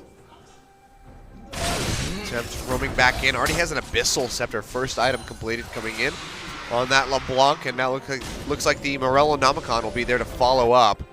Ian just trying to get to that Rod of Ages. 14 minutes, doesn't have it completed, so he'll be a ways away from full stacks. And now with the blue buff, the onslaught of spells that Temp can just continue throwing out at the members of MVP is endless. But they've kind of run out of easy objectives, Achilles. The next Drake in a minute 45, sure. I mean, mid-tier 1's kind of an easy objective at the moment if they group up. I mean, you have to say, though, Rise pretty good at killing minions if he can get his E to spread along. Varus, Q is very strong. They're going to go for an objective that never dies, which, of course, is the Rift Herald. Yeah, this is true. This is definitely nothingness for you to do. Exactly. This is like, we've got so much time, let's kill the Rift Herald. And of all things, MVP wants to fight over the Rift Herald. Beyond goes into the pit. He's all by himself, still has the Dragon's Ascent. So he might be able to just take this one away. And BBQ starting to split up towards the top. Onto ADD. It goes low. Smite's way too early, but Maha's actually able to pick it up. Ian on the sidelines. In the meantime, he gets taken out. Nothing you could really do, and that warp's not nearly fast enough to escape the grasp of that LeBlanc. But a kill for Rift Herald. That's fine. I guess from the side. That's right, they weren't actually able to claim it. That's amusing. Yeah, the buff just expired. With Rise dead, suddenly even Varus might not be enough wave clear. They're going to get at least 2 or 3 more shots honestly, in. Temps could probably just two-shot Maha at this point. The turret will go down. Ghost finishes it off, so all of the tier 1s have fallen in favor of BBQ. And that cements that the contest wasn't worth it, is looking for more kills. Oh, that feel when the LeBlanc could just destroy your Nautilus. Yep. Now they're coming through yet again, locks him up, throws out the Riptide. He'll get the slow. Devour there from Max to waddle his way up. Will save ADD's life, but barely so. Seeing a tank battle, Beyond still has very high base damage and has been able to farm up, even with the 20% reduction in damage that was taken away in 7.1. You still do rip through the camps as Beyond on this Shyvana. Yeah, but how crazy, going to be applying pressure up onto the tier 2 tower. He clears out the Krugs. Wave getting ready to crash. You can see ADD working his way up there, but crazy on the Jace. Been doing pretty well despite having that, early-ish death. 0-1-0, but otherwise been creating some nice pressure and has a very significant lead over his lane opponent. But the question is who enters lane against Tempt, because it can't be Ian. They don't have vision of Tempt. He can't really enter a sideline. ADD, it's been established, dies slower than most people, but will still die to the 5-0 LeBlanc. It's one thing to say LeBlanc hits the Rift, giving her 5 kills is also stuff Nightmare. But BBQ still have to show us that they can play the ordered closing out game. Push up your vision. Keep contesting red buff, blue buff. Count out and be like, okay, they've actually never been able to get in range for Baron vision. Pick up the Baron would be the ordered play, but for now, Drake is the next objective, and Mountain Drake will certainly make that Baron even easier. Yep. You can see just from that headshot on the Maha, working him down to about 50% HP. Nice creative wards here, so Tempt is predictable. Yep, Tether goes out, Beyond takes a decent chunk. And that's just going to be BBQ taking yet another dragon. So we'll tack a Mountain Drake onto the list alongside that Ocean. I mean, Mountain is the dream. A second Mountain would certainly make this game. Oh, look, it is. Wait, no, change. Infernal, I think. That's just as good, but even better. Mountain's so important here because, again, the game plan is LeBlanc walks to a side of the map. No one can actually go on that side of the map. Push up your vision. So eventually move it around the Baron side. Start contesting this red buff. This time is claimed by Beyond. Move your vision further. Know that there was never going to be any potential for wards on Baron. Take the Baron and profit. That's kind of the ordered gameplay we want to see from want to see from BBQ against MVP. But until they actually dot the I's and cross the T's, we can't know for sure. Yeah. But MVP is completely struggling and pretty much at a loss as to what to do at this point. You can see them just trying to farm up as best as they can, but they're not in any position to contest any objectives. And they just, I mean, they can't shove a lane because Temp could just come out over the wall and pretty much two-shot anybody that's not ADD or beyond. One small thing I want to see is for Temp to actually change to a sweeping lens, just to have that Oracle's lens and actually start to be able to clear vision of his own, because no one can be in the same quadrant. Exclusive vision for this LeBlanc is way more important than a spot ward. If you're behind and you need Baron vision, sure, spot ward on LeBlanc makes sense. But this LeBlanc is way ahead, so she is still truly the assassin she was intended to be. Oh, for sure. I mean, the Morellonomicon completed as well here for Tempt. So just in an absolute perfect spot. And you could not have asked for a better early game. Maybe a pentakill at level 3, but the double kill with 1 distortion is a pretty good way to kick things off. And BBQ have just kept the ball rolling ever so steadily since that happened. He's in the hole, chunking out Maha, who walks up into the lane, gets caught, and goes down. That's a kill picked up here for Totoro. TP in from Crazy. They'll find a kill, and Ian just can't do anything. I mean, you said that should probably be written off at level 3.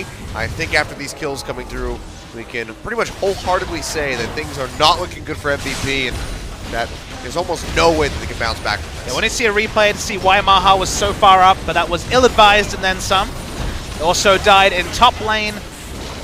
Bonk should be able to auto-attack down this turret, at least low. No, it's still full health, so probably won't die, but regardless, get a lot of pain onto the top turret. These are the mistakes you just don't have the room to do if you're MVP. And again, yeah, I hate to be the doomsayer so early in the game, but with a draft like this, these are just not mistakes you can make. Yeah. Well, they won't be able to get that tier 2, but it's a little bit of damage in onto it, but 7,000 gold lead, 20 minutes, 8-1, and only 1 tower taken for MVP in the bottom side of the map. They have just been completely lost through this game so far. And now, you start putting that pink ward vision, as we're going to see what happened. Oh, they just decided to... Abyssal voyaged in. That's a thing you can do, I guess. It's just awful, Achilles. Should never happen. It wasn't even BBQ's expectation. They were spending all this time coordinating the kill onto the Rise, and then they got a free donation from Maha and Max. Yep. Oh, ADD now getting jumped on. Nice interrupt by Blessed on Burrow during the dredge line. ADD's actually going to commit the flash. Gets a little ill-advised, jukes away from the chain, but it doesn't matter. He still goes down. Another kill picked up here for Tempt. That's 7 out of 9 for him. Max comes through the Devour to take Beyond out to safety. But this is almost one of those games that you just surrender. I mean, it's hard to watch, honestly. As an analyst, there's not much analysis to do. So I kind of think of the what-ifs. I think, okay, why are they ulting in to try and kill the Caitlyn? And the only answer is, well, I hope the Zyra's not there. I hope no one else is around, and maybe we'll get a kill and turn the game. But given that you've been disrespectful in draft in level 2, and you don't have vision and you're disrespectful again, like, you can only hit someone on the head the same times from the same place before they learn. And I'm hoping MVP learned fast. When you say what ifs, and what if we just stopped watching this game and we ate the chicken instead? I mean, the chicken's looking pretty good. I think that would be time better spent. I think BBQ would approve that also. Yeah. I think they'd be rather happy about it. Ian can finally clear waves at 22 minutes. The attempt is just so strong. Ridiculous how powerful this LeBlanc is. We're not even talking about the pick, you know? We're not even talking about the balance state of LeBlanc. This is like the worst nightmare of anyone. Yep. This is my solo queue game when I'm in the first 2 picks and I'm like, well, someone will ban LeBlanc, and they don't. Need to work on my Korean and put some harsh words to those people. Respectfully harsh, but harsh nonetheless. Just say LeBlanc no jam. I think they understand that. Probably ban it away. Or the guy who's in last pick will be like, no, leave it open, I want it. And then it just gets first pick by the enemy team. You're like, huh, didn't see that one coming. Yeah, well, that's always a situation when, like, you're first pick, but you're on red side, or you're not going to get access to the overall first pick, and they're like, just leave it open, I'm sure they won't take it. That champion's like Camille or LeBlanc or Cat, and you're like, Well, this, of course, happened. And then you get those, like, 1 in a million opportunities where it actually happens. You're just like, my God. I have the glorious first pick, and then the rest of your team. Teemo one trick on the other team needed his Teemo. Needed it now. Can't have it. It's disabled. It's true. Actually, I don't even know why. Do we know why Teemo was disabled? There was some... I forget the exact mechanics of the bug. It was just one of those, there's a massive bug, let's not talk about it. So I was like, okay. As in, like, I've read about there being Teemo issues. So. Is the bug just the innate existence of Teemo? You'd think so. After those missed drafts last season, maybe that would have been welcomed. Funnily enough, I don't think he was even disabled. I guess there wasn't competitive games, but there was that one patch where Teemo's auto attack proc Thunderlords because of the E passive. That's not actually the bug, it's a different bug. So I won't spitball, but Teemo's disabled, so I hope it's something no ridiculous. one can hover it, so that's good. I hope it's something really ridiculous, like, oh geez, Ma, just getting chunked out yet again. What if where Teemo, like the mushrooms never expire, they just consistently damage you forever? What if Teemo is actually 110 units instead of 100 units now? We've been misusing the Teemo measuring system. That would be an atrocity. So yeah, I hope that's not the case. That would definitely be worth gotta disabling it so we can extend him. Some days like, yes, I can't misdraft Teemo anymore. Dignitas fans like, oh, thank God. I don't know. The NA audience is usually pretty happy to have the Teemo hovered. I mean, look at all the retweets that Reggie got during the playoffs. We're leading up to. You mean that game that didn't mean anything, so they drafted Teemo in game 2, which was against the spirit of what they said? Yep. That's the way it goes. It's like Beyond goes back to the fountain. Pop the magical dragon. Oh dear. Well, BBQ are assaulting on all fronts. The Baron going down. MVP, they're not even going to bother with it. Crazy. Well, respect Flash away from ADD, knows that with all the CC Nautilus has to offer, the rest of the team likely would have caught up to him, but look how much damage he already got onto that inhibitor turret. It's pretty much dead. 10-1. It's 12,000 gold lead. So where does this BBQ chicken that we have on the desk, we had originally had a bit where we'd come back eating chicken, but unfortunately OGN doesn't show us on camera before Series 2. We didn't know that. I even put my jacket on and everything. Really? It's hot. It is actually pretty hot here. Yeah. For clarification, it's really cold. I only speak Celsius. I know it's 0 to -5. You speak Fahrenheit. That's cold. I think it's like 20-ish degrees, 25 24, maybe? something like that. I don't know. I'm sure someone in Minnesota. I'm spitballing this. Someone in Minnesota's like, that's not even cold. But I come from Australia and the desert. That's so beach weather in Minnesota. This is really with all of the beaches in Minnesota. So actually, I'd never had a true winter till I came to Korea because I grew up in Australia. No problems there. It's like 37 degrees Celsius in Australia at the moment. Yeah. And then I went to Dubai, and I guess you can like go to the middle of the desert in the night and get cold, but no one really does that. So it was just hot all the time there as well. That's not like a fad there. I bought my first sweater a month ago. Ever. Wow. I mean, why would I buy a sweater? It was never sweater weather. But a month ago, you've lived here for over a year. Yeah, I had a heavy jacket. You know, I have other things. I just hadn't explored winter clothes as Tempt hadn't explored killing Ian again. Exploring winter clothes, like something your child It's a does novel in high school. It's a novel thing, Achilles. Oh boy, well, Bless goes in. It's a nice pop-up 3 members. Maha with a fadeaway corrupting arrow. Will lock up Bless, who he's not gonna die. He's all right. Temp goes for it. Chunks out beyond, almost goes down. And I think this is gonna be the end of the game here. I mean, everyone's alive, so, I mean, it'll be the death knell, if that wasn't level 2, or the draft, I guess. Tempt is actually pretty low, so they might back off, sadly. There's a wave pushing in the top, so could just see the 3rd inhibitor go down as well. I've never bought a turtleneck either. I don't think I've owned a turtleneck since I was 7. After watching Archer, I want to buy a turtleneck. A tactical turtleneck? Oh, yes, please. It has to be a tactical one made out of cashmere, so you have to really go hard on the turtleneck investment. You also need to buy like 60 of them. Got to save my esports Skriller a bit more, I guess. Do a couple more events. Save it up. What you gotta do.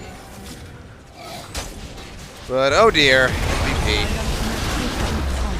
27.5 minutes. Temp going back in. Fearlessly can stick around. The Devourer does come through from Max, who almost loses his own life in the process. And now with the super creeps coming through in the mid and bottom lanes and Baron empowered, everyone's going to back off. We have base gates. I hadn't noticed that before. We got banners. Yeah. It says Champions Korea on them. That's cool. It does. We don't have team banners, though. We're not as cool as NA or EU LCS. Nope. But we've got something. This is incremental, Achilles. Yeah. It's a step in the right direction. Do they have them in China? I don't know. I'll watch the LPL this week and find out. I think it starts on Thursday, maybe tomorrow, the day after. You would know better than I. Twitch.tv/LPL1. Go watch that stuff as well. Is there an LPL 2? Yes, there is. What's that for? I don't know. What's EU LCS 2 for this season when they're not using it anymore? I don't know. Fair enough. Hey, there was a Riot Games 4 they made because there was 3 other Riot Games tournaments going on at the same time before, so might as well have it, right? And now we don't even really use Riot Games vanilla. It's true. All those subscribers. Yep. Wasting away on the win. Ian wasting away on the Rift. He's dead. Crazy snipes him out.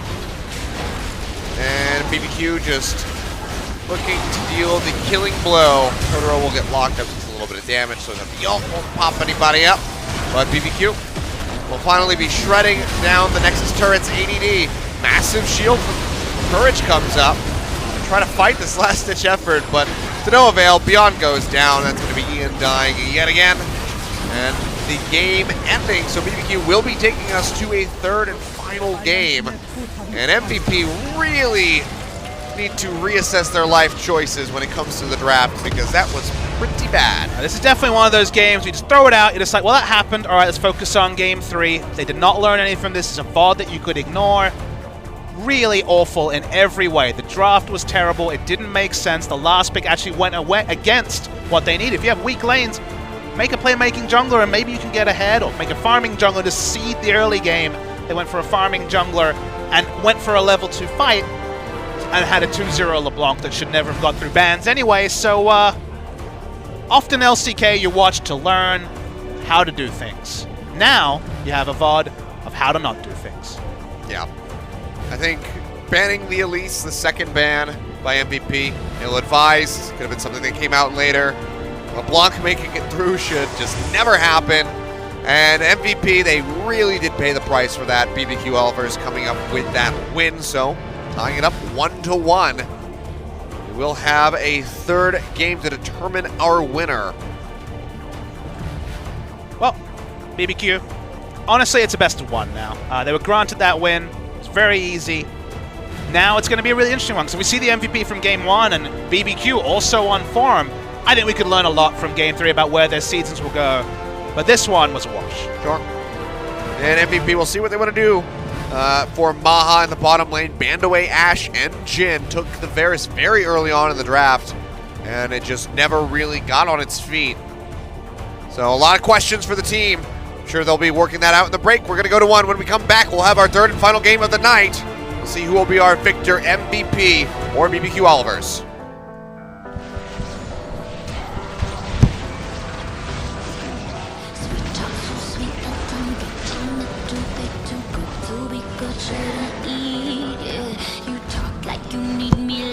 Never leave me until I begin to believe that I was put on my own until you came along, waiting for me to fall.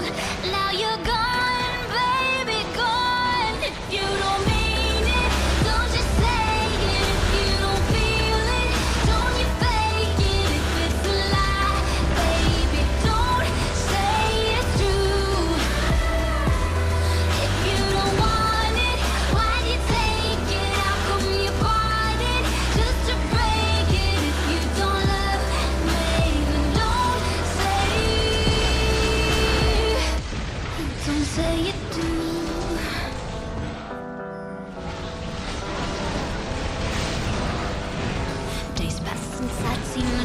Of your face towards a million things caught your attention.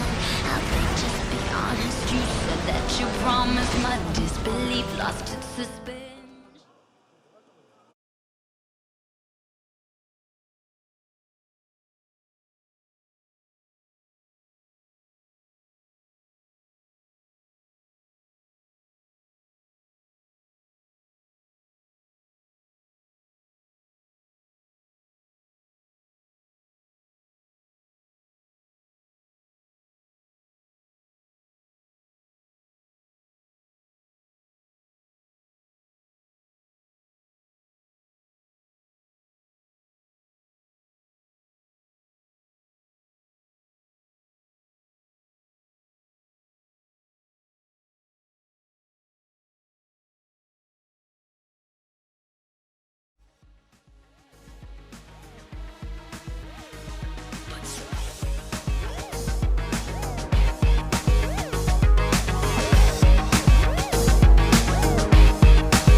Welcome back, ladies and gentlemen. Your MVP from Game 2 on the side of BBQ is Tempt with that LeBlanc performance.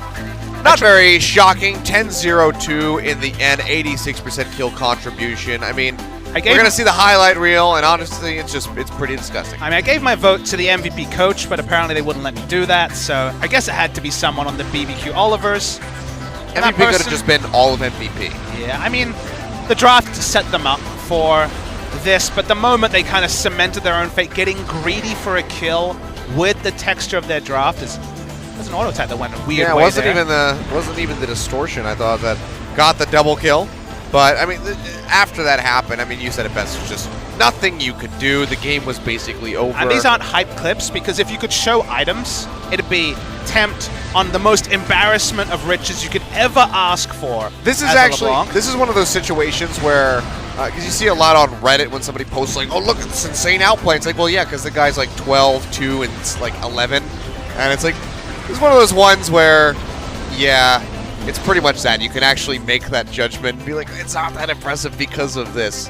Granted, all of BBQ not throwing away the lead, like we sort of saw in Game 1, where they had a really strong start and then kind of slipped up and let MVP back in. They definitely shut them out. And I mean, the LeBlanc making it through the first round of bans was really poor judgment by MVP. I mean, there's leaving Rengar open, there's leaving LeBlanc open. It just feels like LeBlanc is that bridge too far. But it wasn't just the one pick, Achilles. There was so many other variables where MVP tripped up that there's tying two laces together, and there's everyone, for some reason, having all their laces intertwined. And whether it was the coaching staff and the players, they just fell over in the most glorious way possible. And then we talked about sweaters for 20 minutes. Yeah. So that was that game. Yeah, pretty much was that game in a nutshell. But now MVP coming back into this one. We'll have to see what they're going to draw up from the draft and whether or not they've been mentally shattered by that LeBlanc. Yeah, it's best of one. That's what we can say. It's MVP looked good in Game 1, threw away Game 2, and now we get a best of one for all the marbles here between MVP and the BBQ Olivers. Yep. Just ignore the last two games. MVP back over onto that blue side. That gives them a little bit more flexibility. They can snatch up that first pick. See if BBQ still wants to ban the Scion. I think it'd be a bit risky on the red side. And the question is, what's the third ban for BBQ? Because we should be able to say Camille LeBlanc X. That should be the reality of red side drafting. Don't need to be a prophet to know about that. But what does MVP want to do? They have pretty much ultra freedom here. You never want to give away 2 power picks in exchange for only one, unless that one is the Rengar, Camille, or LeBlanc of the world. But Ryze is already a champion they don't want to take first pick or give away first rotation. So for me at the moment, eyes are on MVP and how they go with this draft. Yep. Jace will be banned away. So that'll open up ADD a little bit in that top lane. As Crazy has played it in the first 2 games. I like how the music kind of takes the next ebb as the bans get interesting. So the first 2 are there for red side. Now we can, all right, let's play some video games now. We need a song for like every phase of the draft. I know.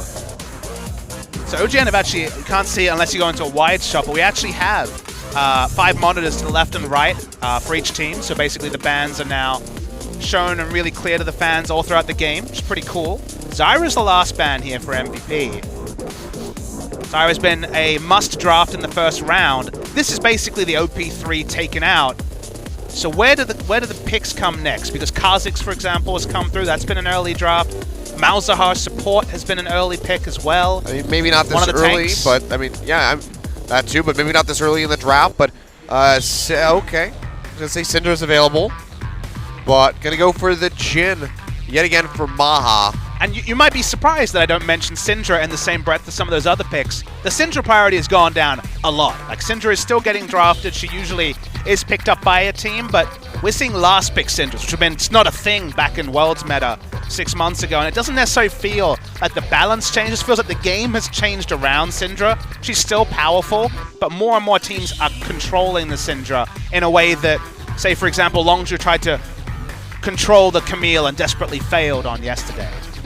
All right, well, Rek'Sai snatched up in the jungle for Bless. Still do have Kha'Zix on the board if Beyond wants to opt into that. Very snowbally jungler. Had pretty good performance on the Rengar in Game 1, so could just keep it consistent. And Caitlyn yet again coming in for Ghost. Ash was available. Surprised not to see it, but that does leave options open for MVP. Suddenly, you're not worried about the pick comps that have been very frequently picked up on the red side here. We see a lot of Ash Nautilus, Ash Maokai first round drafts.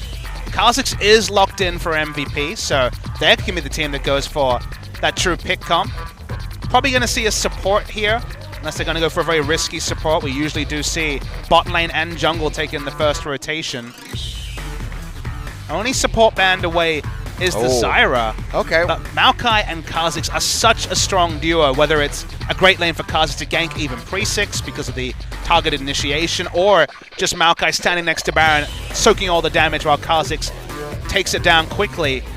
These, to me, are a really powerful duo, and you just add in that Cassiopeia, and then Baron is just a threat from 20 minutes onwards if Cassiopeia just has something as trivial as a blue buff, or if the team even has one mountain drink. Yeah, I mean, Maokai's been banned in the second round in these first 2 games, but Malzahar will actually get to see it today. They've been unpicked or banned out by teams throughout. So we'll be coming through for Totoro in the bottom lane. So Caitlyn Malzahar sounds a bit hellish. Yeah, and we are expecting it to be a bot lane Malzahar, as has been the meta recently. A lot of Ziggs and Malzahar duos that are going to be hitting your solo queue games, but outside chances mid or top. You might be surprised if you're tuning into LCK that I mentioned top lane, but Trace, formerly of Jin Air, had a lot of top lane Malzahar. No longer going to be hitting the rift on the player side, is now a coach of Samsung, but again, play lip service to the past. Zyra banned away, and Misfortune ban is a really curious one. Misfortune does do well in lane against Malzahar, but does fall prey at level 6, like we saw Mata a couple of times against the Rocks Tigers in the first series of this tournament. Cassiopeia banned on blue side. Interesting. I would have liked to see the Cassiopeia for Ian again, just so they have that triumvirate of insane Baron damage, but is a pick that Tempt has played a lot of. Tarek banned away, so double support ban from the side of BBQ. We haven't really seen a whole lot of Tarek as of late, so this is a really intriguing one, I guess. To me, it's almost a junk ban because they want something high priority because they have the first pick. Could be. The second round because, again, sure, Max has played Tarek quite well in the summer season, but Tarek has fallen way, way down as every mage appears to be a bot lane champion now. Tarek's laning against Malzahar is very, very painful as well. Orianna banned away. Now, we've seen a couple of Azir hovers. It feels like Azir is back in the meta in a little bit of a way. We are seeing more and more mid laners, at least in solo queue, play more of the Azir, and okay. We saw some Shen in the EUCS games. People are saying that Shen is another one of these tanks you can plug and play into the top lane, and Shen versus Maokai. Cameraman, don't need to watch that lane, not much happening there. If there's not a jungler, I don't want to see it. So they will lock that one in. Actually, it's going to be a mid lane Echo for Ian. Now, Echo can lane against Syndra. It's one of the reasons that we see it here. It isn't a flex pick like we saw Longzhu flexing yesterday, but this is definitely not a blocker pick for Syndra. You can still kill the Echo early and just, or force the ult and go for the pick, but it is somewhat of a dissuadance. Syndra does fit the comp that BBQ have pretty well. I mean, they need damage. At the end of the day, Malzahar support does decent damage, Rek'Sai does damage early, but Shen provides no damage, so they're looking for damage from the mid lane. How is the matchup for Echo versus Azir? It's a possible one that would be a lot of damage, but Taliyah is a pick that's more in the meta, and they also have the global hell of Shen Taliyah flying down, so... There we go. They're actually, they will go ahead and pick that one up. This was something that MVP banned away in game 1. So seems like Tempt has been playing this in solo queue perhaps. And I like what BBQ has here because they are pushing lanes in multiple different lanes.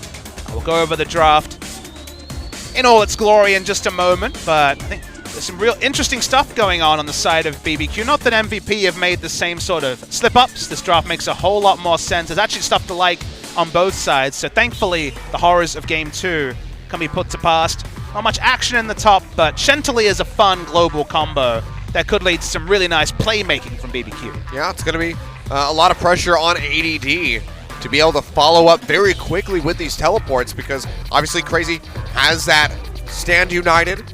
Both can interrupt. You have the Shadow Dash coming through as well as just, just general Maokai Kid can interrupt pretty much any teleport that Shen's going to throw out. So there's some room for counterplay. And both of these guys are going to have to be really on point when it comes to influencing these team fights that might be breaking out in the mid or bottom side of the map. Sighting of that Malzahar support. Talk a bit about the mechanics of the matchups in the game, but certainly very powerful at level 6. And it is. Well, let's see if BBQ can get it off the ground or if MVP is going to be able to bounce back from that second game. They certainly want to do so. This one is for all the marbles, a best of one, as you put it, Papa Smithy. Winner of this will walk away with a win the first week of LCK. Both are going to be thirsty for it. Let's go ahead and get onto the rift. MVP versus BBQ.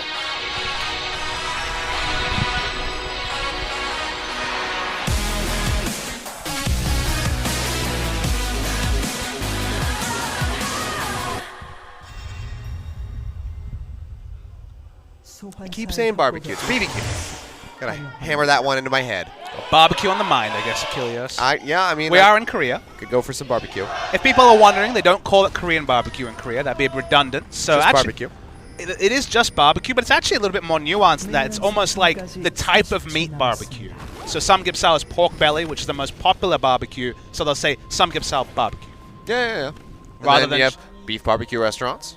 But I mean, honestly, when I came here, I wondered, do they call it Korean barbecue in Korea? I know that's probably my ignorant moment of the day, but I was just like, well, I mean, that's what I've always called it, so I wonder. Yeah.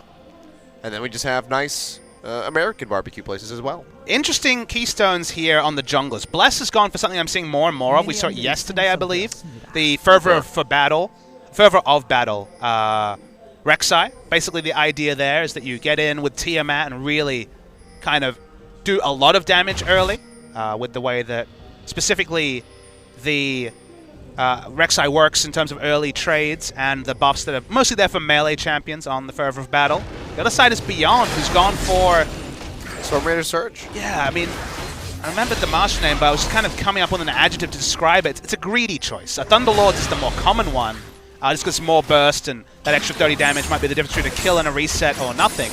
But the reason why it's a greedy choice is that you get some AD items in level 11, the extra movement speed could be bonus kills and more cleanup. So it's almost like if you're doing well as a snowball jungler, you'd love to have Storm Raiders, but why not just go for the guarantee of a bit more damage, get more items and do well that way. It's kind of the difference between flat laning magic resistant armor and per level runes. If you're in the jungle, sure, you can go magic resist per level. You're not going to find a lot of magic damage. But if you're in lane and you go scaling and lose the early game and then just fall too far behind, then you were too greedy. So it seems like a greedy choice, but the payoff is high. Yeah, I mean, high risk, high reward. It's kind of what you come into when you play that Kha'Zix. You want to get ahead early. You want to have that snowball. So it seems like Beyond is just ready to fully commit to that here in Game 3. Already roaming up towards this top side of the map, but Crazy, definitely not the person that you want to be diving with that Shen. See already an early back from Ian as well in the mid lane. Comes back in with a refillable potion and a control ward and pops a TP just to rejoin so he doesn't fall very far behind in CS. 10th second most played in solo queue this season is Taliyah. A lot of mid laners picking out. We were so surprised to see Taliyah back at IEM Gyeonggi when it was everyone's favorite mid laner Crown from Samsung, who kind of pulled out of nowhere. No one was speaking about Taliyah, at least from the pro analysts I talked to. I mean, some people were playing again in solo queue, but there were no balance changes. There was no demand at that time. Taliyah's actually got some small buffs subsequent to that patch to make her have a bit higher base damage. She received compensatory buffs just because Rylai's being nerfed kind of toned her down even more. But if you're coordinated and if you have these globals and the pick comps that are so popular, we already saw some really impressive Taliyah play this tournament. And she's another one of those fun champions to track. So it's a real pleasure to see her back in the meta. Yeah. And I mean, you know, coupled with this Shen from Crazy, like you mentioned in the draft, a lot of global playmaking potential that can come through from this coupling. I mean, you have a Void Rush as well from Bless, so 3 ways of just getting across the map in an instant. Yeah, 2 semi-globals and a true global. Level 6, the moment that Malzahar hits that, bot lane is just undefensible because everyone can show up and have a party, and one person will certainly die. We should speak a bit more about the Malzahar support. You know, we kind of touched on Ziggs earlier when we saw that.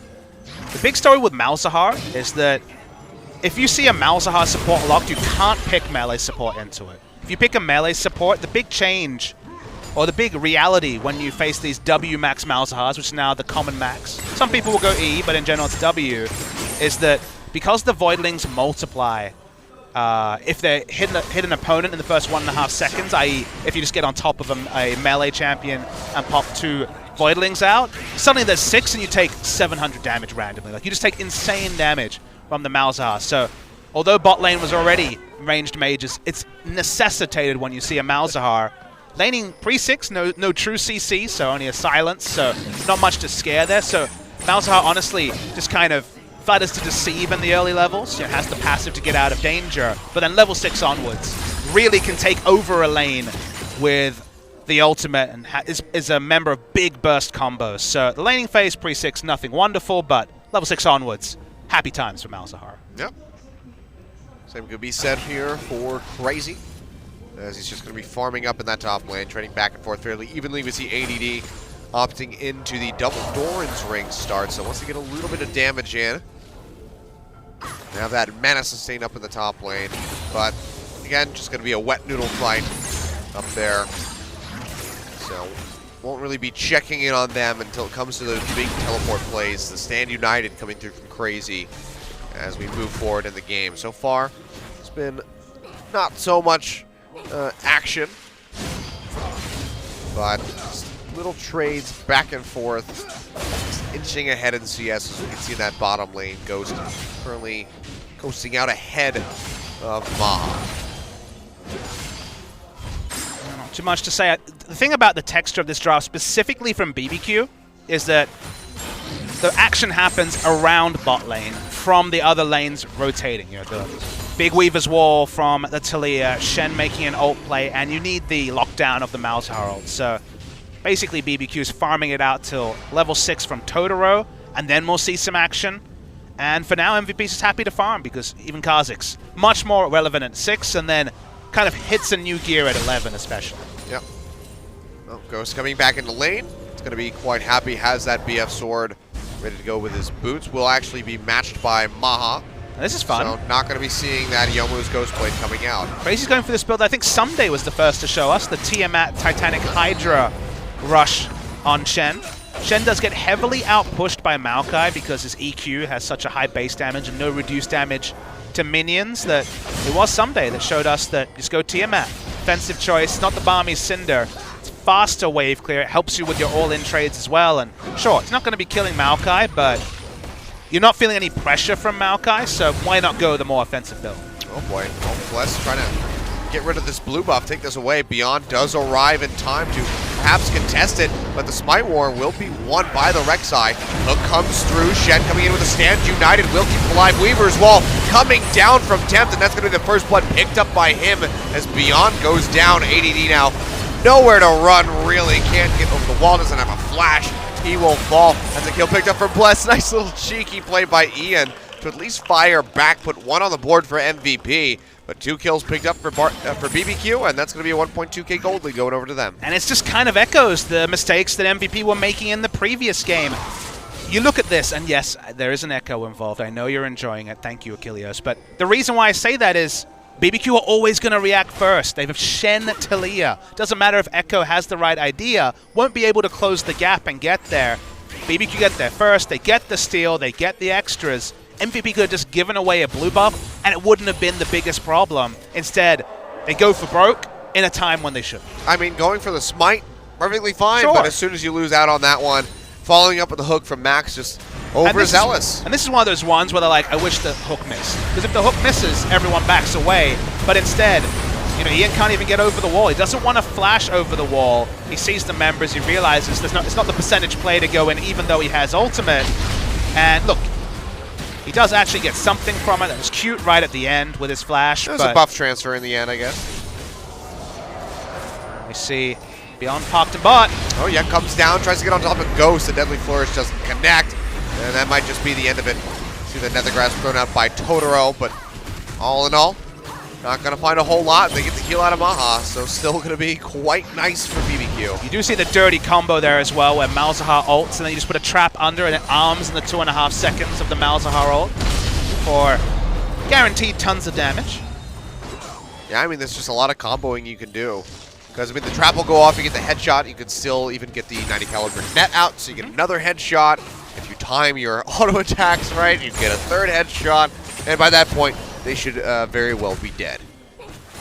Not sure if there's ever a gap in layering a CC to actually click on something like the Lantern. Usually you'd have to focus the Thresh just because it would Lantern away, but Suppression you can't click, and then given that the arm time is certainly less than 2.5 seconds, it should be possible. In mid lane though. Oh yeah, Tempt gonna flash away, but not really up towards his side of the map, so they're gonna chase pretty deep. Beyond Still alive. gets popped up as Bless just unburrows, and that's gonna be the kill picked up by him. Maha was able to finish off Tempt, so another 1-for-1. But MVP, they keep initiating, and they just lose members for it. Yeah, this time, Shen didn't ult down. Of course, would have been matched or interrupted by the Maokai, so it was the true 4v4. The trade's not bad from the side of MVP, but the kill credit not going to Beyond, who's now 0-2-2. Not a true, completely snowball champ, can still be very relevant in taking neutral objectives, but in terms of killing the Shen Rek'Sai, those days are starting to be numbered from the side of Beyond, at least until 2 or 3 items much later in the game. Oh, well, hook from Max on the Totoro. They're going to have that Ignite ticking as well. He's going to flash away, so they get both of the summoners out of him for the Ignite of Max. So nice little micro trade for MVP. Bless is going to wrap around. Beyond finds him, has that isolation damage, and is just ripping through this Rek'Sai. He'll be able to pop the blast cone, however, to get himself out to safety. I was looking for the turret dive, but Tremor Sense, I guess, did not ping there for Beyond. So we get back to very low members in top, but again, not enough damage between the two of them to get much done. Kha'Zix doesn't have flash, but is signaling for an all-in here, and Crazy thinks better of it. Yeah, gonna go ahead, peel back. So he'll stay safe for the time being. This will be a decent opportunity for ADD to go ahead and back off. He's standing on top of that ward, though, so you can expect Crazy's probably going to come in for the interrupt. This time's it. Must have been the last half second where you're invulnerable. As Malzahar is 6. Basically, the playstyle here is to find an opportune spot, put down a control ward, then ult someone. That's how you do it as Malzahar. But no control ward in the inventory. Might have one on the Rift. I don't think so, given his roams and pathing. So rush on the Proto Belt here for Ian. So really going to be going for some high burst on this Echo. Yeah, Proto Belt Lichbane, that was the build that Fly was trying yesterday. Was unsuccessful twice, but back when he was successful on Echo mid, right towards the tail end, I believe even the playoffs of LCK Summer, that was the build there as well. Abyssal Scepter if you need it, but otherwise that Lichbane is when you can impact the map with teleport, with the split pushing, and also the burst, as you mentioned. Yep. Bless still getting some good time invading into the MVP jungle. Won't be able to move over and take away that red buff. Beyond does pick it up, but gets the Raptors in exchange. Might have a play coming out on the bottom side of the map. Tempt starting to roam down, but looks like he's going to think better of it. Goes back up to the mid lane. His itemization's kind of still in the formative stages. He went for the early Sorcerer's Shoe, so doesn't have a big completion just yet. Yeah, as well as the Negatron Cloak. So won't have that much damage that he can throw out. Gets stunned up. That's going to be the Stand United coming through. Ian still does have the ultimate. Snaps back. Has to flash away immediately. Run down towards Max and Beyond. Still playing pretty far forward. ADD has TP'd in. You look at trying to pick somebody off. Weave his wall. Yeah, he gets cut off. Can they get on top of him in time? Just going to go ahead and flash over. Get himself out to safety. So we get the Stand United, the TP from ADD. That's going to go the nice advantage over to Crazy. Turn call's opened up. They're looking for Totoro. Last shot. Not sure if it would have killed him. Gotten him pretty low, though. But BBQ is there to body block for their support. So no kill's going to come out of that. Yeah, nice play from Ghost, actually. 90 caliber net into the range of the ultimate there, just to spare any blushes of his support. Last shot looked like it would come close to killing both Tempt and Totoro, so good team thing to do. Weaver's Wall was really smart. Anytime you can trade an ult for a flash, you're a happy man. Oh, for sure. Max had the Dark Passage on cooldown, still level 1 in that ability, so no way to net out his AD carry. Now you just return to stand lanes. Totoro's going to have his flash up himself, and you kill Maha on first sight. That's basically the gameplay now for BBQ. Yeah, I mean, a lot was burned. A couple things were, burned out on both sides, but 2 flashes down on the side of MVP as well as that teleport, so Crazy will still have that advantage. I think Bless used his somewhere in there, but overall, BBQ, they've just been winning these, these little minor victories that are just inching them ahead. While the gold lead isn't completely getting blown out of proportion, they're still in a really good spot. Ian going to use the snap back, but there's just nowhere to go. He gets taken out. A kill picked up for Totoro. Not quite where you want that allocated, but a kill is a kill, 4-2, and a 1,500 gold lead on the board for BBQ. Yeah, Crazy teleported down. Didn't invest any, I didn't have it. So they really want an objective from this as well. They're tunneling on mid turret. Don't have Caitlyn in position though, so we'll be dissuaded. And it was free time for Maokai to take the turret. First thought to back away and come down to mid. Didn't commit to just pushing top. Probably wouldn't have taken the turret himself, given that Maokai doesn't pose the most threat to a turret, even with a bit of time. But the only turret that looks to go down is perhaps bottom lane, unless we see Maha open up. Yeah, Ghost gets just a little bit of damage in, so that first brick going to be evading both of these teams for the time being. Crazy, can he actually get the interrupt? Nope, doesn't even get the hit off this time. No ranged harass anymore, this Shen, unfortunately, so can't just throw a sword at him like he used to with his Q. Very ninja-like. Ninjas. There's a Monty Della topic that comes up a lot. Yeah, about how bad he is. I'll never be 2 Shens again, Achilles. Riot saw to that. Yep. I heard that was the reason they left, by the way. It was the removal of blind pick. There couldn't be 2 Shens anymore. Their cosplay's just sitting there, in the costume room. They're like, what do we do with this? I think they have those costumes. They bought them themselves. That's the best part of the story that most people didn't know. They commissioned them themselves, and it took 6 months, and then there's the timing lined up. So that wasn't OGN. That was Monty Della. Oh, well, Weaver's Wall coming out. Maha getting jumped on.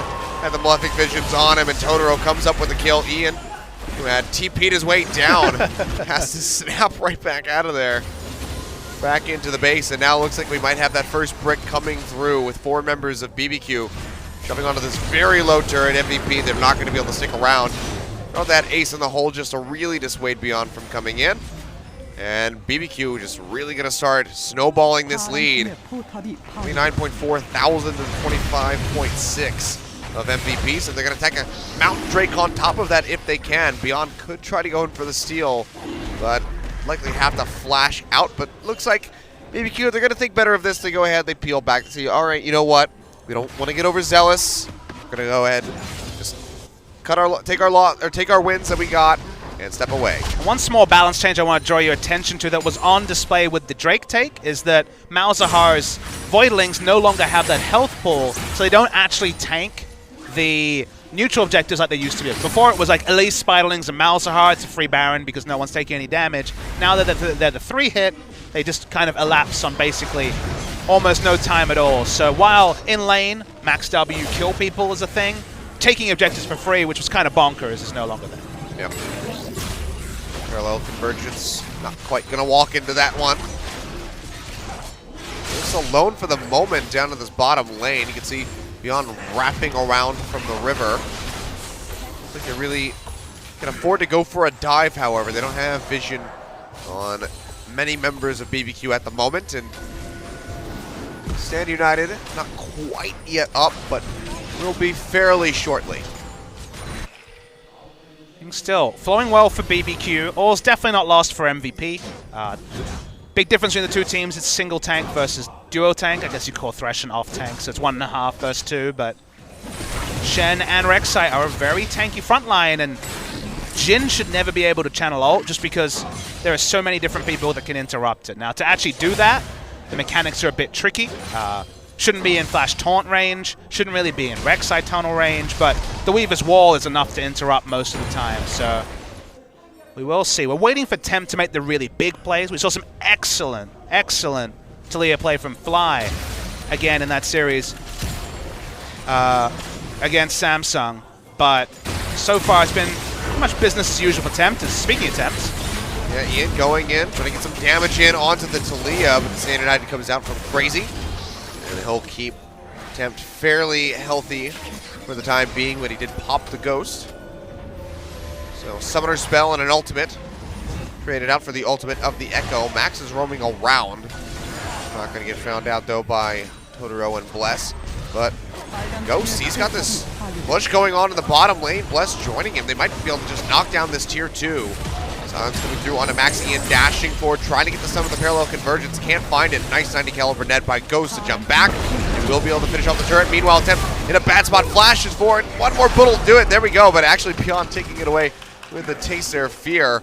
They come up with a kill, but you know, losing one member for taking a tier 2 tower in the bot lane, that is a trade that you make 9 times out of 10 if you're BBQ. And they can rotate the Rek'Sai and Caitlyn. Suddenly, taking the outer mid lane turret, which would definitely vindicate the play from MVP, is no longer an option. That turret's going to stay at half health, be just fine. Maybe MVP get a Drake, and then, you know, it becomes a bit tricky to evaluate who the real winner was. But all in all, pretty even trade if MVP can pick up this Drake. Yeah. Seems like they will go ahead, snatch that one up. So Mountain Drake going over to them. Be a nice little reprieve, maybe help them knock down some of these towers, because at the moment, 1-2. And that is definitely not helping them with this gold disadvantage they find themselves in. So if they can really utilize this Mountain Drake, maybe knock down this tier 1 and mid, that'll really open up the map for them, allow them to get some deep vision, and create some picks with Max on this Thresh. And now we get to the intriguing part, where we have double teleport, including a Echo that, sure, has Sheen, not quite Lich Bane, but working towards it, versus Shen, Rek'Sai, and the other global options here, the Weaver's Wall from Taliyah. So suddenly, both teams have similar tools, some of them skills, some of them summoner spells, and we get to evaluate who plays the map better, and that's usually a function of warding. Right now, both teams' warding is pretty even. No team is really taking the lead on warding, but both teams have obvious pressure. BBQ pushing in multiple members to top side, but not the coverage to get the biggest benefit, although Bless will take out this outer tower. Yeah, he's going to try to jump on the Ghost. Yeah, he gets stunned up. But look at BBQ. They're just completely surrounding Ian, who does have that ultimate. He's going to snap back, get some damages in onto Bless. And Ace in the hole comes through. Max will absorb that one for his teammate. Drops the box to try to dissuade BBQ from pushing any further down the lane. And yeah, here comes ADD wrapping around from the backside. Use that TP to just insert himself right into the thick of BBQ. And that's going to be Ghost going down. Can they find more? Totoro getting sniped out by Maha in the back line, but Tempt fires back, gets a double kill, make that a triple as he takes out Ian. And BBQ are turning this fight completely on its head. Just Maha and Max left alive. And it looks like they will remain that way. BBQ too low to try to pursue any further. But man, what a turnaround by Tempt. Super, super close fight there. Achilles really loved the flank from ADD. Got right in where he needed to. But beyond, because he's had this slow start, hasn't hit the item timings to actually benefit from what was the perfect flank from a Maokai. You can't ask for more than this from the Maokai. As we track the fight, Max is just buying time. That's why he used the box. And consider that ADD can do whatever he wants. He's still pretty tanky, but so many members are low that if this was a 3-0 Kha'Zix, you're like 1, 2, 3, all the kills. Smart from BBQ, they hold on to their cooldowns, instantly turn onto the Kha'Zix, and what looked like the wet dream for a Kha'Zix, quickly, he dies, game turns around, the fight continues, and only a couple of health bars stop BBQ from really crushing MVP. Yeah, Tempt just knocking him down, tossing out the rocks, comes up with that triple kill. Gotta be careful with your verbiage this game, knocking them down, walls, lots to talk about, it's in mid. Here comes Bless over the wall. Still pretty tanky, but does go down in the end. They'll trade fresh for Bless. A double kill yet again for Tempt. I believe that's going to be 6, 2, and 4 on the board for him at the moment. Just absolutely destroying with his Taliyah. And I mean, this was kind of shown with his solo queue record as of late, been spamming the games and showing some real prowess on this champion. And BBQ be able to pretty much fearlessly push in, take out this tower, take out Maha simultaneously. Ian is going to have to head for the hills. And BBQ are just bleeding MVP dry. And when ADD's dead, they don't have a frontliner Achilles. That's why they can just walk up. If Malzahar ults up, or anyone, if the Shen taunt hits, the target acquisition and the gameplay patterns for BBQ when Maokai is dead, they basically have 4 good options with the Malzahar ult. It was only ADD's excellent flanking teleport that really kind of spared the blushes of MVP. That could have definitely been an ace for their side. Now the game is an execution-based game, and that's fun because we had a good game 1, a bit of a wash in game 2, and now both teams can still take it. It's just BBQ with the lead right now. Yeah, I mean, it's a fairly substantial one for 24.5 minutes, 11-6 in the kills, up 3 turrets. Granted, they don't have that Mountain Drake, but MVP hasn't really been in a spot to utilize that increased damage to structures and monsters, so just haven't been able to find success. I mean, ADD had that fantastic wraparound, but the rest of the team just wasn't able to move up in time, and they all just stood right in the way of Temp's threaded volley and got shredded. I mean, the other divers, unfortunately, Beyond's behind. Ian's doing fine, but obviously his score doesn't look wonderful. Has some CS, but not much else to show for it. It's crazy. Now, Beyond, if he isolates him, does a lot of damage. Yep, hook comes through. Bless is wrapping around the side. He's going to try to arrive, but Crazy is too low. It's too late. They'll go ahead and they'll peel back. Now Ian going to miss the damage jump in on the Tempt, who knocks him down to about half HP. They'll trade fairly evenly there. And Ian, he's just going to have to run up the lane. He can teleport out. Yeah, he can TP out or maybe even get the recall. No one's nearby to try to kill him. Meanwhile. Oh, yeah. Okay. This would definitely get MVP back into the game if they're able to pull this off. They're down to about half HP. Bless and Ghost looking to poke their way in. Young getting chunked out. Hook comes through. Death Sentence onto Bless. He's going to jump back. Ghost going low. One more hit would do it. Ian gets locked up. Temp throwing out the threaded volley. Ian jumps forward, tries to kill the Caitlyn. Gets him on the snapback with the help of Beyond. He will go down, but Beyond falls. Temp flashing forward. The double kill coming through. Can he get onto Maha? Hook comes through, connects on the Max. There it is. Triple coming through. Let's make that a quadra, says Temp. Throws out the threaded volley. He'll find it. Was that even the pentakill? I couldn't even tell. It was. Wow. That was pentakill for Tempt. Epic stuff from Tempt. Kept acquiring targets, had the items. Oh boy, the Talia, when she left her own devices, you can see the value of all the games Tempt put in during solo queue. It's gonna pick it up. Gonna wait for this round. They're actually waiting on members. That's cute. Waiting for Totoro and Ghost to respawn. 5 Baron buffs, because of course no worries about anyone from MVP contesting it. Nice stuff from BBQ, and it was all about the Talia. We have to get a replay on this one, because I mean, the fight opened up, and Ghost started to go down, and you're like, oh, this is the fight that MVP are looking for. But consider Tempt. Chooses targets. First of all, it's going to be Ian. Of course, just free hitting in the back, and no one can close down because Maokai is the only true frontliner that can actually cause threat. Triple kill comes through, and Tempt is still healthy. Maha tries to turn on, but hey, Shen ultimate means that you can continue. That was the quadra kill. Finish it off here. Pentakill. First pentakill of Spring 2017 goes to Tempt. I killed Beyond so quickly, I didn't even get to see it. It was a beautiful seismic shove to just keep him in range of that threaded volley. Comes up with the pentakill in the end, and man, Tempt is just popping off in this match. 12-2-4 is up 3,800 gold over Ian, and now ADD in a bit of a rough spot. Dash comes through, they get the taunt off. I think that dark passage out to safety, but there's no turret there, so MVP are still very much in danger. Max gonna try to run away as best as he can, but the threaded volley coming through has to get the heal from Maha to keep him alive. But they have to peel back. He opens up Crazy with the current Bless. call, but he's just tickling Bless at this point. Fourth shot gonna go wide, not able to find Tempt, and that will be an inhibitor going down at 28 minutes. Ian tries to go in, gets ripped It's ADD through. though. Oh yeah, ADD coming into the backside, gets on top of Ghost, who flashes away. He gets popped up by that Unburrow from Bless. So inhibitor actually not going to go down yet. And MVP, they want to re-engage this one. Max goes in. Watch Beyond on the side. He falls. That's a double kill coming through for Ghost. And now BBQ with those 2 picks, they feel completely confident to shove back in and finish off this inhibitor. It's just a game of inches for MVP. You see the fights that would work if the early game was better. But because they don't have that itemization, they've engineered some smart plays. The play where Ian was so tricky in bot lane, they started Baron, was a game-turning play for MVP, answered by a pentakill from Tempt, and now so close but so far from MVP. Yeah. Oh dear. Nearly 10,000 gold in the lead is BBQ. And MVP just faltering here. Considerably better than game 2, but that was a low bar set for them. And And now suddenly the gold lead that, the game looked pretty manageable at 4 to 5k. Now that it grows to 10k, suddenly some of those adjectives have to be held in reserve. There's still a world where MVP bring back and win this series, but they don't have a clear answer specifically to Tempt right now. And Bless, he's got out. He's got that standard nice coming play through.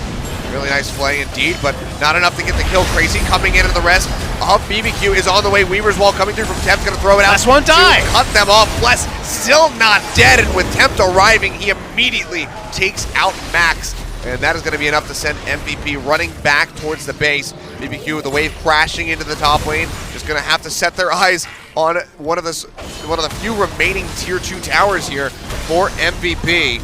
They should be able to take this with relative ease. MVP just didn't know where Talia was, and they hesitated when they saw the channel come in from Shen. If they'd focused down the Rek'Sai, they would have got the kill, would have gotten out. But because they hesitated an extra 3-4 seconds, Talia gets in position, and they don't pick up that crucial kill onto Bless, and now they're going to lose tier 2 towers. That's the map pressure game, unfortunately. In a true 5v4 scenario, Tempt is one-man zoning crew. I mean, ADD has to go down to answer the wave of super creeps shoving in the bot lane. That tanky front line that MVP needs is just not present, and they very well could be losing another inhibitor tower here. We see it get knocked down. Another wave coming through. More super creeps shoving up.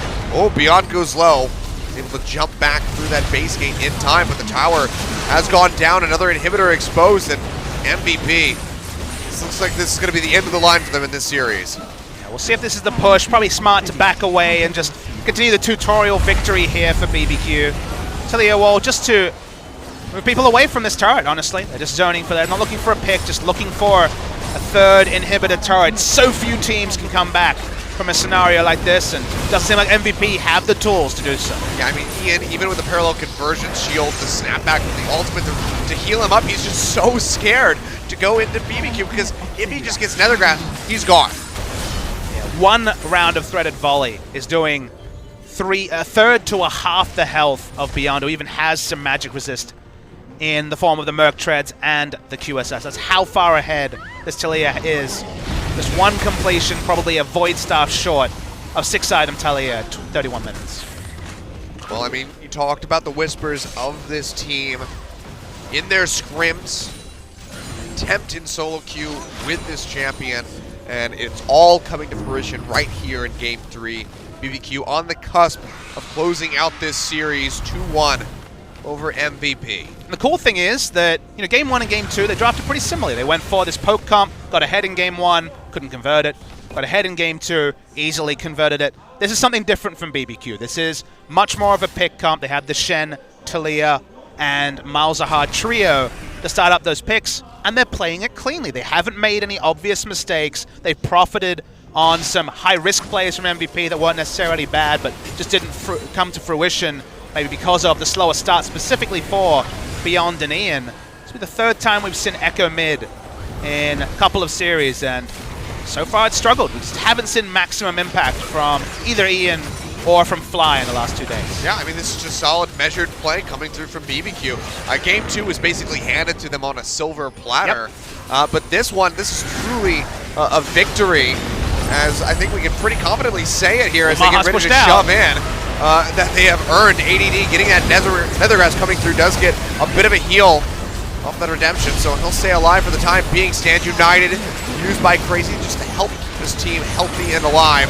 Nexus turret number 2 will go down. Nexus is now exposed. BBQ just need to push forward, running into position to take that one out. Crazy goes in, gets a big triple taunt through. Maha almost going down. The super creeps chasing him back to the fountain. The Sunfire Cape will help burn him down. 3 members of MVP have fallen. Beyond barely going to escape. Nothing he can do. The Nexus goes down. 33.5 minutes. And BBQ, they pick up their first series win in LCK. A well-deserved Game 3 victory. Let's think of it as a best of 1, because honestly, BBQ should feel fortunate that they found themselves in this spot. They were gifted Game 2 from MVP, making a series of questionable decisions outside and inside game. Game 3 was competitive. I like some of the pushes MVP made. Sure, they didn't come to fruition, but BBQ showed us they have a different dimension to the poke comps that dominated their play back in summer last year. They looked good with the pick comp, and suddenly, both these teams will come out with this with a lot to talk about. And I don't feel like we've really got a true test of who the better team is by the end of spring 2017, but a fun preview for the MVP and BBQ Oliver spring season 2017. Oh, for sure. I mean, this looks like two teams that very well could be fighting over a spot later on in the split. I mean, hopefully for their sakes, it won't be fighting over who goes to relegation or not. But, you know, maybe that 7th place spot, 6th place spot, depending on how they improve as we move through the rest of the series, the rest of the season. Yeah, there's still unknowns. How good is the Freak of Freaks? How good are Longzhu? They did find lose. out that one tomorrow. We will. We saw some of Longzhu's strengths, and then they made some mistakes, but they were against tough opposition. Can we just ink down the 5? Is it SKT, KT, Samsung, Longzhu, Afrika, the teams that on paper have the power, or is one of the oncoming group gonna take the next step? Not sure if it's MVP or the BBQ Olivers. Still unsure about teams like Kongdu, who we haven't seen hit the rift yet. A lot of questions still, but BBQ, they put on the mask, the chicken masks. Chicken Magnet's gonna be happy today, Achilleos. Yep, they're really owning the brand.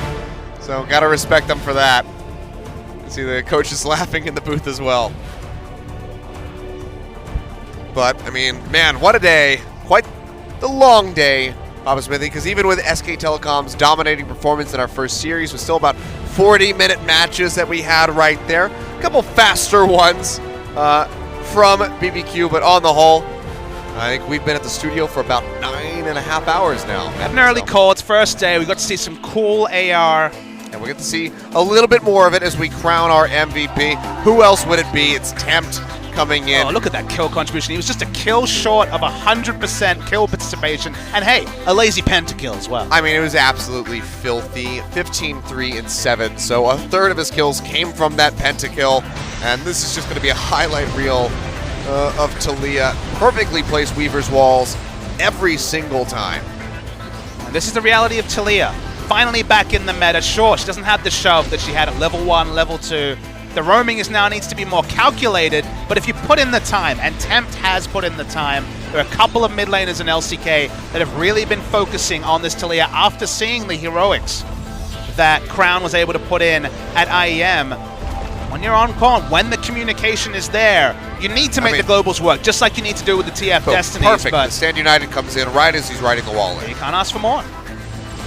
Just so well executed, and of course that pentakill will be coming up shortly, so we'll get to take another gander at that one. But I mean, just again, ADD comes in, he locks everybody up, but MVP's just not there to capitalize in time.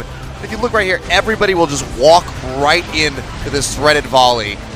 How awesome is it that our purported top lane meta of Poppy, Maokai, Poppy, Maokai, Nautilus, every game is now Shen, Singed, Fiora.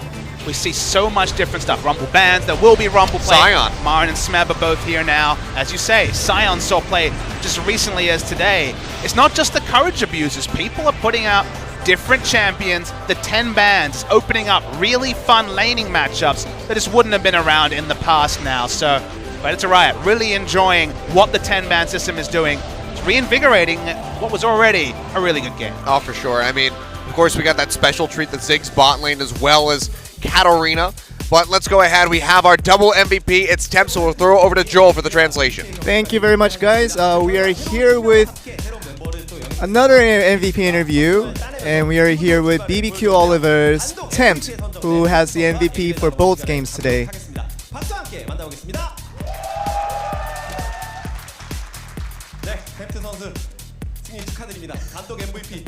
Tempt, congratulations on your win. You're the only MVP today. Give us your comment.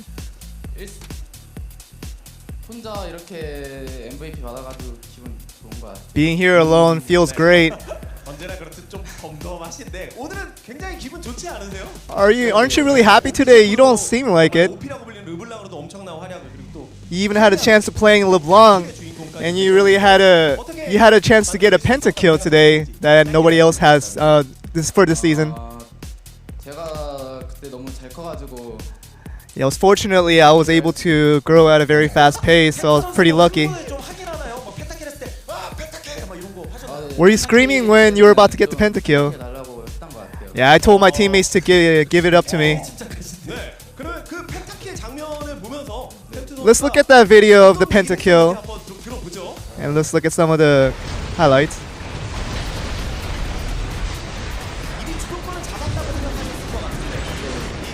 Seems like you guys already won the team fight right at this moment.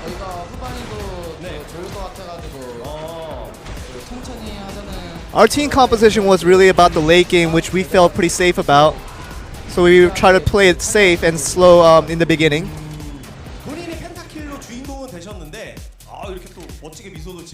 You became the main character of the pentakill today. Who is the person that contributed the most to your pentakill? I think it's Malzahar and Rek'Sai that really helped me out.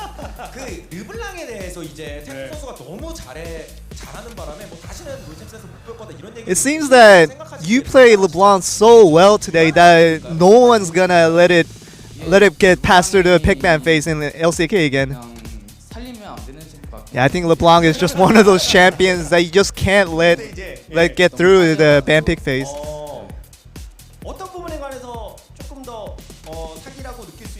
Could you give us a little detail about why LeBlanc is such a strong champion? First of all, it's a very strong laning champion, and it doesn't really lose 1v1, nor does it contribute less than any other champion in a team fight. You guys lost one game today with this surprising pick of Sion. And what were some of the strategy you guys felt after the loss? The coaches really let us know, reassured us that we have nothing to worry. We just need to do better next game. And we were eating our chicken during the break, and that really energized us a lot. So you guys just energized up and powered up after that chicken, didn't you? Yeah, it really helped us. Do you eat BBQ chicken often? They make us eat it for every meal. Please. I haven't eaten it too often these days, but I'm planning to.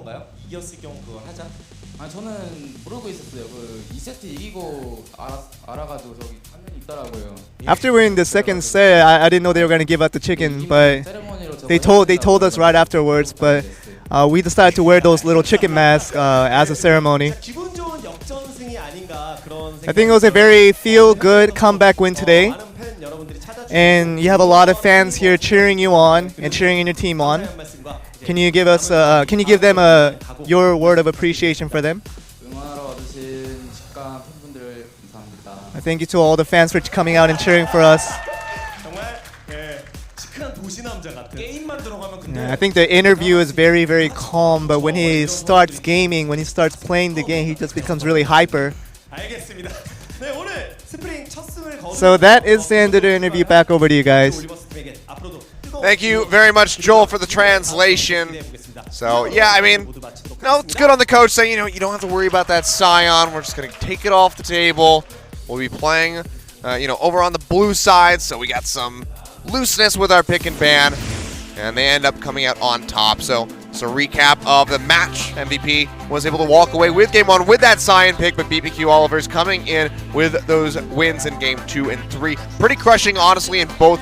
Bit closer at the start of things for MVP in Game 3, but then Temp just got absolutely rolling on that Talia and just stomped his way to victory. Bit of a head scratcher, but tomorrow the games keep giving. Achilles, Freaks, and Marin finally going to make the Riften.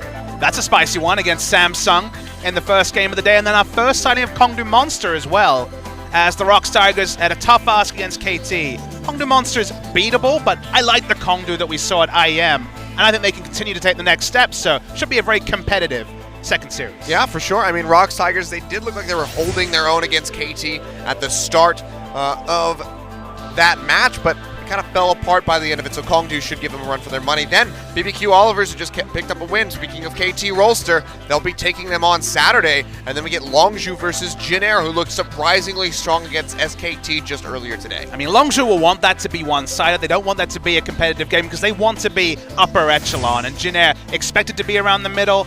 Can they take out Jin Air 2-0? That will kind of be Longzhu's hopes. But the week will end. We will not be broadcasting these games. But over at the Gangnam studio, it will be MVP against the Freaks and then Kongdu Monster, SK Telecom T1. Yeah, so we'll have to see just how strong Kongdu Monster is in the current stage, because SK Telecom, it's a pretty big ask of them if they want to win that match. But it's time, Achilleos, for us to cheers to our chicken overlords. It is. We've got some barbecue chicken. So cheers to you. Congrats, tasty chicken. BBQ, on your first win in LCK.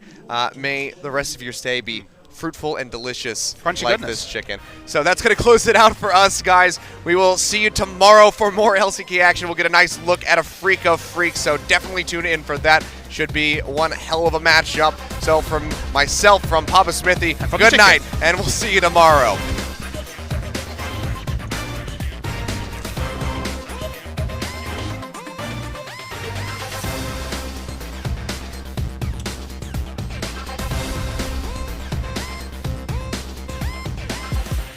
And we all just need a little something to hold on to. Another day at the puppet show. Now I'm heading back to you. When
형사 합의금으로 지급한 금액을 진단일수에 따라 자동차 사고 처리 지원금 1인당 3천만 원 한도 실손 비례 보상, 벌금도